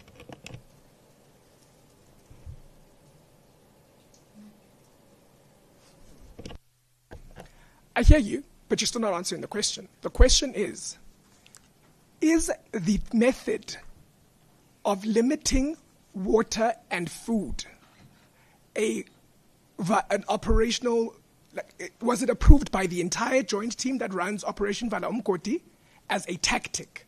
Let's focus on that as a tactic. And if so, has it and will it be applied to other situations that might be similar to Stelfontein? It is still being applied. I have even written to this commission to show them, long after Stelfontein, the amount of rations that were being smuggled into this thing. I wrote to the commission asking, what do we do in this situation? It is still being applied. And it will never be allowed that they take food underground for fear of violation of human rights. Okay. I mean, the answer is not an acceptable one. And I must say that it doesn't work. Because we have found with testimony is that people sent up letters explaining that the situation down there was dire. It was desperate. They needed help. They needed ARVs. They needed a number of things just to be able to survive. And for those who were weak, just to be able to have the strength then to try and make it back up. So I just want to understand, and again, this will be my last time sort of pressing this issue. Is SAP saying that they are going to continue to use this approach to starve people and leave them dehydrated? Because while you might say there's no causal link between your conduct as SAPS and the deaths, what we can tell you, based on the testimony made by the doctors involved in this particular matter, is that the leading cause of death was dehydration and malnutrition. So you might try to say, but they could have been dehydrated and suffering for months. Did the conduct of SAPS in that moment then make things better? Commissioner, SAPS in conducting Operation Vala Umgodi and future operation will not allow food to be sent to people who are breaking the law underground. That's my answer. And I am clear, and I'm saying categorically, because the commission, rightly so, whether it's Makua and whatever, why do you not want to accept when I say, show SAPS evidence to say, SAPS, as a result of you limiting or stopping rations, this miner and this person, you keep on telling me about a doctor who says people died from malnutrition and whatever. Why do you not want to accept that people, the very same victims, are saying we were being starved, not by SAPS, even when there were rations there? My answer, whether acceptable or not, categorically, SAPS will not allow people wherever, because the other thing is people benefited from this criminal enterprise by supplying. The very same victims were being sold a loaf of bread for 500 rand. So it can't be that now, when the state and the government acts, it becomes a human rights violation to aid and abet crime. So my answer to you, for SAPS, whether in Stilfontein or anywhere, it will never happen. Commissioners, I'd then like to place on the record that we've got SAPS confirming that starvation and dehydration is a method that they are going to continue to use in order to flush people out of these mines. All right? So let's move on a little bit quickly. Out of interest then, when we speak about these trafficked people through this transnational syndicate, were the people who we both have conceded are victims, right? Were they charged? When you commit crime, you are being arrested and you are charged. Minors were dealt with in terms of the law, the Child Justice Act. Everybody who was there was committing crime. If they are victims, they would be allowed themselves to open cases against whoever has committed a crime against them. So SAPS treated everybody who has committed a crime accordingly, regardless of what allegations are there or whatever. And when SAPS in its presentation says people are being trafficked, it doesn't mean that we don't then look at whoever is involved, regardless of who is committing crime. So am I correct in just understanding then, thank you, am I correct in understanding then that the position is that whether you were forced into this, kidnapped, held at gunpoint, you're a criminal, just at base level, that's the submission. Wait, I've got a follow-up. Based on that, that's the submission I'm understanding. But secondly, when we refer to the children, right, balance that with Section 28 of the Constitution that speaks about the best interest of the child. What in limiting rations to children is in the best interest of them?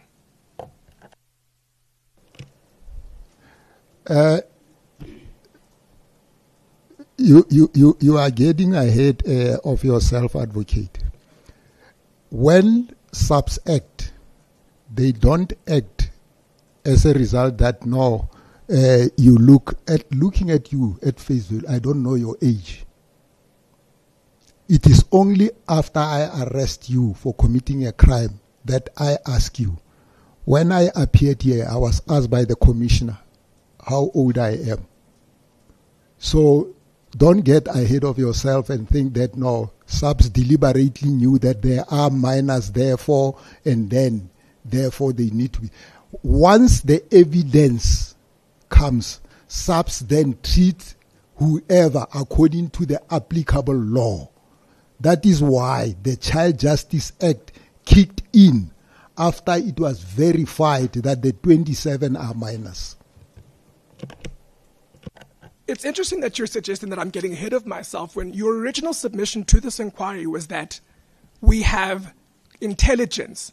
We understand the modus operandi of these transnational syndicates. So you understand that there would be children in these situations. Based on your submission, you would understand, if you're saying to us that you've done this recon, you understand that there could be children under the ground, and still the approach is that we're going to starve them out or dehydrate them out. With the understanding that there could be children, minors, there are children under the ground, which in this situation we've confirmed there were 27. You don't understand, and you must never take things out of context. I never said intelligence tells us that. I am saying intelligence has shown us that illegal mining is operated by transnational syndicates. The law as is, not the constitution, it stands to reason that people who work normally would be adults, but it doesn't say there is no possibility of child trafficking, human trafficking. Those people that were identified later as minors, looking at them at face value, you wouldn't say, no, this one is a minor. There had to be a verification process, confirming and whatever, because there was no form of identity, birth certificate and whatever. So when you operate, that's not your understanding of what intelligence means, and it can never be that. For example, I will give you an example. In South Africa, we have the liquor legislation.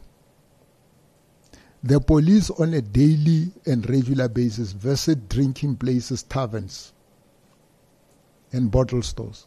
You find people there, you look at them at face value. The other one, because of their genetic makeup, you look at them, you think they are minors. You don't just arrest them on suspicion. Others, you look at them, you think, no, but this can be. So that's how operations work. And in that space, you cannot then conclusively then regard that as a violation of human rights. So just my last thing, I think, or actually my second to last question, and I know I'm out of time, but please just indulge me on this one. Firstly, was there effective notices advised to the miners that they were being given an option to come up? But given the difficulty, noting that at this stage no one is actually assisting them to come up, apart from the community that's mobilizing and trying to get people up, were there sufficient notices given to those miners to advise them that, as police, we're here, we're not just going to starve you and dehydrate you, but we will also get you out? Was that something that was an option that was given or notice that was given to the people underground? Yes, it was given. Not once, on a number of times, even written notes by the people who were supplying them were sent to them, because they had a means of how they communicate with one another, and we engaged.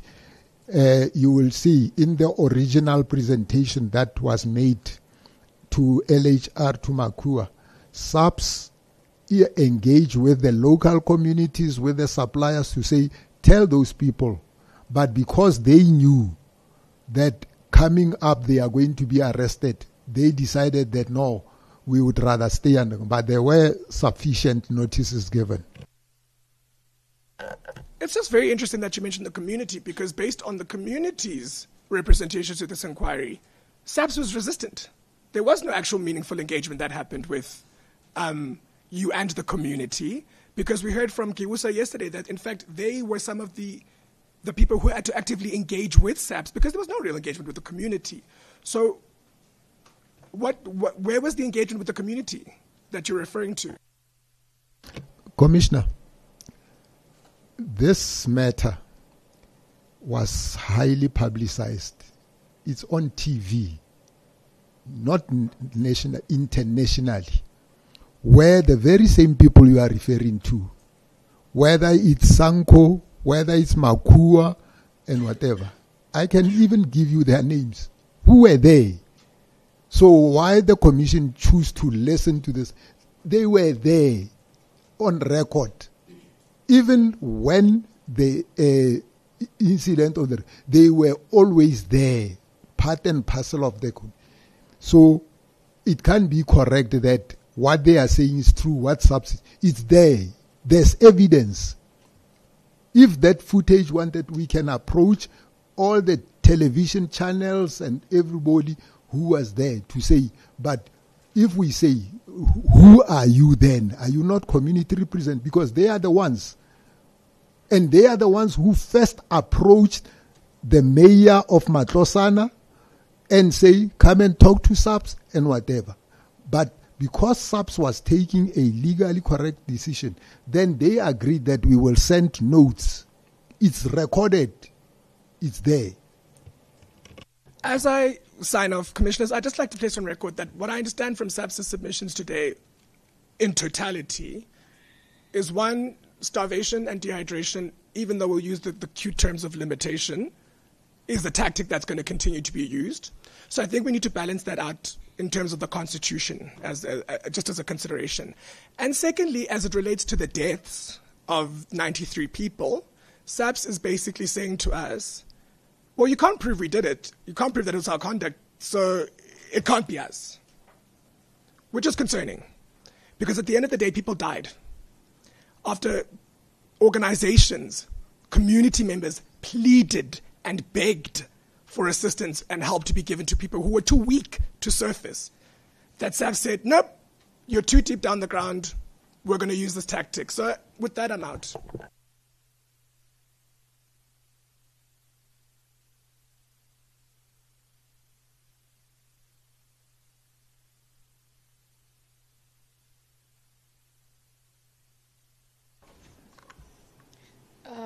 You do not want to weigh in on that?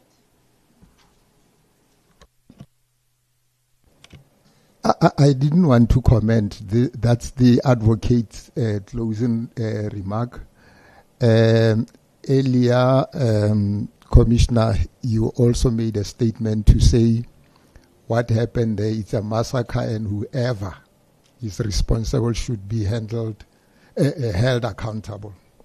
We don't, as SAPS, don't have a problem with that. Our appearance before the commission is to assist in addressing situation like this now and in the future. Not to be defensive, not to be argumentative, but to say where we are confronted with facts, where we are confronted with evidence that says you failed in your action to see that your actions may result in this thing. In the interest of, accountability and whatever, as SAPS, we will concede. My response to the advocate is the response that says, advocate, of the 93 bodies, and despite what Makua and others have been saying, please show us the evidence that can say to SAPS going forward, if you do this, look at 1, 2, 3, 4, so that it should not recur. But I am adamant to say, as far as we are concerned, and still within the ambit of the law, as SAPS, we believe that under the circumstances, because the people, and I don't want it's for them to prove otherwise, are the people who appear in the name of the community, Commissioner, and say, no, their commission here. But there are people who actually wanted this to prolong so that they can continue to exploit the very same community, the very same people out of this thing, getting rich themselves. But that other one, that side is for further investigation by the police, because their conduct is criminality, and we don't want as subs later, when we go to the courts with the evidence, they must then claim to be victims, because they are going to come and say, I am being arrested or I am being charged because I was vocal about this thing. It's a matter that is subject, because the very same people who are saying, no, they are community members, and they were the people who were benefiting, exploiting the very same victims underground, selling a loaf of bread for 500 rand. And it can never be the SAPS that is told that provide ARVs in the name of human rights. There is a law that clearly says who and how you apply for ARVs. The Home Affairs rep, I'm closing commission. The Home Affairs rep, when he was here, he even made mention of the fact that in his space he wishes that he could use Amapanyaza and others, he could intervene. And that's not how the law works. We must follow our own laws. Thank you. If you can just make your answers brief and confine yourself to the questions that are being posed, so that we do not eat into the very limited time that we have. Mr. Mrisa, over to you. Thank you, Commissioner.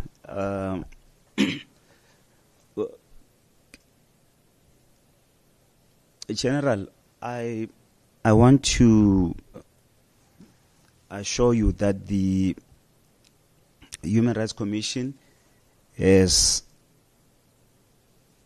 used this inquiry to gather information and to really get facts of what really happened, not only in Stelfontein, but the objectives of this is to really get facts, and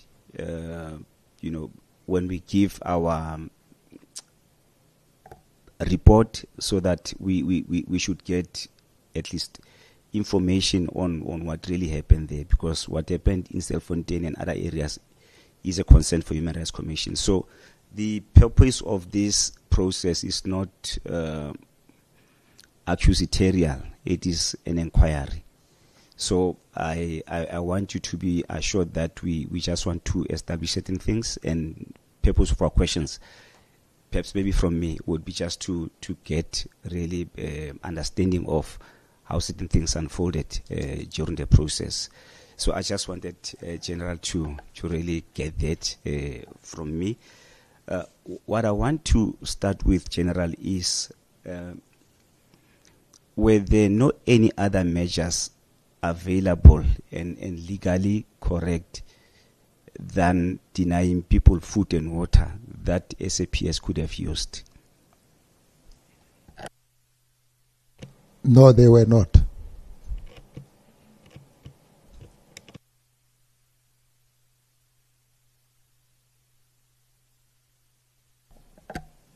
Okay. I'm directed that the sign language interpreters could not hear my question, so I'm going to repeat it so that they also can follow my questioning.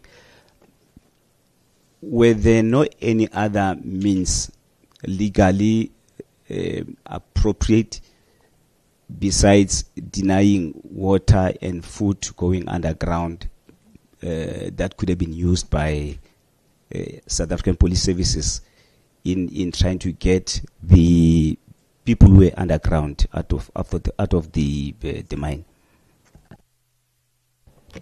My response is there were no other means because, as I have said, this is not only about water and food. It was about the supplies, including equipment, from going underground to perpetrate what was going on. There was no other. And according to SAPS, there was nothing illegal about that decision. Okay. I also want to understand, General, why did South African Police Services, at a later stage after court cases, provide food and water, allow food and water to go underground, if that was not a necessity that is attached to the dignity of people who are underground? It is also incorrect. What the court said, the court clearly said, for the purpose of those that are said to be weak and unable on their own to resurface, limited rations. And in this particular instance, SAPS provided packaged soft porridge. So SAPS did not recant on its original decision, but acted on what the court said, because the court, after listening to both parties, said, okay, fine, because this is SAPS submission, this is Makua's submission. SAPS, would you be willing to allow, because you say as SAPS, you will not go underground on the advice, so that these people then can have sufficient energy? Would you? Then SAPS did that. I just don't understand, General. In the same breath, SAPS says we won't give these people or allow food to go down or supplies go down. Yet, at the same time, SAP says we will give a certain ration to these people. Is it because the court said so? Or is it because there were human beings who needed food and who needed to come out of that place alive, General? Advocate Moody's, now you want me to sit here and interpret the court order. I am saying to you, appearing before court, the court listened to both sides, SAPS and Makua. And then, after having listened, the court did not say, SAPS, your decision is unlawful, but SAPS, for the sake of those that are said to be weak and whatever, then give them limited rations so that they can go up. If, advocate, you don't understand that, maybe it's the court to explain its own order. But I'm saying SAPS did not change its decision.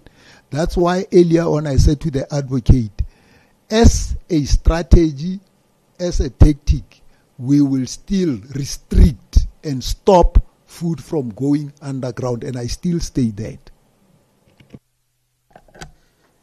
General, do you consider the order of the court to be reasonable and based on fundamentals of human rights? It's big no comment. Who am I to question the court order?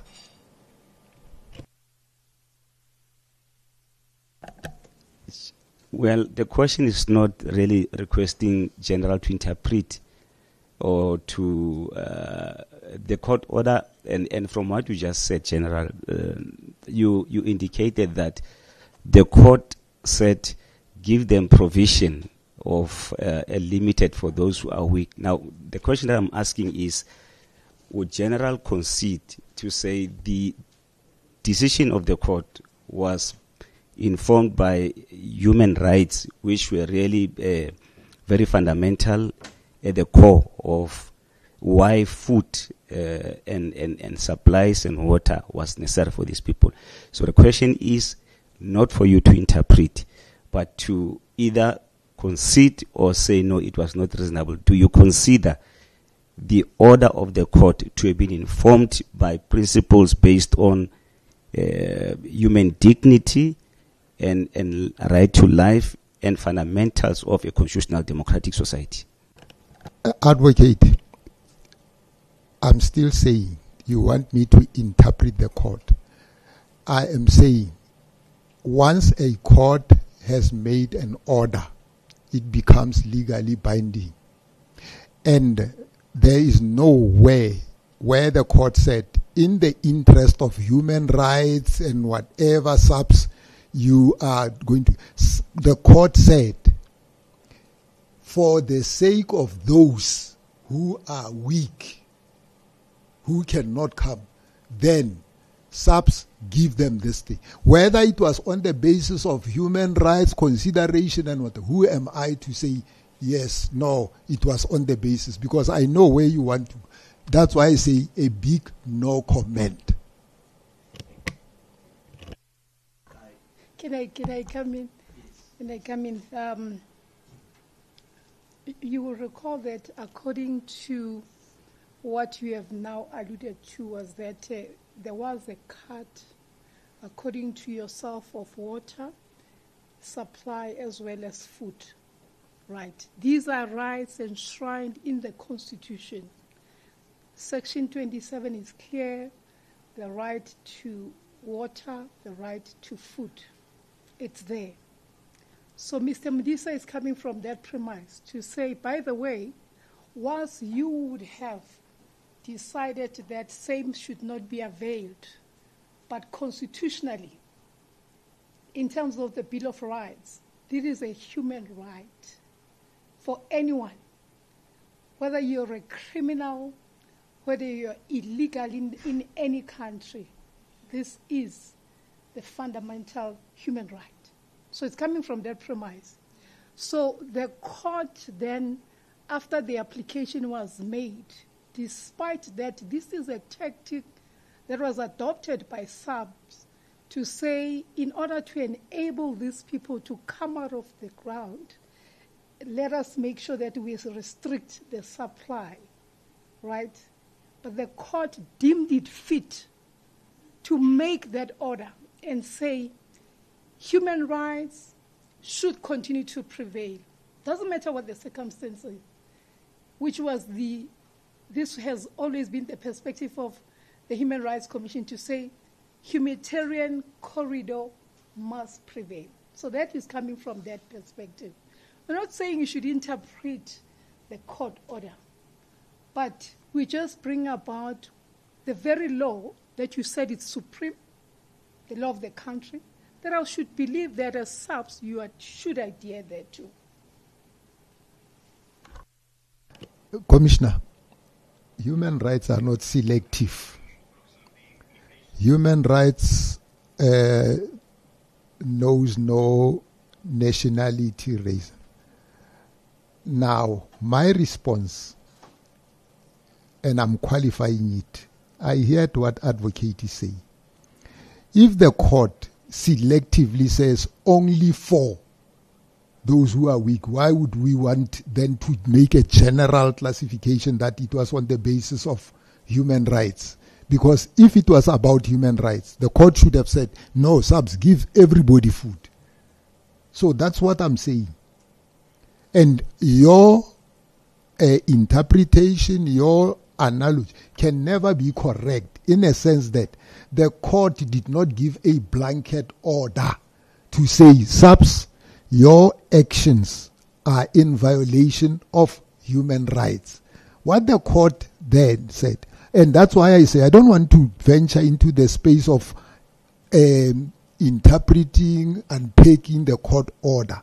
I am saying, under the circumstances, the court made a decision which, whether human rights or whatever, under the circumstances, was actually saying to subs, your decision, whilst we do not necessarily say you are wrong, but we agree with you that only those, but the rest cannot be given supplies. That's basically what the court judgment was all about. Yeah. You know what is baffling with this is that with the same tone, subs did not have access to those that were underground. Subs did not know how many people are weak, how many are even underground. But now what you're saying does not make sense. Are we now saying, maybe we're perpetrating to say, maybe subs did have access. So subs had knowledge as to how many were underground and even how many were weak, for subs then to determine as to how much of the supplies should go underground. No, I hear what you are saying, Commissioner. Number one, SAPS was never underground. And it was the position of SAPS right from the beginning. SAPS was never underground. There were intermediaries. There were people that were providing supplies to the people underground. That SAPS was liaising with, working with. But also, they themselves, the number of rations and whatever that they were supplying cannot then be said they were based on the number of what is. They were supplying those rations, food, water, alcohol, everything to sustain the operation. So now we keep on going around to say subs did not know how much. Now, based on what Makua and the others were saying, the court then made a decision on that to say how many people are underground. Subs, for those, give, and subs complied with the court order. Mr. Mdisa, please proceed. Thank you, Commissioner. General, you said you know where I'm going. Where am I going? I'm asking you that question. You wanted me to say the court forced us to then say we were in violation of the human rights of the people underground. That's why I say I know, because you were not happy with my response.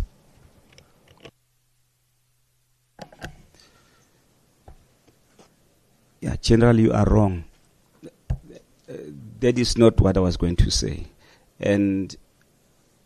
But I accept what you're saying because it seems you want to be defensive. And you prefer to say Human Rights Commission wants you to say SAPS violated the rights of people, and that is not a question here. And that is not what we asked. You can remember initially I said we want to get as much information because this is an inquiry. I see, Commissioner, my time is up, and I want to ask last two questions, and I believe these are very important questions as well. Although I have quite a number of questions. Can I ask, General, whether do you are sitting there in your official capacity as an official from South African Police Services? Do you think? Let me not ask your opinion. Do you realize that, or do you concede that SAPS contributed to some extent to the deaths that took place as a result of starvation? I'm not saying you caused, but I'm saying there was a contributory effect.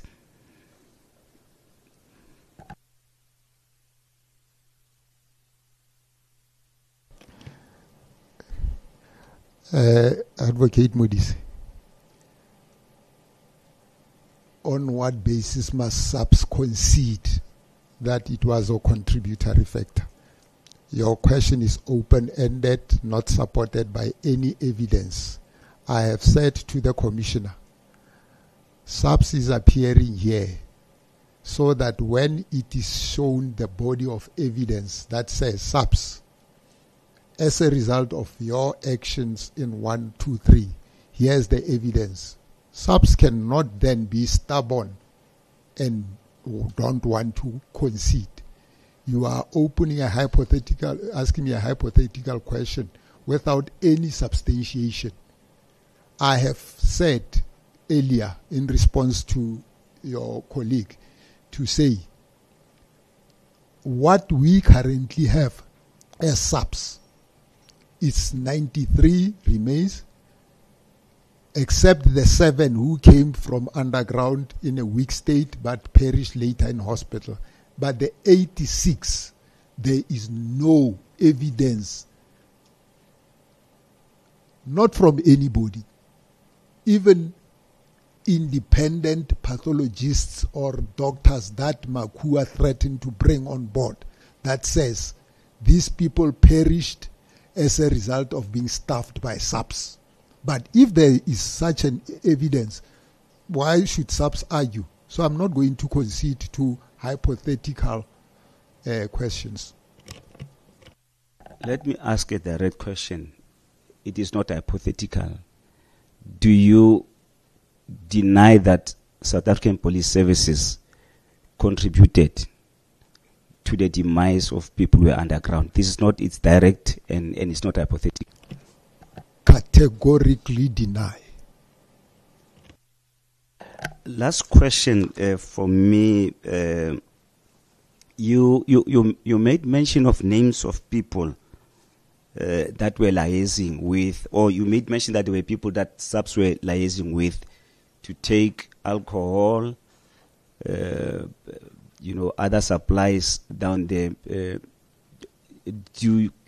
Can you provide the Commission with the names of these people? It is important, General, to get the names of these people because SAPS was liaising with them. And we would want to, if it is possible, Commissioner, to really call these people and get them to say, we were liaising with SAPS taking alcohol downstairs, underground, not necessarily downstairs.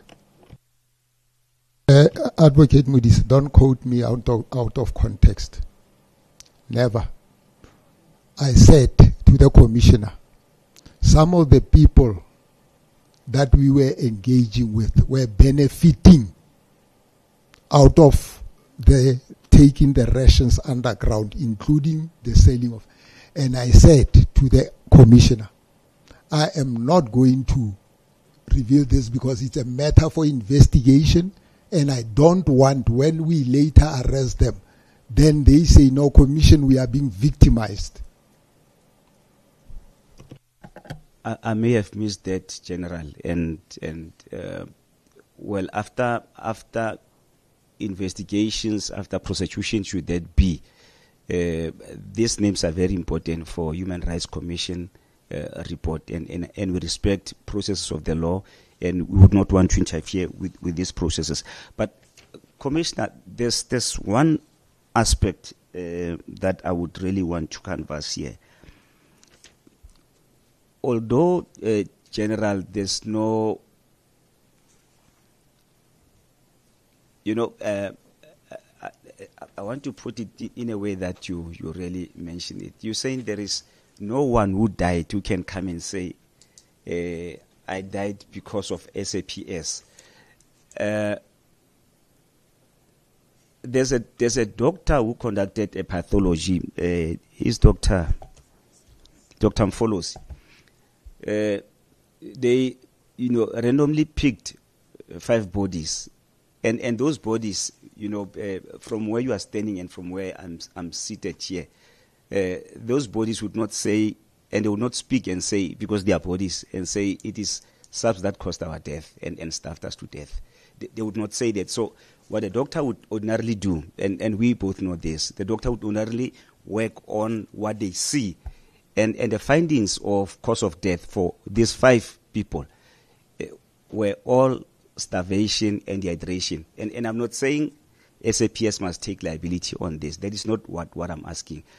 What I'm saying is it is strange that SAPS want the pathologist to say in their findings that death that was caused by starvation and denial of food, or maybe starvation and dehydration, was as a result of SAPS.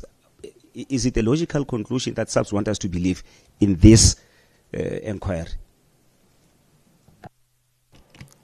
I'm smiling, Advocate Modise, because, like I said, you continue to put things into my mouth that how do I come to the commission and say there's no dead body that can say I died? I never said that.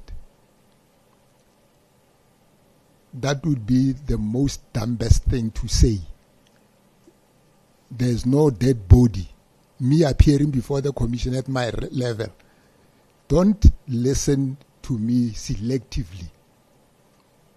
Don't. I am saying there is no evidence that says out of the 86 bodies or skeletal remains, these people or any of these died due to starvation from the time when SAPS stopped the supply. That's what I'm saying. And I am not a medical doctor, but with the little, legal schooling that I have, you would know, even in criminology, that when a person has died, those who are doctors, who are pathologists, they know the process of determining when did the person die, when did rigor mortis set in, and all these things. Now, all that I'm saying is to the commissioner, if there is to be, whether it's that doctor that you are mentioning or anybody, who will come before the commission with conclusive evidence to say, SAPS, you started stopping the supply of rations from the 18th of October 2023. And from that time, then X perished, and we attribute that to your action. Who are we, because I'm not a doctor, to then challenge that evidence? I am saying, on the post-mortems and everything, because all the skeletal remains were sent to the relevant experts, there is no evidence, including the doctor you are mentioning. But if he comes, then I will concede, like you earlier asked me. Well, I think I'm done, Commissioner, but let me just find out. You made mention of Section 35 of the Constitution. Limiting people access to food and water, is it a limitation that is informed on the basis of human dignity?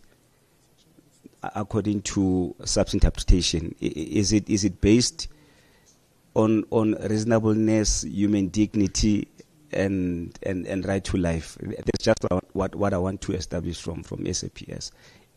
Thank you. It will be all from me, Commissioner. Thanks. SAPS did not limit. SAPS stopped the provision of supplies. Whether it's food and water, whether it's generators, SAPS did not limit. Limit is when you start to ration. But when the court said those that are weak, SAPS is still adamant that we stopped the supplies. And I am still on record saying, based on what advocate, we will still do it. We did not limit, we stopped the supply. You are not answering the question. Let me clarify. Yeah, no, let me don't interject me, General. Let me just finish. I what I'm want saying. to concede, advocate, that you were asking whether is it a human rights thing. I am saying SAPS did not consider that and does not consider that as a human rights violation in contravention of Section 35. Thank you. That will be all from me, Commissioner. Thank you, Mr. Mdise. Commissioner Makwasha. Thank you so much, Chair of the Inquiry. I'm going to request assistance. If someone has an additional copy of the Constitution, can we provide that copy to the General? Just so that we have this process moving at a pace that allows us to have a conversation. And I'm going to get very comfortable now. Now, I'm looking at Section 35, and I've never, by profession, I've never enjoyed criminal litigation. I don't see anywhere that speaks about suspects in terms of Section 35, that in terms of Section 35, suspects or alleged suspects can be denied certain rights. Where in terms of Section 35 are you reading this?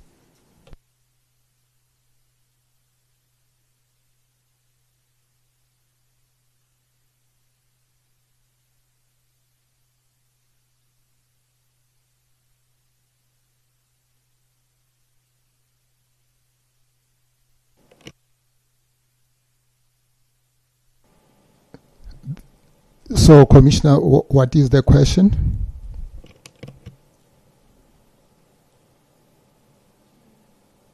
Oh.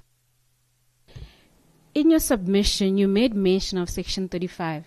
And Section 35 is about the rights of arrested, detained, and accused persons. The people underground were suspects, were they not?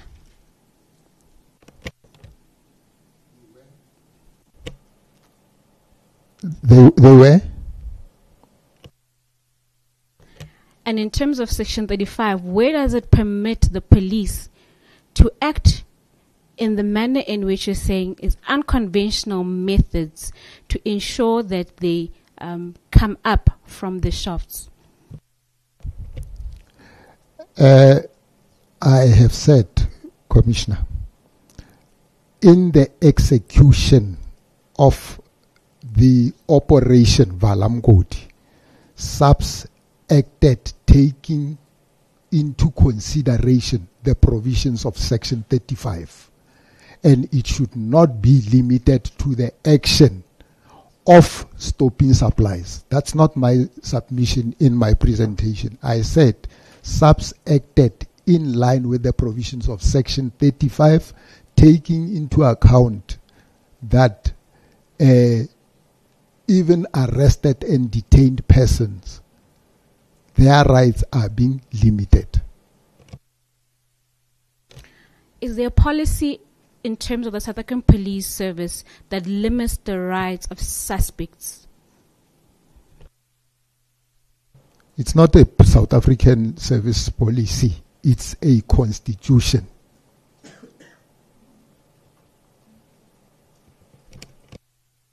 Refer me to which provision of Section 35 is it? Commissioner, when you are arrested and detained, you are still a suspect.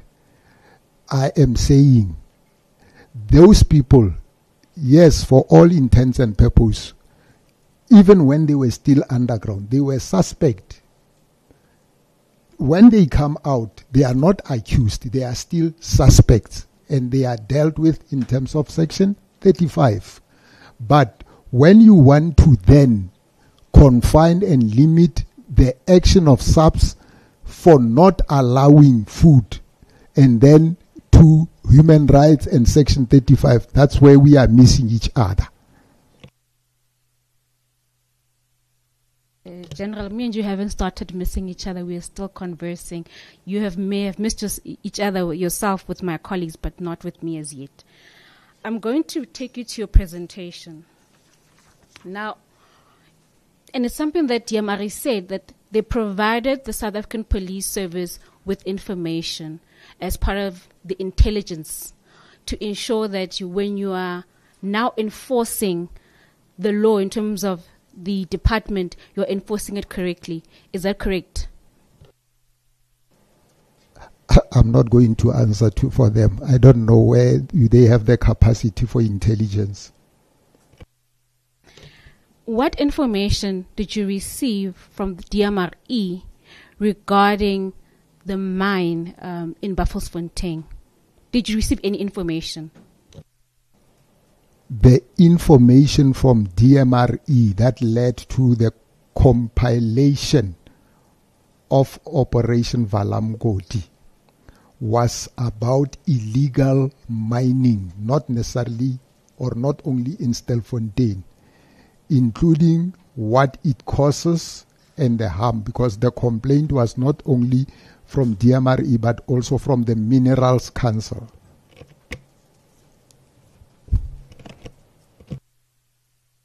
Now we're missing each other.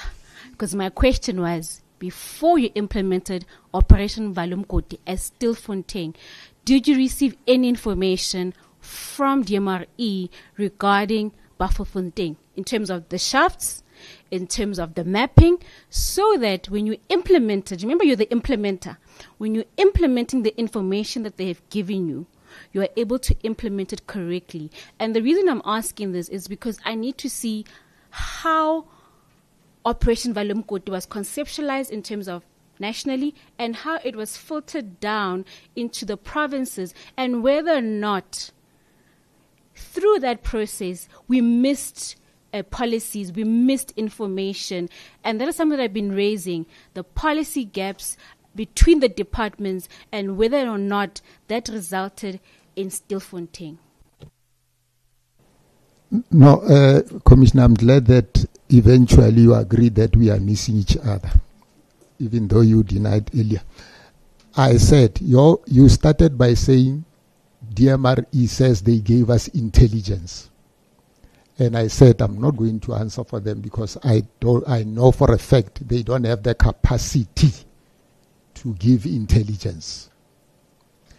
Then my second response, where you now concede that we are missing each other, it's when I say, based on our engagement and in my presentation, DMRE are the custodian and the regulatory authority of the mining space. They, not only Stilfontein, inform the 7 provinces of the problem of illegal mining, including at Buffels. Yes, that information we have, that's why there was an operation Vala Umgodi at Buffels mine.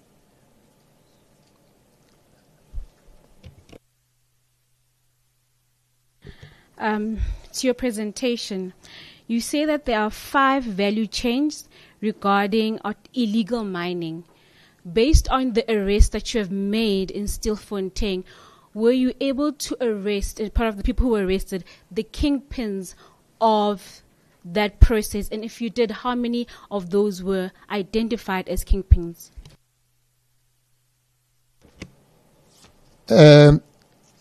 I attached to some of my presentation, which I could not. There is ongoing investigation.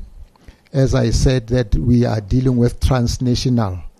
There are people who have been identified out of the country who are part of the value chain, and investigation and processes, including extradition and Interpol, are ongoing. So that is a matter that is still under investigation. I'm talking about the miners that were underground. In terms of when you interviewed and conducted investigations, were any of those individuals identified as kingpins? We must just be very careful, especially in terms of the levels that you spoke about.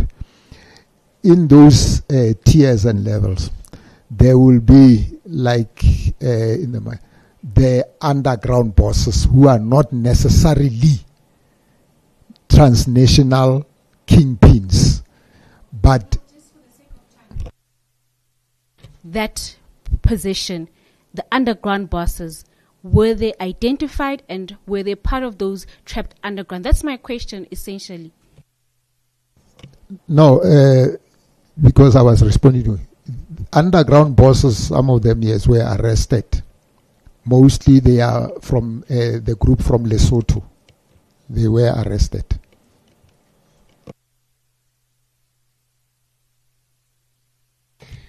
We are given very short time, and I really wanted to engage you on this.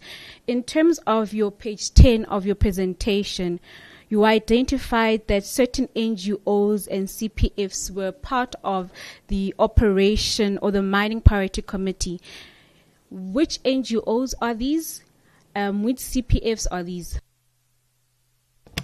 At every police station, there is a community police forum and sub-forum.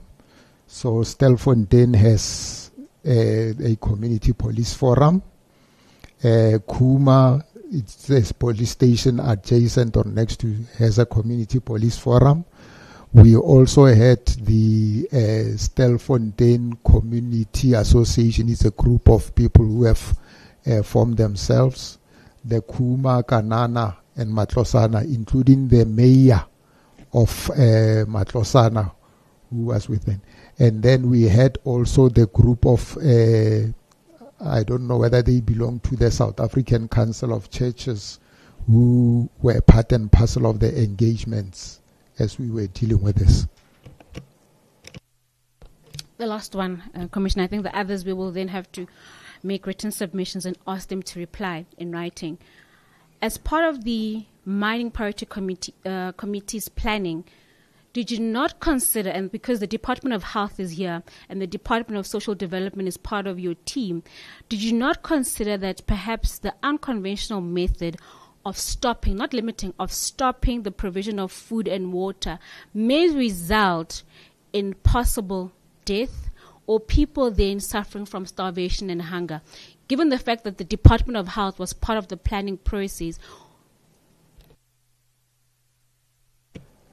I still say that our intention was never to starve people. And when we took this decision, it was, according to us, a well thought out decision, communicated with those that were on the surface to say, tell these people to come up because we are not going to continue to allow you to send them generators, petrol, and all these things. Food was just but one, but we did consider, and at no stage can we be then said to have been negligent or deliberately decided that we should starve people underground. Commissioner, I beg your leave for this. It's important we raise this. There's an affidavit by Mr. Sabela Unguni, who then testified before the commission, and this affidavit was it was commissioned on the 30th of November 2024. This is page 832, and he says, in terms of his affidavit, if I'm reading the correct one, that there are allegations that there are children who are underground and the court needs to consider the best interest of the child. So as of November 2024, there was that assertion that there are children underground, and yet the National Committee, and I'm not blaming SAPS, and hence I mentioned specific departments, then continued to then say this unconventional method still would work as a tactic for Operation Umgodi. Is that correct? When was the affidavit deposed?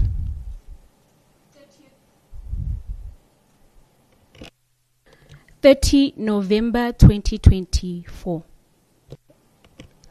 When was the decision to stop ration implemented? 2023. You see, this back and forth one is because I'm saying as of when you read this affidavit, you then became aware or could have suspected they children underground. How do you then say when was the decision to stop rations implemented? We are moving from this affidavit and your knowledge of children possibly being underground. Don't try and maneuver. This is the question I'm asking.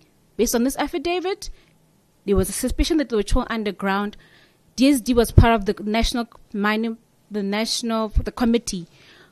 Did DSD not then start warning of the dangers of violating Section 28?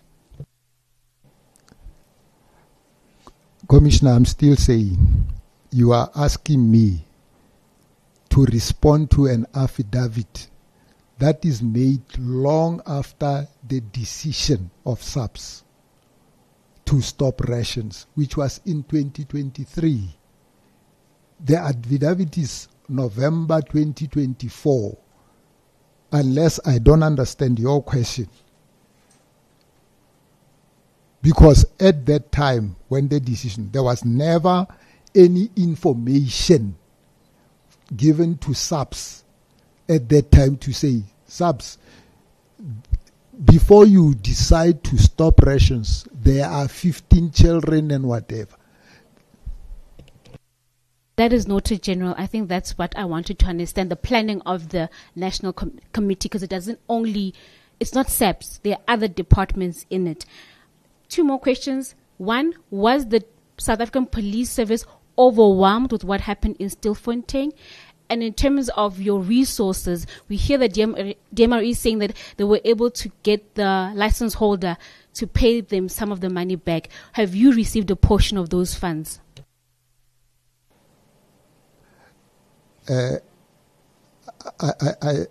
You'll pardon me if maybe I don't interpret or understand your question. There were challenges that SAPS had relating to this operation. Number one, the operation, given the number of arrests that were made, created a problem in terms of detention facilities for SAPS.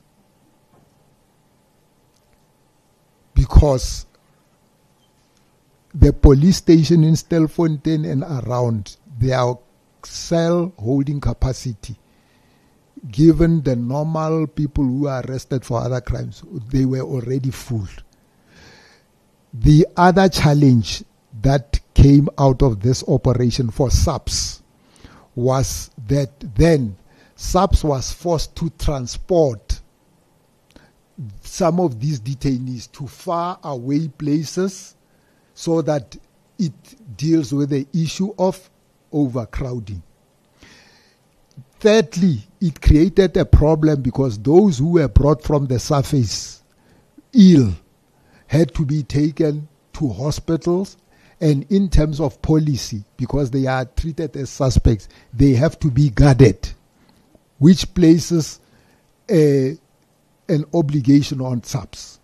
4, it created a problem for SAPS because then you have to provide meals and feeding of this.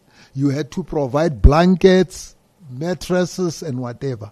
So these are the costs that internally as SAPS we had to deal with, to address, including engaging with other key stakeholders. That is why when those miners surfaced, we told Home Affairs to say, Home Affairs, these are minors who by law cannot be detained with adult offenders.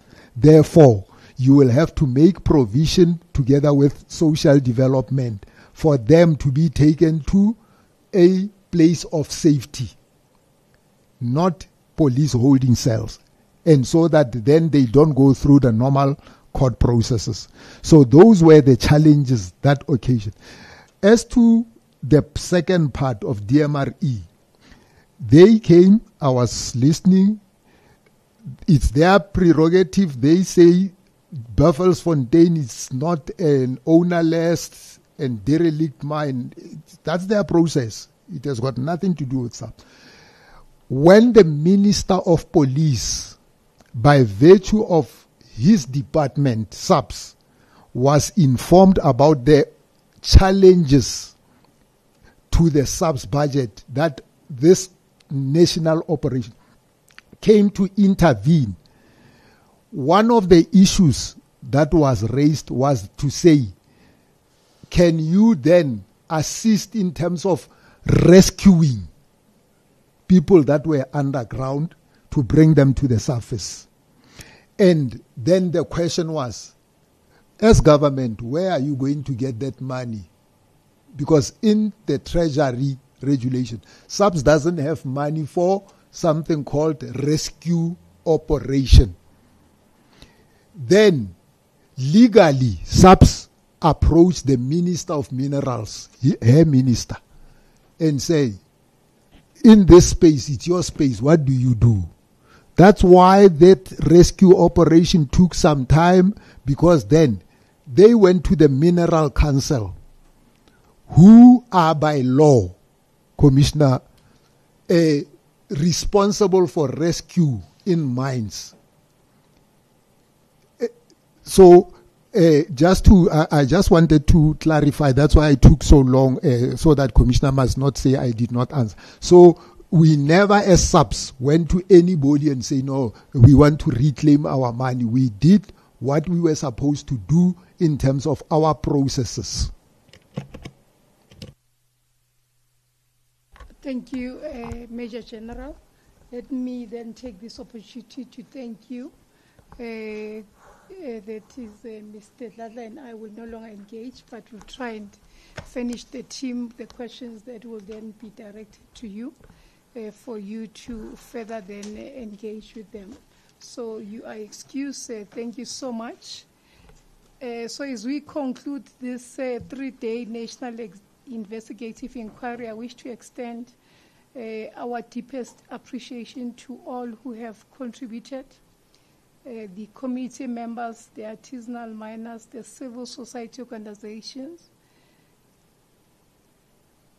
Over the course of the deliberations, we have had a broad spectrum of perspectives, communities who experiences firsthand the social and environmental security effects of unregulated mining, organizations who have highlighted the legal and policy gaps that continue to shape artisanal mining in South Africa, and importantly, the testimony from government departments, including the Department of Forestry, Fisheries and Environment, the Department of Mineral Resources and Energy, put differently DMPR, and the South African Police, each sharing their mandate, challenges and interventions. At the outset of this inquiry, we have been able to set out the objectives, which were to examine the impact of artisanal mining on human rights of affected communities, to identify the policy and regulatory gaps in the governance of artisanal mining,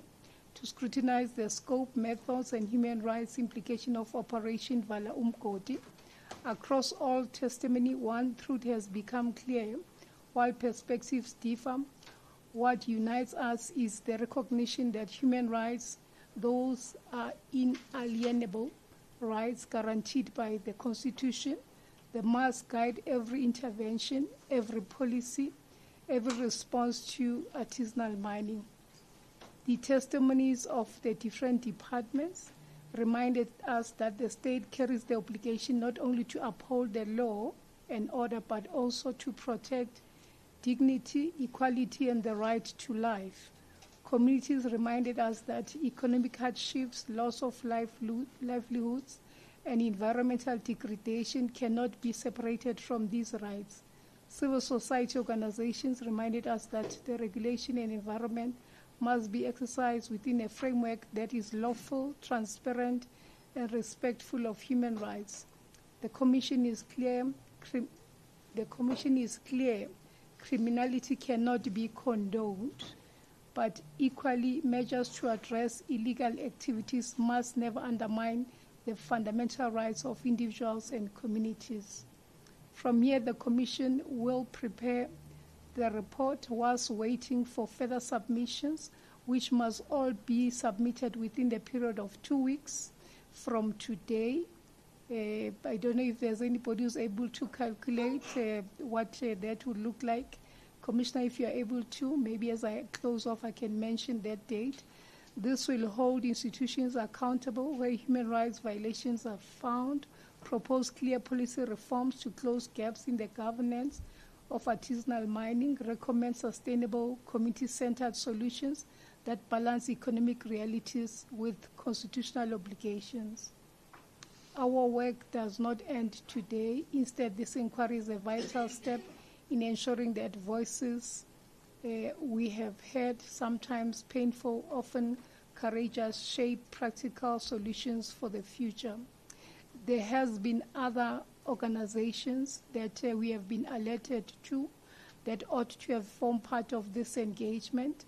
We will equally follow up on them. The department that has not made its way to this engagement is the Department of Social Development. We will then caucus with the team and decide on the way forward. But I'm sure you'll all appreciate that as a commission, if we have engaged you through a notice and you do not show up, the next step will be to subpoena whoever that needs to be brought to the fore. And I must just mention that our letters were very clear. We actually wanted ministers to be in this room, and we have not been favored with a correct protocol. So the accounting authority that has been brought to the fore, truth be told, it is people that are not able to give us the correct answers. And there is a serious concern for us.